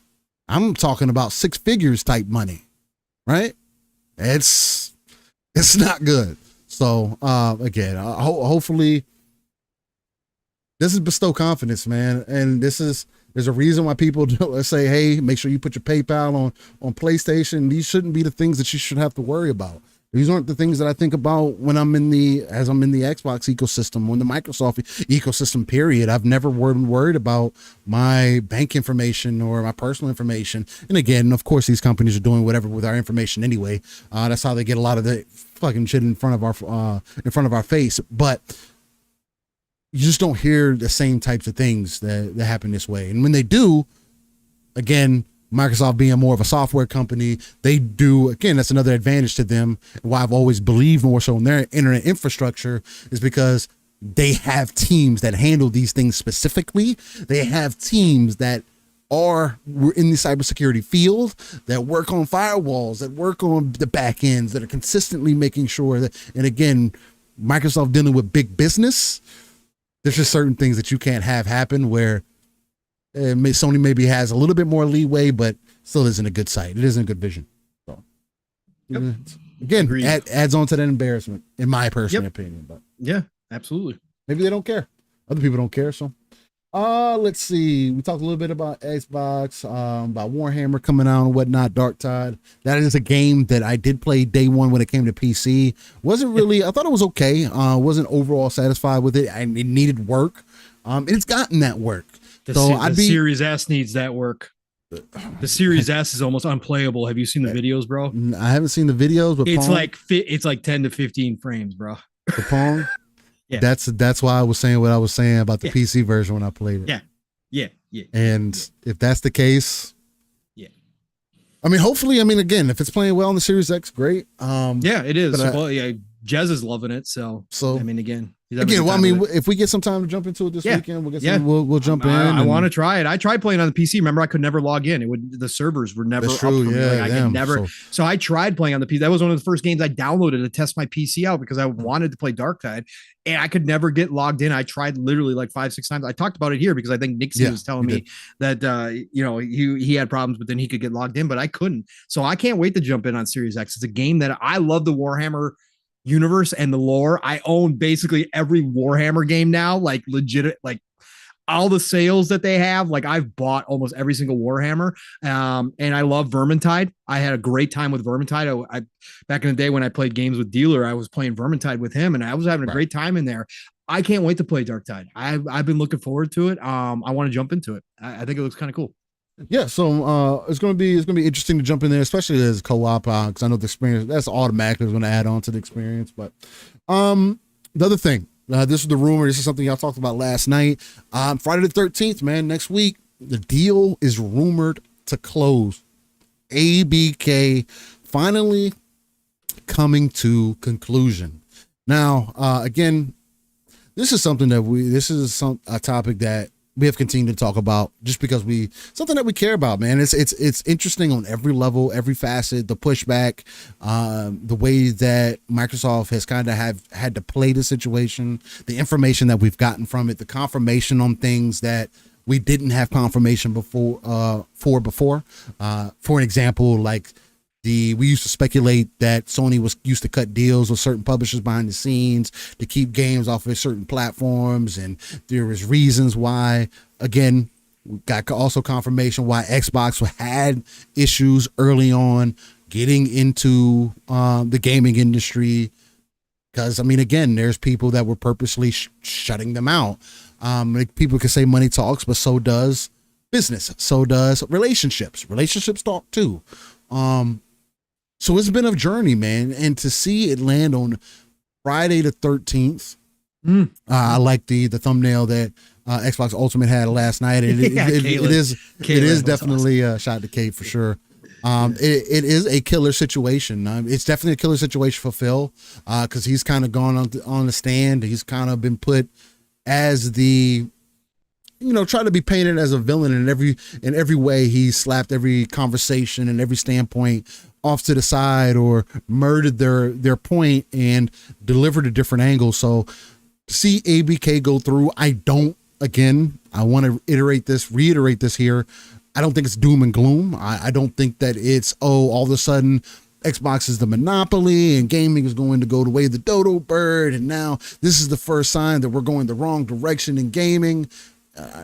I think you're 15 years too late as far as that goes. I also don't think that this is a negative for what is going to happen within the gaming sphere. And using an argument as an example,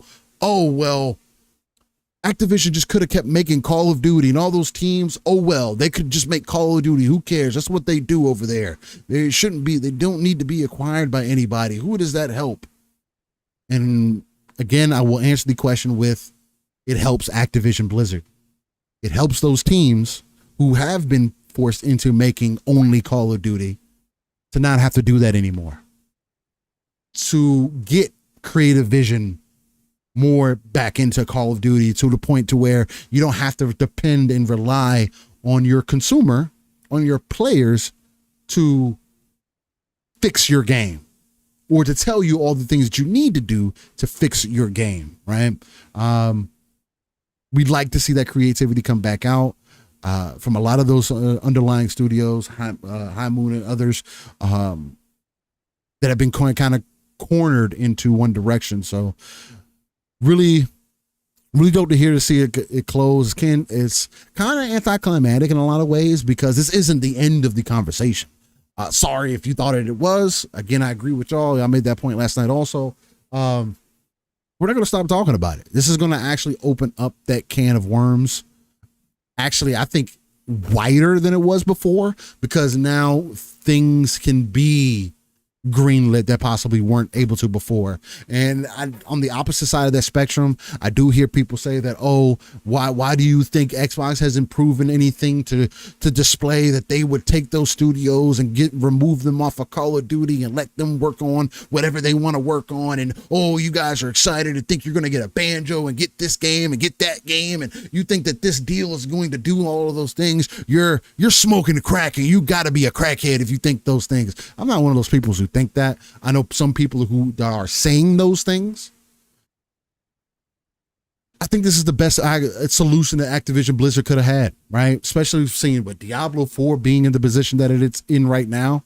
What would have Blizzard done if, again, it's hard to say one way or the other, but what would have been Blizzard's choices with the way that Diablo 4 has been received to do, just relying off of the Call of Duty money? Relying off of Diablo Immortal money, right? Maybe it would have continued. Things would have been as is, and 5 years down the line, they would have closed. Who knows? We don't know the direction, but I do know that on what we've gotten from Xbox, Microsoft thus far, that they are willing to let studios grow, that they do want to see people expand, that they do want to bring creative vision to the forefront. And I have faith, and I believe that Xbox is going to allow Activision Blizzard to do that. That because of this acquisition, we are going to get the StarCraft now, right? That's my ambition. Now, am I going to play StarCraft? Probably not, because I don't play RTSs like that anymore. Now, if it was a different version of it, that's different. But nonetheless, I think it's going to be a really interesting time. I'm waiting. I'm excited for more of the news that's going to come out this week following up to this point. What other details might entail. But I mean, Pong, how are you feeling about Friday the 13th? Jason himself, known as Phil, coming through and just, murdering all the, not only fighting against, but just putting it to the man, it feels like, in this situation, and getting this deal to come through, man. Is it the end? No, it's so funny too, Steele. It just, after my rant on Thursday night with PM to PM, right? It's crazy. This community is just, I just don't understand people's mentality. Legitimately, sorry, real quick, just side thing. The Game Awards posted, if you had to vote today, which game has the best score in music of the year, right? So all I simply did was post a GIF of Starfield. Right? That's all I did. Post a GIF of Starfield. Within 1 minute, I had some dude jump in and go, "Ain't no way." Like, why? We're talking about why do you have to respond with "ain't no way"? Like, why? What is? Game had pretty good music. But why, even if you disagree, why do you have to post? Why do you have to respond with "ain't no way"? Like, it's just, oh my God, just the mentality, man. It's a response to you, man. Yeah, it is. It's crazy. It's crazy, man. Anyways, as far as Friday the 13th, I know, Steele, it could have been more detailed. You could have had a better point, but it's an opinion. It's fucking music, bro. I would have rather him say, "Ain't no way." I think this was better. You know what I mean? And I looked, he posted himself underneath. He said Final Fantasy 16. He posted himself underneath the post. You made your statement already. Final Fantasy 16, and then a close second is Hi-Fi Rush. Okay. That's your personal taste. Yeah, sure. But because it's Starfield, Steele, is my point. Right? Okay. I know that's why it is, because it's freaking Starfield. That I can guarantee you that's why it attracts. Never mind. Anyways, as far as Friday, sorry, Chad, I went off on a tangent there. I didn't mean to, but it was something that just literally just happened. As far as the closing goes for Friday the 13th, I had a big soliloquy last night about this on Xbox Ultimate. This has been a long time coming. This is something that, again, whoever you've tuned into out of at least our community, the Fun Speculation Network, me and Steele here in Living Split Screen, all of us, you guys know a lot of us, you guys all are, you follow us around, and it's freaking fantastic. You've heard us all talking about this for nearly 2 years now. It's been over 20 months by the time this thing closes. You understand where we're coming from. I just can't state it enough. This is, I said this last night, I'll throw some stats out for anybody who wasn't listening last night on Xbox Ultimate. I went back and did a quick count on Wikipedia of the all-time biggest mergers and acquisitions in history, not limited to entertainment, in history of the world, all businesses, even state-run, like China buying up companies, right? This is all time with inflation-adjusted dollars, okay? In the history of the world, this is going to be right around the 65th biggest acquisition ever. Mm-hmm. That's in history, bro. That's in history. It's crazy.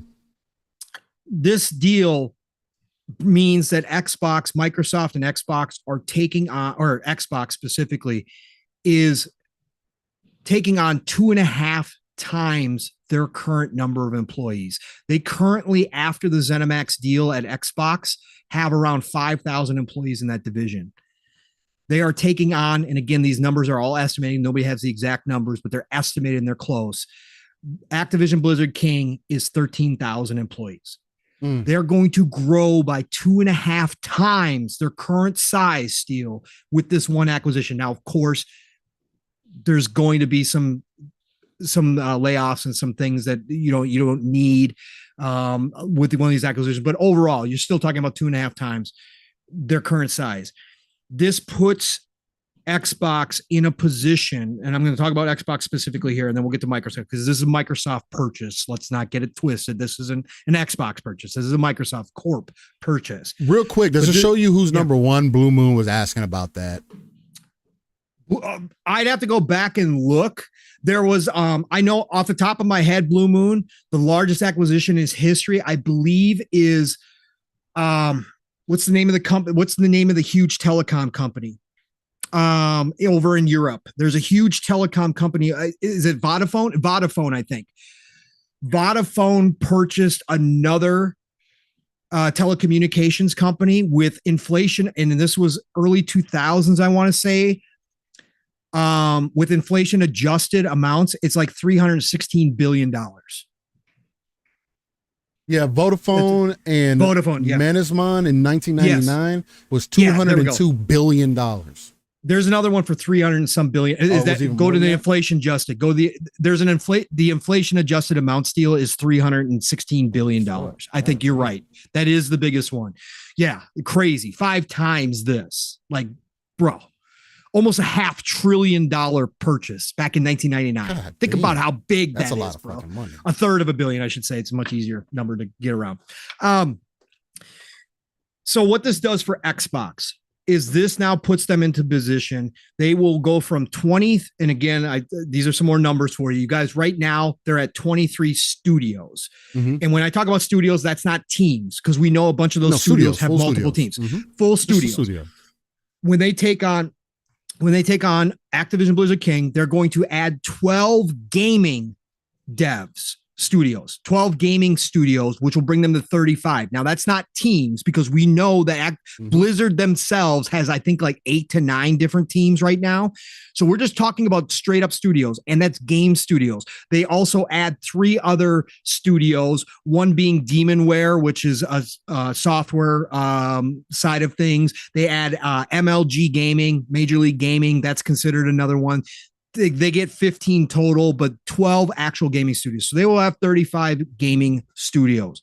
This allows Xbox to be almost completely, they're not done. We know acquisitions are going to continue, but at this point, this allows them to control their own destiny. They will be insulated from the rest of the industry, which is exactly what they wanted, which if you go back to listen to me and Steele in the beginning, when we started talking about these, if you go back to listen to me and Mav or Xbox Ultimate or any of these channels, you will hear us talk about this consistently. We saw the email from Matt Booty during this case that specifically said the same language that I, for a fact, know I used with our discussions.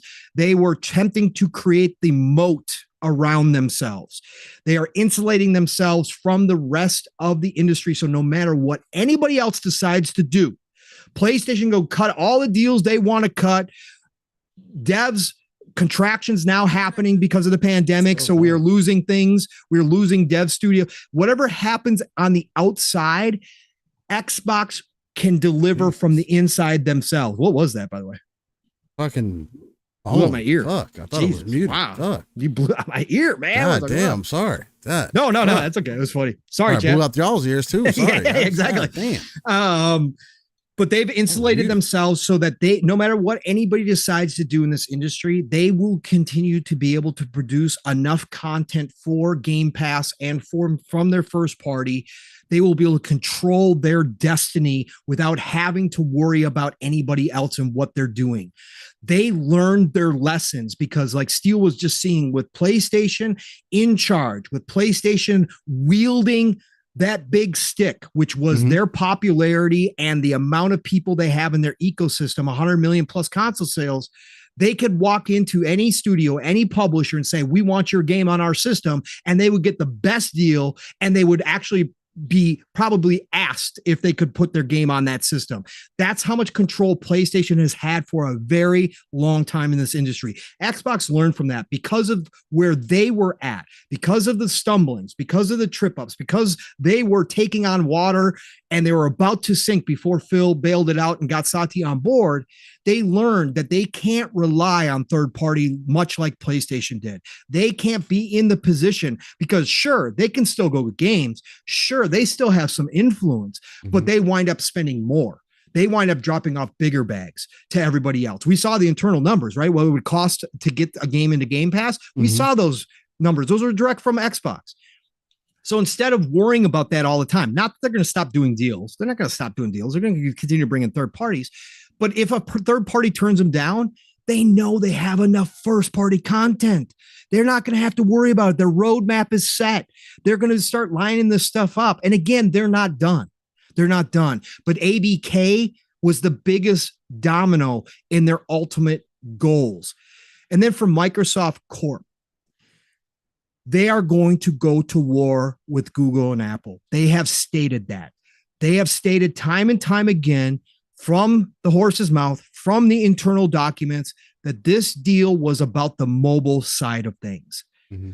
They are having, we know Tom Warren's reported on it. They already have a mobile storefront ready to rock and roll.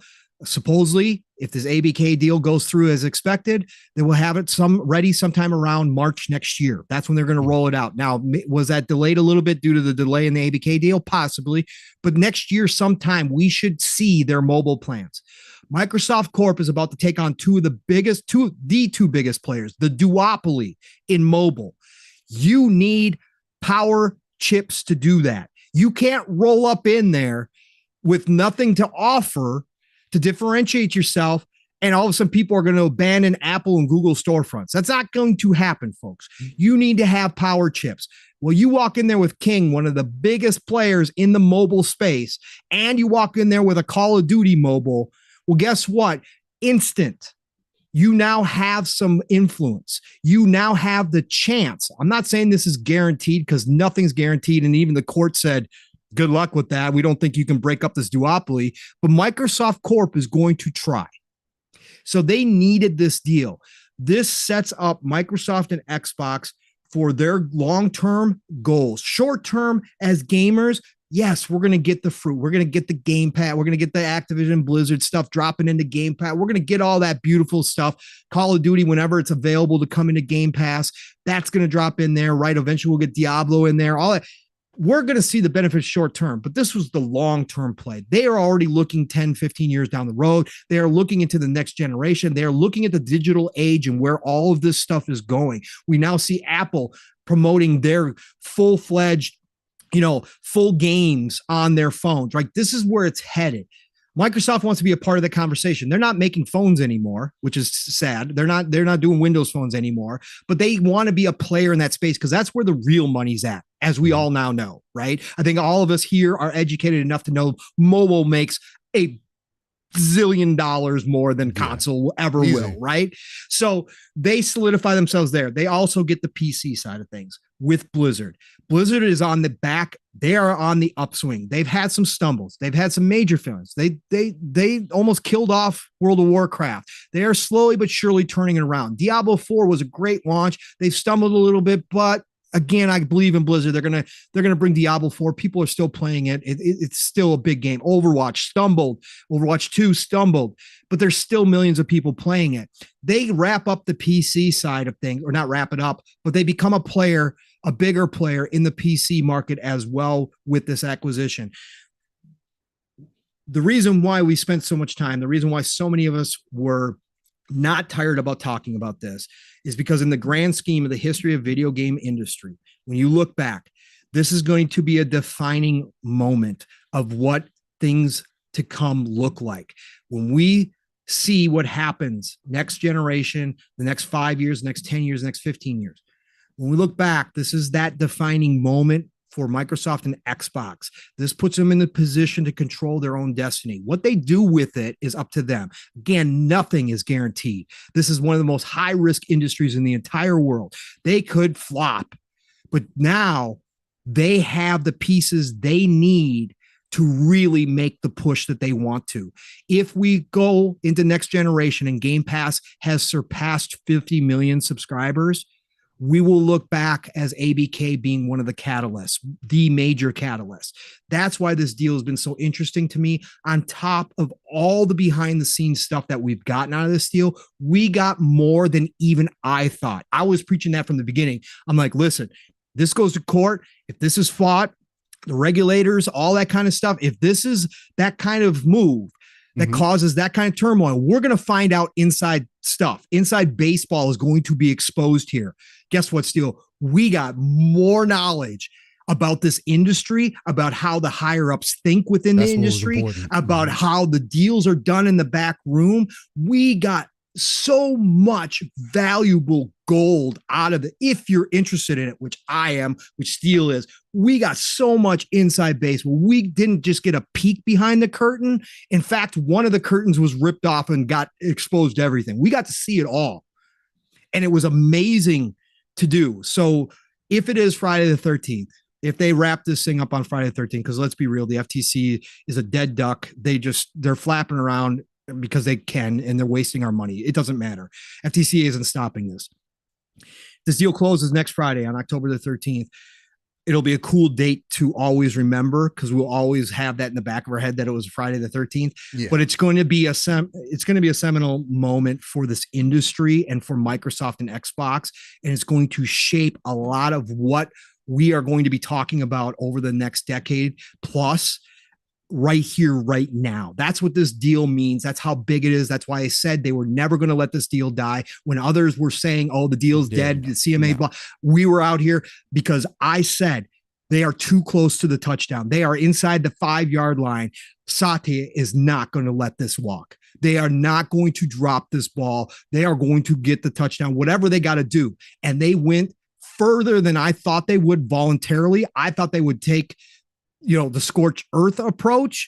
They decided not to do that. They divested themselves entirely of the cloud side of things, which I never thought they would do. I'm still not 100% on board with it because it sets precedent for this as well, but it doesn't matter. They did what was necessary to get this deal done. Friday the 13th is going to be remembered for a long time when it comes to those of us who are video game enthusiasts, for the hobby and for the business side of things. This is a gigantic moment, Steel, and I can't wait. It's going to be a celebration for sure. It's going to be fun. Yeah, it's going to be super fun to get into. No telling what else we're going to get next week on the lead up to that.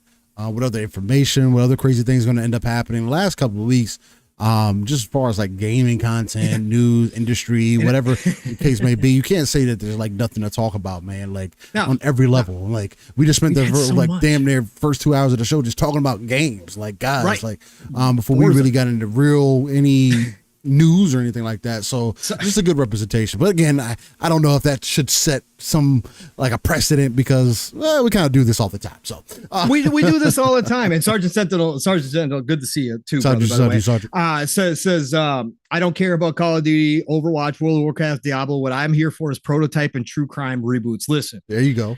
That's the other side of things, which we've talked about before. One of the first games I said that I said I want them to do is true crime, because if they can have a GTA-like game exclusive to their first party, again, it doesn't have to be GTA. Nothing will replace GTA. Yeah. But if you have something like that in your repertoire, my God, you could have gold. Anyways, that's absolutely the other part about this is the possibilities. And again, I'm not saying that anything changes for the first 3 to 5 years. I think their roadmap is laid out, and I don't think that Microsoft and Xbox change how they do Call of Duty. I don't think they change any of that. We're probably going to see the status quo for a long time when it comes to ABK.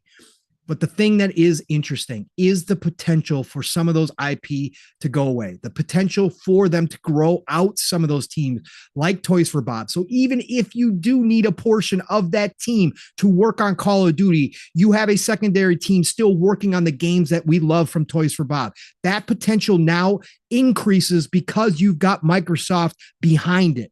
That all increases the resources that are going to be able to have that ABK side of things will have access to increase enough where you see the talent start to come back to ABK as well, because they lost a lot of people. At one point, I think they were almost 17,000 employees still, if I'm not wrong, 15 to 17,000 at one point. Yeah, I think so. They lost a lot of people. So anyways, that's the potential. And like I said last night on Xbox Ultimate 2 Steel is, just like ZeniMax, we just got to see their roadmap in those leaked docs, Steel, of stuff that we weren't aware of that they were working on. What do you think the ABK Activision or the Activision Blizzard King roadmap looks like? Because everybody can say, well, Activision, they only make Call of Duty. They don't do anything anymore. They got 3,000 people working on Call of Duty. They're not making anything else anymore. We've heard rumors, Steel, of other games in development. We know Blizzard is working on other stuff. They already announced their survival game that's going to be coming. What else is in that pipeline, Steel? What else was put on pause that now gets greenlit underneath Phil and Xbox, go ahead, start making that. What happens the day that they announce StarCraft is coming back and the world stops, especially over in the East? What happens, Steel, when World of Warcraft 2 is finally announced and everybody loses their freaking minds? Because that will be a first-party Xbox game. And on top of that, if that ain't enough, we were just talking about PlayStation's problems with games as a service, Steel, and having these other, streams of income, these consistent streams of income coming in and engagement. Microsoft will now own like top 5 of those games. They will own them all. Call of Duty, Diablo, World of Warcraft, Overwatch. Microsoft, Xbox, who is already good at those types of games, Steel, just bought an entire company that's all basically they really make. Yep. Like, how stupid is that, bro, for that future? It's crazy, man, to think about. Insane, actually. It's crazy that our form of entertainment that used to be so minuscule, treated like a child's toy, treated like a very minimal form of entertainment, and still today, again, you have conversations with people, they will tell you that watching TV is wasting less time than playing the game, which again is still funny to me. The amount of engagement, the amount of people that gaming has helped, the therapy that it brings, or can bring for some people, and just the art form itself, which I think is the perfect segue. No, I will use it as a segue since we are getting towards the long end of our show here. Was saying that, I mean, again, I'm always going to reiterate this point and go back to it. Gaming is art and should be treated as such. These people dedicate years of their life creating these things that we get able to play, these pieces of work that we get to we don't get to just look at them visually. We get to actually put our hands on and see and feel and experience the things that they wanted us to experience, right? And even still, we take those experiences and tailor them for us. And the fact that more and more experiences are coming out and allow us to have those things. Again, Starfield's a good example of that. No matter how you play that game, which way you play it, for those who enjoy it, everybody has their own little story to tell from it, right? And I think that's unique in itself, because not everybody, it's just like art. A lot of people say you see the same painting, everybody takes their own individual thing from it. Again, I think that's why it goes so well into gaming being art and should be treated as such. So with that being said, Splen, yes, a new World of Warcraft movie. Oh yeah, Splen. That's the other thing I would love. God, I could just sit and talk. Steel, this is how I just love this stuff. So they now will own Blizzard's cinematic team, which is one of the, say whatever you want about Diablo 4. If you haven't watched the cinematics, please go watch somebody's full cut of cinematics. Some of the best cinematics I have ever seen in video games. It probably is the best, especially those last ones, Steel. And you know what I'm talking about, the big battle scene. Like, bro, they now get that team. I would love to see Xbox invest heavily in that cinematics team, because they could go to start making shorts. They could start making series, and they could be in charge of making cinematics for the biggest first-party games that Xbox has. That team are magicians. They are some of the best in the business. You invest in that team, you have them go hire some more of the best, some of the up-and-coming best of the best cinematic people. And all of a sudden, you got a team that can work on multiple first-party games for you and develop those cinematics. Brother, you got a whole nother side of business over there in that team. That you're speaking facts out there, Splendiferous. I would love to see another World of Warcraft movie. I would now love to see a Diablo movie. I would. Yeah. I think it would be phenomenal, bro. See how it would go for sure. Yep. But coming off that gaming is art conversation, I think we're going to roll into this day in gaming segment, where we go 30 years in gaming history, so you can kind of have a little bit of a representation and remember where you came from to where you are today. Because racing games damn sure didn't play or look the way that they do today. Not like Forza Motorsport, that's for damn sure. Il Ray Tito real quick says, therapeutic for me, fellas, thank you, and you guys are funny. Hey, I appreciate that, Tito. All love. Yes, that's what we do it for, man. I appreciate you. Appreciate you getting something from for us being here every week. I mean, again, Steele and I got busy real life. We got a lot going on. Yeah, we got a lot going on, but this really is therapeutic to get here and sit. All the shows are for me. I feel better when I get done with, no matter what's happening to me in real life. If I get myself on a show and I go through it with some of my favorite people ever, including my brother from another Steel Rain here, I feel easier, better after I'm done. I do really do. Yeah. Makes things quite a bit easier for sure. Kind of rejuvenates me for the week, if anything, which is crazy to say, but all right. So October 7th of 2023, we're going back all the way to 1993. And in arcades, you had Ridge Racer 95. Shout out to Ridge Racer. Ridge Racer. Let's go, man. Dope. Oh my God. So much fun, bro. Then in 94 on Super Nintendo, you had Nosferatu. That's come on. That's the other name. That's the real name for vampires. Nosferatu. Oh, okay. Nosferatu. Okay. Nice. Yes. Splendiferous for the $2. Out to you, man. Appreciate you. Warcraft Netflix series. Don't we have a partnership? Hey, again. Yeah. Talking about the right things. Warcraft had a movie. I don't know if they ended up doing too well. They did. They had the movie. That's why he was saying another one would be fantastic, and it would be because it was actually really good. The Warcraft movie was really good. Even as somebody who never really played Warcraft like that, like I've dabbled in it from time to time at my buddies' houses, never played it hardcore. It was a great movie. It was fun. It was entertaining. Yeah, I'm going to watch it. Then in 2000, Nintendo 64 released Ogre Battle 64. Shout out to Ogre Battle. Caliber. Freaking another great freaking tactics-based game. Oh, so beautiful. Let's go. Then in 2003, GameCube release, Beautiful Joe. Hey, shout out to Beautiful Joe. Always a fan favorite. I fooled around with a little bit. Wasn't my necessarily game I would sink a lot of time into, but it's got a fan base, man. Beautiful Joe was cool as hell. Then in 2004, PlayStation 2 released Berserk, Millennium Falcon, Hen Saima Senki no Sho. Steel. What? Why is Millennium Falcon in there? I don't know. Bro, did anybody else catch that? I don't know. But read it again and how ridiculous it sounds. Read it again, Steel, because it's got a good Japanese part to it. On Berserk, it was on PlayStation 2. In 2004, you had Berserk, Millennium Falcon, Hen Saima Senki no Sho. Is that... I gotta look this up. Is that real or is that a mistake? Why would they have Millennium Falcon in there? I don't know. Yeah, it's real. It's a thing. Why? What were they doing? Using some marketing tools. I don't know.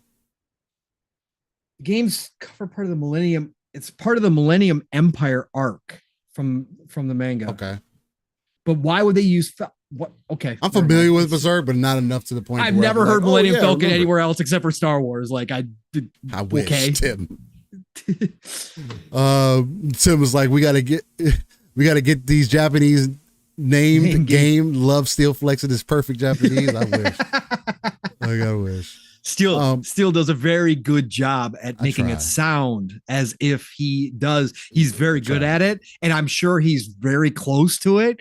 It's just he's so confident with it when he reads it. It's awesome. I love it. Hey, as long as you guys are enjoying it, that's what it's about. Then in 2004, I'm not scared. If I'm wrong, correct me. I don't mind that. I'd rather be corrected. Oh, of course. I was one of those dudes where I wanted to get everybody's name right.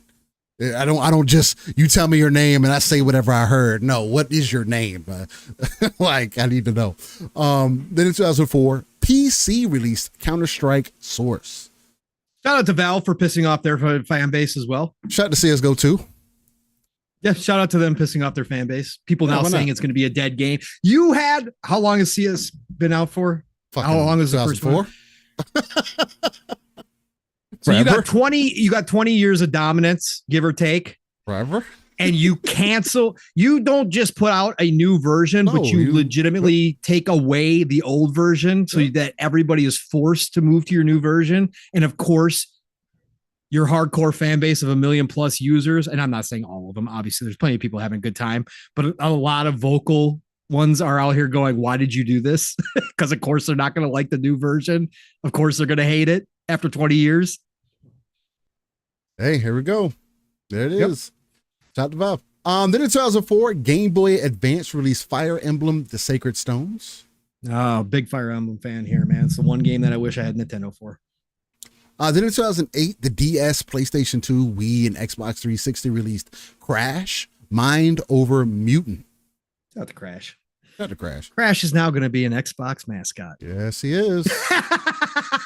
It's so ridiculous. He didn't get that tattoo for no reason. Oh, it's so ridiculous. Yeah, no, that's funny to think about. That, like, honestly, I think that's one of the biggest drop the ball moments for PlayStation, because there's no reason why Crash should not be a main PlayStation. Yeah. That should be your main mascot. Never gone away from it. Yeah, like 100. Like, when I think, like, what is so messed up about that, Pong? Yeah. When I think about Crash, I think about PlayStation. Of course, yeah, because we grew up with the commercials, man. It was everything. The game, like, I mean, I grew up with them standing out in front of Nintendo, yelling. Yeah, I remember. Loudspeaker. It's so freaking amazing. It's greatness. That's greatness. Yeah. It's crazy. It's crazy. Again, y'all didn't keep it though. I mean, hey, it is what it is. That wasn't important. 2008, Xbox 360 released a Guilty Gear 2 Overture. Shout out to Guilty Gear. Always love Guilty Gear, man. Some of the best fighting animations ever. Oh God, it's so gorgeous. It's beautiful. Then in 2008, you had NBA 09 The Inside. Shout out to all the competitors. I wish we still had competitors, even if they weren't the best ever. They still pushed 2K to do better, and 2K pushed Madden to do better. And now we have none of that. Nope. Now we just get the same slop every fucking year. Which again, sometimes I do put hundreds of hours in, but I wish we had competition, bro. For 100%. Sure. 2008, you also got NBA 2K9 and NBA Live 09. Prime. 2K9 was good. 2K, yeah, that's what I'm saying. Then in 2008, on the DS, you had Spectrobes Beyond the Portals. Okay. Shout out to that. Then in 2010, the DS released Kingdom Hearts Recoded. Shout out to Kingdom Hearts. Couldn't get into it, but interesting. I think I could get into it eventually, but I would need time. I need a modern day Kingdom Hearts. Maybe. I don't even need a modern. It's so gorgeous. Like the Disney side of things, like I have a love because they, the older ones go, Hercules and that kind of stuff. Like I love that shit, bro. And it's so perfect. Like it just works. But I would need a lot of time to sink into without anything else being around. And that's just not going to happen right now. Yes, it's definitely going to happen. Yeah. Then in 2010, iOS released Sonic the Hedgehog 4, Episode 1. Shout out to them breaking that shit up into episodes. Yep. Then in 2011, PlayStation 3 and the Wii released Rune Factory, Tides of Destiny.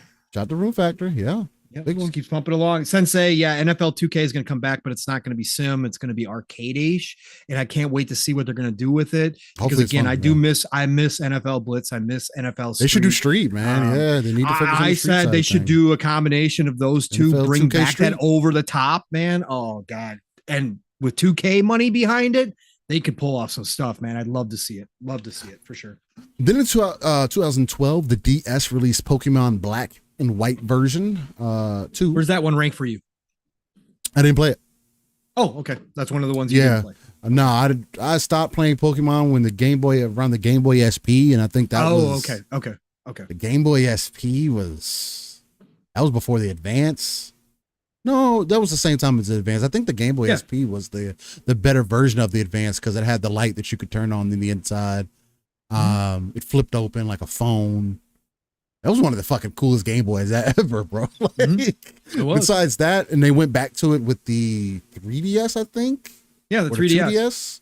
Where they went back to that flip thing. I always thought my brother had them. I always thought that was cool as fuck. I know my brother likes Pokemon Black and White. I do know that because he kept playing. He's been on top of the Pokemon train.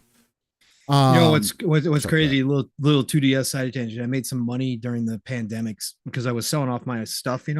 Right. I was selling off a lot of my retro gaming stuff, like my Dreamcast games and stuff, which I wish I didn't do just prior to the pandemic and into the pandemic. I was selling off a bunch of that stuff because I had to. But I started buying up 2DSs and 3DSs because you want to know how shady Nintendo is? There was actually a difference in their screens that they used. They had two versions of screens, Steel. And what it was is if you bought the right one, you could sell it for like a $50 premium. Oh, damn. Because it had better colors and it had better side to side angle viewing. And not everybody knows about this, but when I found, because I was deep in, obviously I was selling stuff, so I was doing research and I was looking up everything and I came across this. So I started buying up people's that didn't know what they had, and I would get them and I'd flip them and I would make like $80 like every time I'd flip them because I knew what I was looking for and I got it down so I could take pictures so people knew I legit had one. And for the enthusiasts out there, it was a big deal. Like I made a little extra cash doing that. It was kind of fun. That's pretty dope. That's kind of dope. But Nintendo never advertised it. Never told anybody. Oh no, they're not going to. Why would they? No. Right. No. Splin says you realize you were too old for Pokemon, right? Still, I still think it's the best turn-based game that I would play today. Yeah. Yes. Nah. And then Decado says Steel is still wet behind the ears. He says lots of Pokemon years left in him. I mean, it depends on if they fucking actually make a good looking fucking game. Fucking goddamn, I'm not playing another fucking Pokemon game on a Switch device that is that is not bare minimum 1080p with full of detail. I'm not doing it. Are you playing Pal World though? Pal World I'm probably going to do just because it's funny. Because it's funny. I am going to play that. I'm going to play it on Steam. Because it's funny. You give me your guns and I can catch monsters. Hey man, I want to see what it's. I want to see what it's like. I might get a little scared, you know. The monsters can move around and they're big, but I got an AK, so that works. I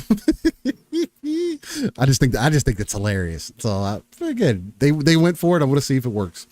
Then in 2012, the 3DS released Pokemon Dream Radar. I don't know what the fuck that is. Maybe you go to sleep and you leave this device on, and in your dreams, they had that game, didn't they? They had that game for your phone. They had that part of the Pokemon app that gave you credit for sleeping. I have no idea. Yeah. That's crazy. Yeah. No, since I 100% agree. Pokemon Stadium for N64 is definitely one of the greatest games on that system for sure. Pokemon Stadium was dope. Stadium 2 was really dope too. Then in 2014, PlayStation 4 released Drive Club. Shout out the Drive Club. You're on mute. I don't know why it does that. Never mind. It doesn't matter. We've been talking about that because people have been trying to make those comparisons when nobody bought Drive Club, and that's why they canceled it. Even though I bought Drive Club day one, I probably got more hours than most of these PlayStation fanatics out there in Drive Club, so I can actually talk about Drive Club. Was a great game. It was ahead of its time. The rain physics in that game were better than anything up to that point, by far, bar none. To this day, if you go watch the rain segments in that game, it still holds up even against GT and against Forza, the current versions. Drive Club was a fun ass game, but nobody on PlayStation side bought it. So you can't use that as a comparison. Sorry, you guys didn't support it. Unfortunately, you didn't think it was good. I mean, I never played it, so I don't know. It was so much fun. Me and Matt both played a lot of it. It was so much fun, bro. It was a great game. That's great. Anyways, yeah. Then in 2014, of course, on everything, you had NBA 2K15.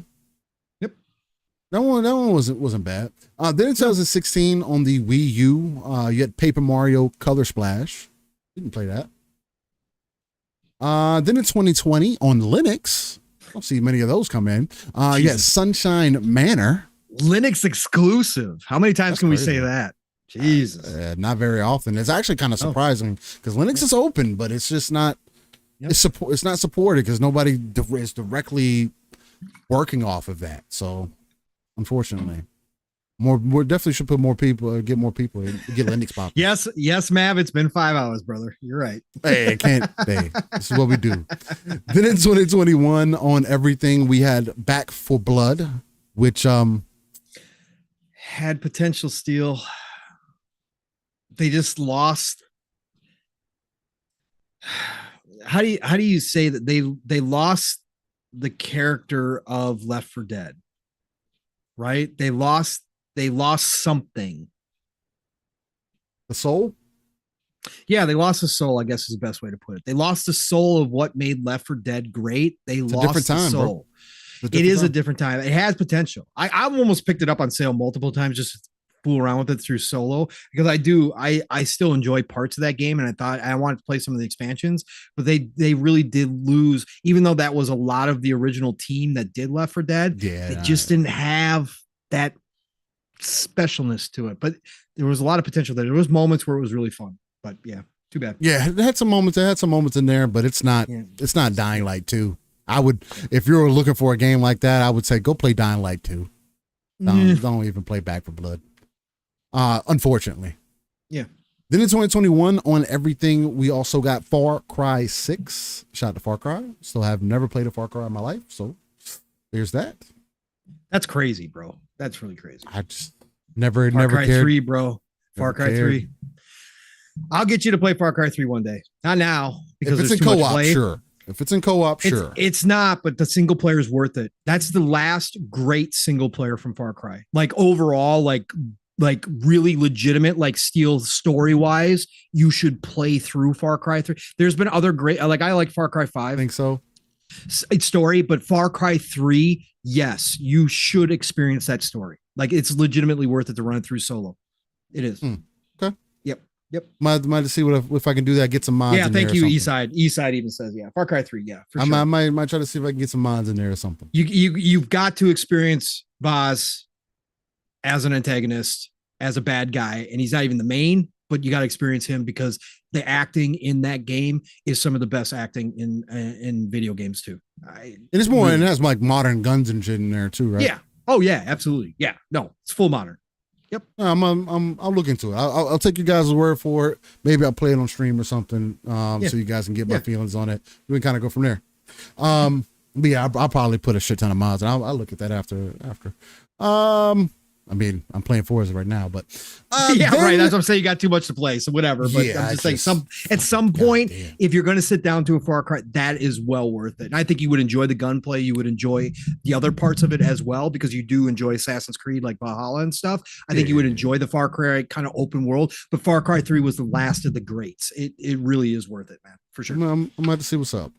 Yeah. Then in 2022, this is a game that I've been kind of sleeping on and off because it is available on PC. And every time that I see it, because it looks like it has interesting gameplay, Asterigos, Curse of the Stars, or Asterigos, Curse of the Stars. Yep. This game looks extremely interesting to me. Every time that I see it, I'm like, I want to jump into it, but then it's like I don't know. But anyway, that is that. Ladies and gentlemen, that was your This Day in Gaming horny segment. Man down. Hey man, that's not a good reason to jump in there. And I've always heard about Vaz, how good of a character he is and everything. Yeah. I've never had any true intention to jumping into Far Cry like that. Fine. But I'll take you guys' word for it. I tried to jump into the Yakuza, and it's just I'll pass. I like the story. I'll watch this. I'll watch that stuff. But I can watch YouTube for that stuff. But playing the game, I care less. It's not the combat that I'm looking for. That's all. I think you would enjoy. Unfortunately, I think you would enjoy it. But anyways, Far Cry? Yes. Yeah. Or Yakuza? No, Far Cry. Oh, okay. Yakuza, I knew would be iffy for you, for sure.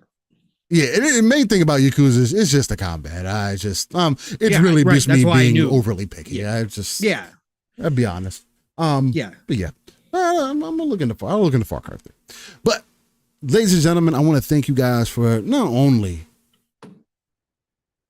coming with us after a weekend off, but being right back here locked in with us on Saturday morning, going strong. And y'all have been in here the whole time too, most of you guys, and that's greatly appreciated. That's what it's about.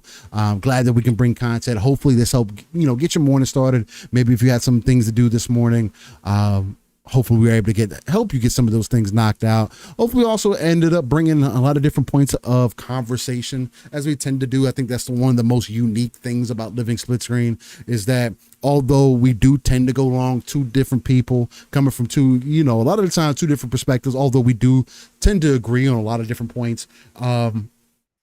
We touch on so many different aspects of a lot of the different topics that we speak on. And that's what I love about what we do here, man. It's not the same thing, or monotonous and talking about one thing 10 different ways. And even if we do, I feel like there's so much value that is brought into the conversation. Again, that's why we go back to the highlighting that RTS perspective, because it's the main point. It's the main thing. We care about the industry in totality. And if you guys don't believe in true neutrals or don't believe in neutrals, again, and I'm not gonna be the one to argue against you about that. If you don't think that I'm a neutral, you don't have to. And again, I admit that my bias, I do have that bias more towards the Xbox ecosystem, and I can explain that. But I'm also not somebody who I'm always going to speak for what I believe in, right? And I am a gamer at the end of the day, right? Just because Xbox is the ecosystem that I believe in right now, that didn't mean that I didn't grow up with a PlayStation or a GameCube or Nintendo or Game Boy. There's just so many different levels to gaming in itself. It's a passion. It's a hobby. Let's discuss and talk about what we love, what we don't like, and maybe even we end up getting some games in together. That's what it should be about, at least in my personal belief. So greatly appreciate you all for being here. You can find me, Steel Rain. The T is a 7 everywhere. There's a search bar. To X, otherwise known as Twitter, is one of the main places. But again, the Xbox ecosystem, just because it just works so well between the PC and the actual console itself. Game Bar, man. Game Bar has made some leagues and bounds, and it's just so useful, bro. Especially with more games coming into the Xbox PC app. Because boom, I'm still in that ecosystem, so that helps out a lot. But other than that, guys, Pong, so get these beautiful people out of here. Let them know where they can find you, brother. And again, coming off having a weekend off, it's definitely a good feeling getting back in here, other than being hungry right now. But it definitely was an awesome show to have. It's definitely going to set my weekend off right, and hopefully we can get some gaming in. So yeah, we definitely will. Joe Dunmore drops in here and says, I just don't like the extreme fanboy. Speaking of which, before I get my outro here, I'll just add to it a little bit here, because I was talking about it earlier, Steel. Bro, that post I made underneath the video game awards with just a simple gif of Starfield having the best score in music. Got another dude jumping in here, brother. Says, you're joking, right? What the fake verified account of yours, because of course I'm verified because I wanted it for reasons. Trashfield versus Cyberpunk. Thank me later. This is what and I'm not going to do it because I already did my rant. If you want to see my rant on this, go watch the beginning of PM and the PM. Bro, who are you? Better music. But he's just coming in to say Trashfield versus Cyberpunk and then post the Metacritic scores. Steel, who are you people? You do not know me. You do not know 99%. But he's acting as if he knows me as a gamer. Does he know that I consider Cyberpunk one of the top 5 games of all time? No, of course he doesn't. That's what people do, man. They want to try to get something out of you. It's not right. It is. I will never accept this energy. I will never put up with it. I just mute him and move on, because exactly what he wants is a confrontation. But the fact that you think on social media as somebody who doesn't know another person, you are going to walk in and insult them and think you're actually doing something with this. This is the mentality that I will never understand and I can't get behind. And this is what all you fools in the circus on both sides invite into this community. It's this person's full responsibility as a human being that he decides what he's going to post or she decides they're going to post. That's their full responsibility. But you invite this in, even the extreme stuff that you claim. That's not what I'm talking about. Doesn't matter. You invited in with your nonsense. God, man, this stuff is just so weird. I mean, even if that's not your intention, man, unfortunate thing, Paul, and I think that's what I've just learned from the internet. The score, bro. I think that's what I've learned from the internet is anybody, because there are billions of people in the world. Yeah, of course. Everybody's just going to feel like they have something they need to say something, or how do you undermine feed on that shit, man? It's funny. I don't know how people feed on it. I do find it funny sometimes, but I don't get how people again. I just can't imagine waking up every day and searching this stuff out. Still, he had to search through the replies to find my reply. I'm not the only one. There's been 335 replies so far underneath this post. He had to search it out and look for it. Like yo, man, people got time on their hands, man. I don't know. Obviously, again, there's severe mental issues that are no longer being identified and treated anymore in this world because of social media. You see it every freaking day. It's unbelievable. Anyway, listen, everybody, it has been an absolutely fantastic show. This is what I missed last week. I always miss it. I haven't been able to talk to Steele at all. We haven't been in party chats, nothing, because of how busy we've been and just schedules and all that good stuff. But my God, getting here with you, brother, and sitting down and chopping up for 5 hours and talking about news, even some of the news that we missed last week, was just absolutely fantastic. I think we had some really good conversations in the chat. You guys added that extra spice and flavor to those conversations as well. Thank you all for being here. I missed you all last weekend. I say that and I mean it because this is what I'm passionate about. None of this, again, can be faked for this long. None of this. This is what it's all about, folks. So thank you all for being here. Thank you, Steele, for everything behind the scenes, getting the show going and trying to figure out the issues that pop up randomly for us sometimes. Appreciate you, brother, for everything, man. And appreciate you for, giving me your time too this morning and just sharing that energy, brother. I absolutely, again, I get so pumped up, like you said, for the rest of my weekend when I start my Saturday off this way. So thank you all for being here. Listen, you know the drill by now. Pong Soul on X, formerly known as Twitter. Pong Soul on Xbox. Follow me, I'll follow you back. And then, of course, tonight, as of right now, the Shop podcast is still going on. Obviously, PTK's got bigger thoughts and things going on right now. I hit him up for an update. I hit him up for an update just to see how the wifey's doing. So if anything changes, we'll obviously let you know. Me and Fuzzy will let you know for sure. They're bigger priorities than that. But right now, the Shop podcast is on tonight. PTK Blam's channel. Please drop on in there. Even if PTK decides to do the show tonight, obviously, anytime a significant other is going through something, it takes away a lot of your energy and you need that positivity coming back. So stop by the Shop tonight. Show some love. 9 p.m. Eastern, 8 o'clock Central Time. PTK Blam, Fuzzy, and myself. I don't even know if we have guests tonight or anything like that. But be there. If we are live, we are going to bring it. We're going to have good discussions, and I would love to see everybody show up and say hi. So be there. And then otherwise, next week it starts all over again on Tuesdays. Xbox Factor Podcast, Double Barrel Gaming. Mr. Boomstick is the man. Just week in, week out. Talk about a warrior. Talk about a Terminator. Man, that dude just is there every week. But I love Tuesdays. Xbox Factor Podcast, all good things green. 12 p.m. Eastern, 11 o'clock Central Time. And then, of course, Thursday nights, it starts the Fun Speculation Network with PM and the PM, me and Mav. Get down to business on a Thursday night, 7 p.m. Eastern, 6 o'clock Central Time. And then, of course, back over there for Friday night, Xbox Ultimate. We had some laughs last night, man. We got in a whole food conversation, of course.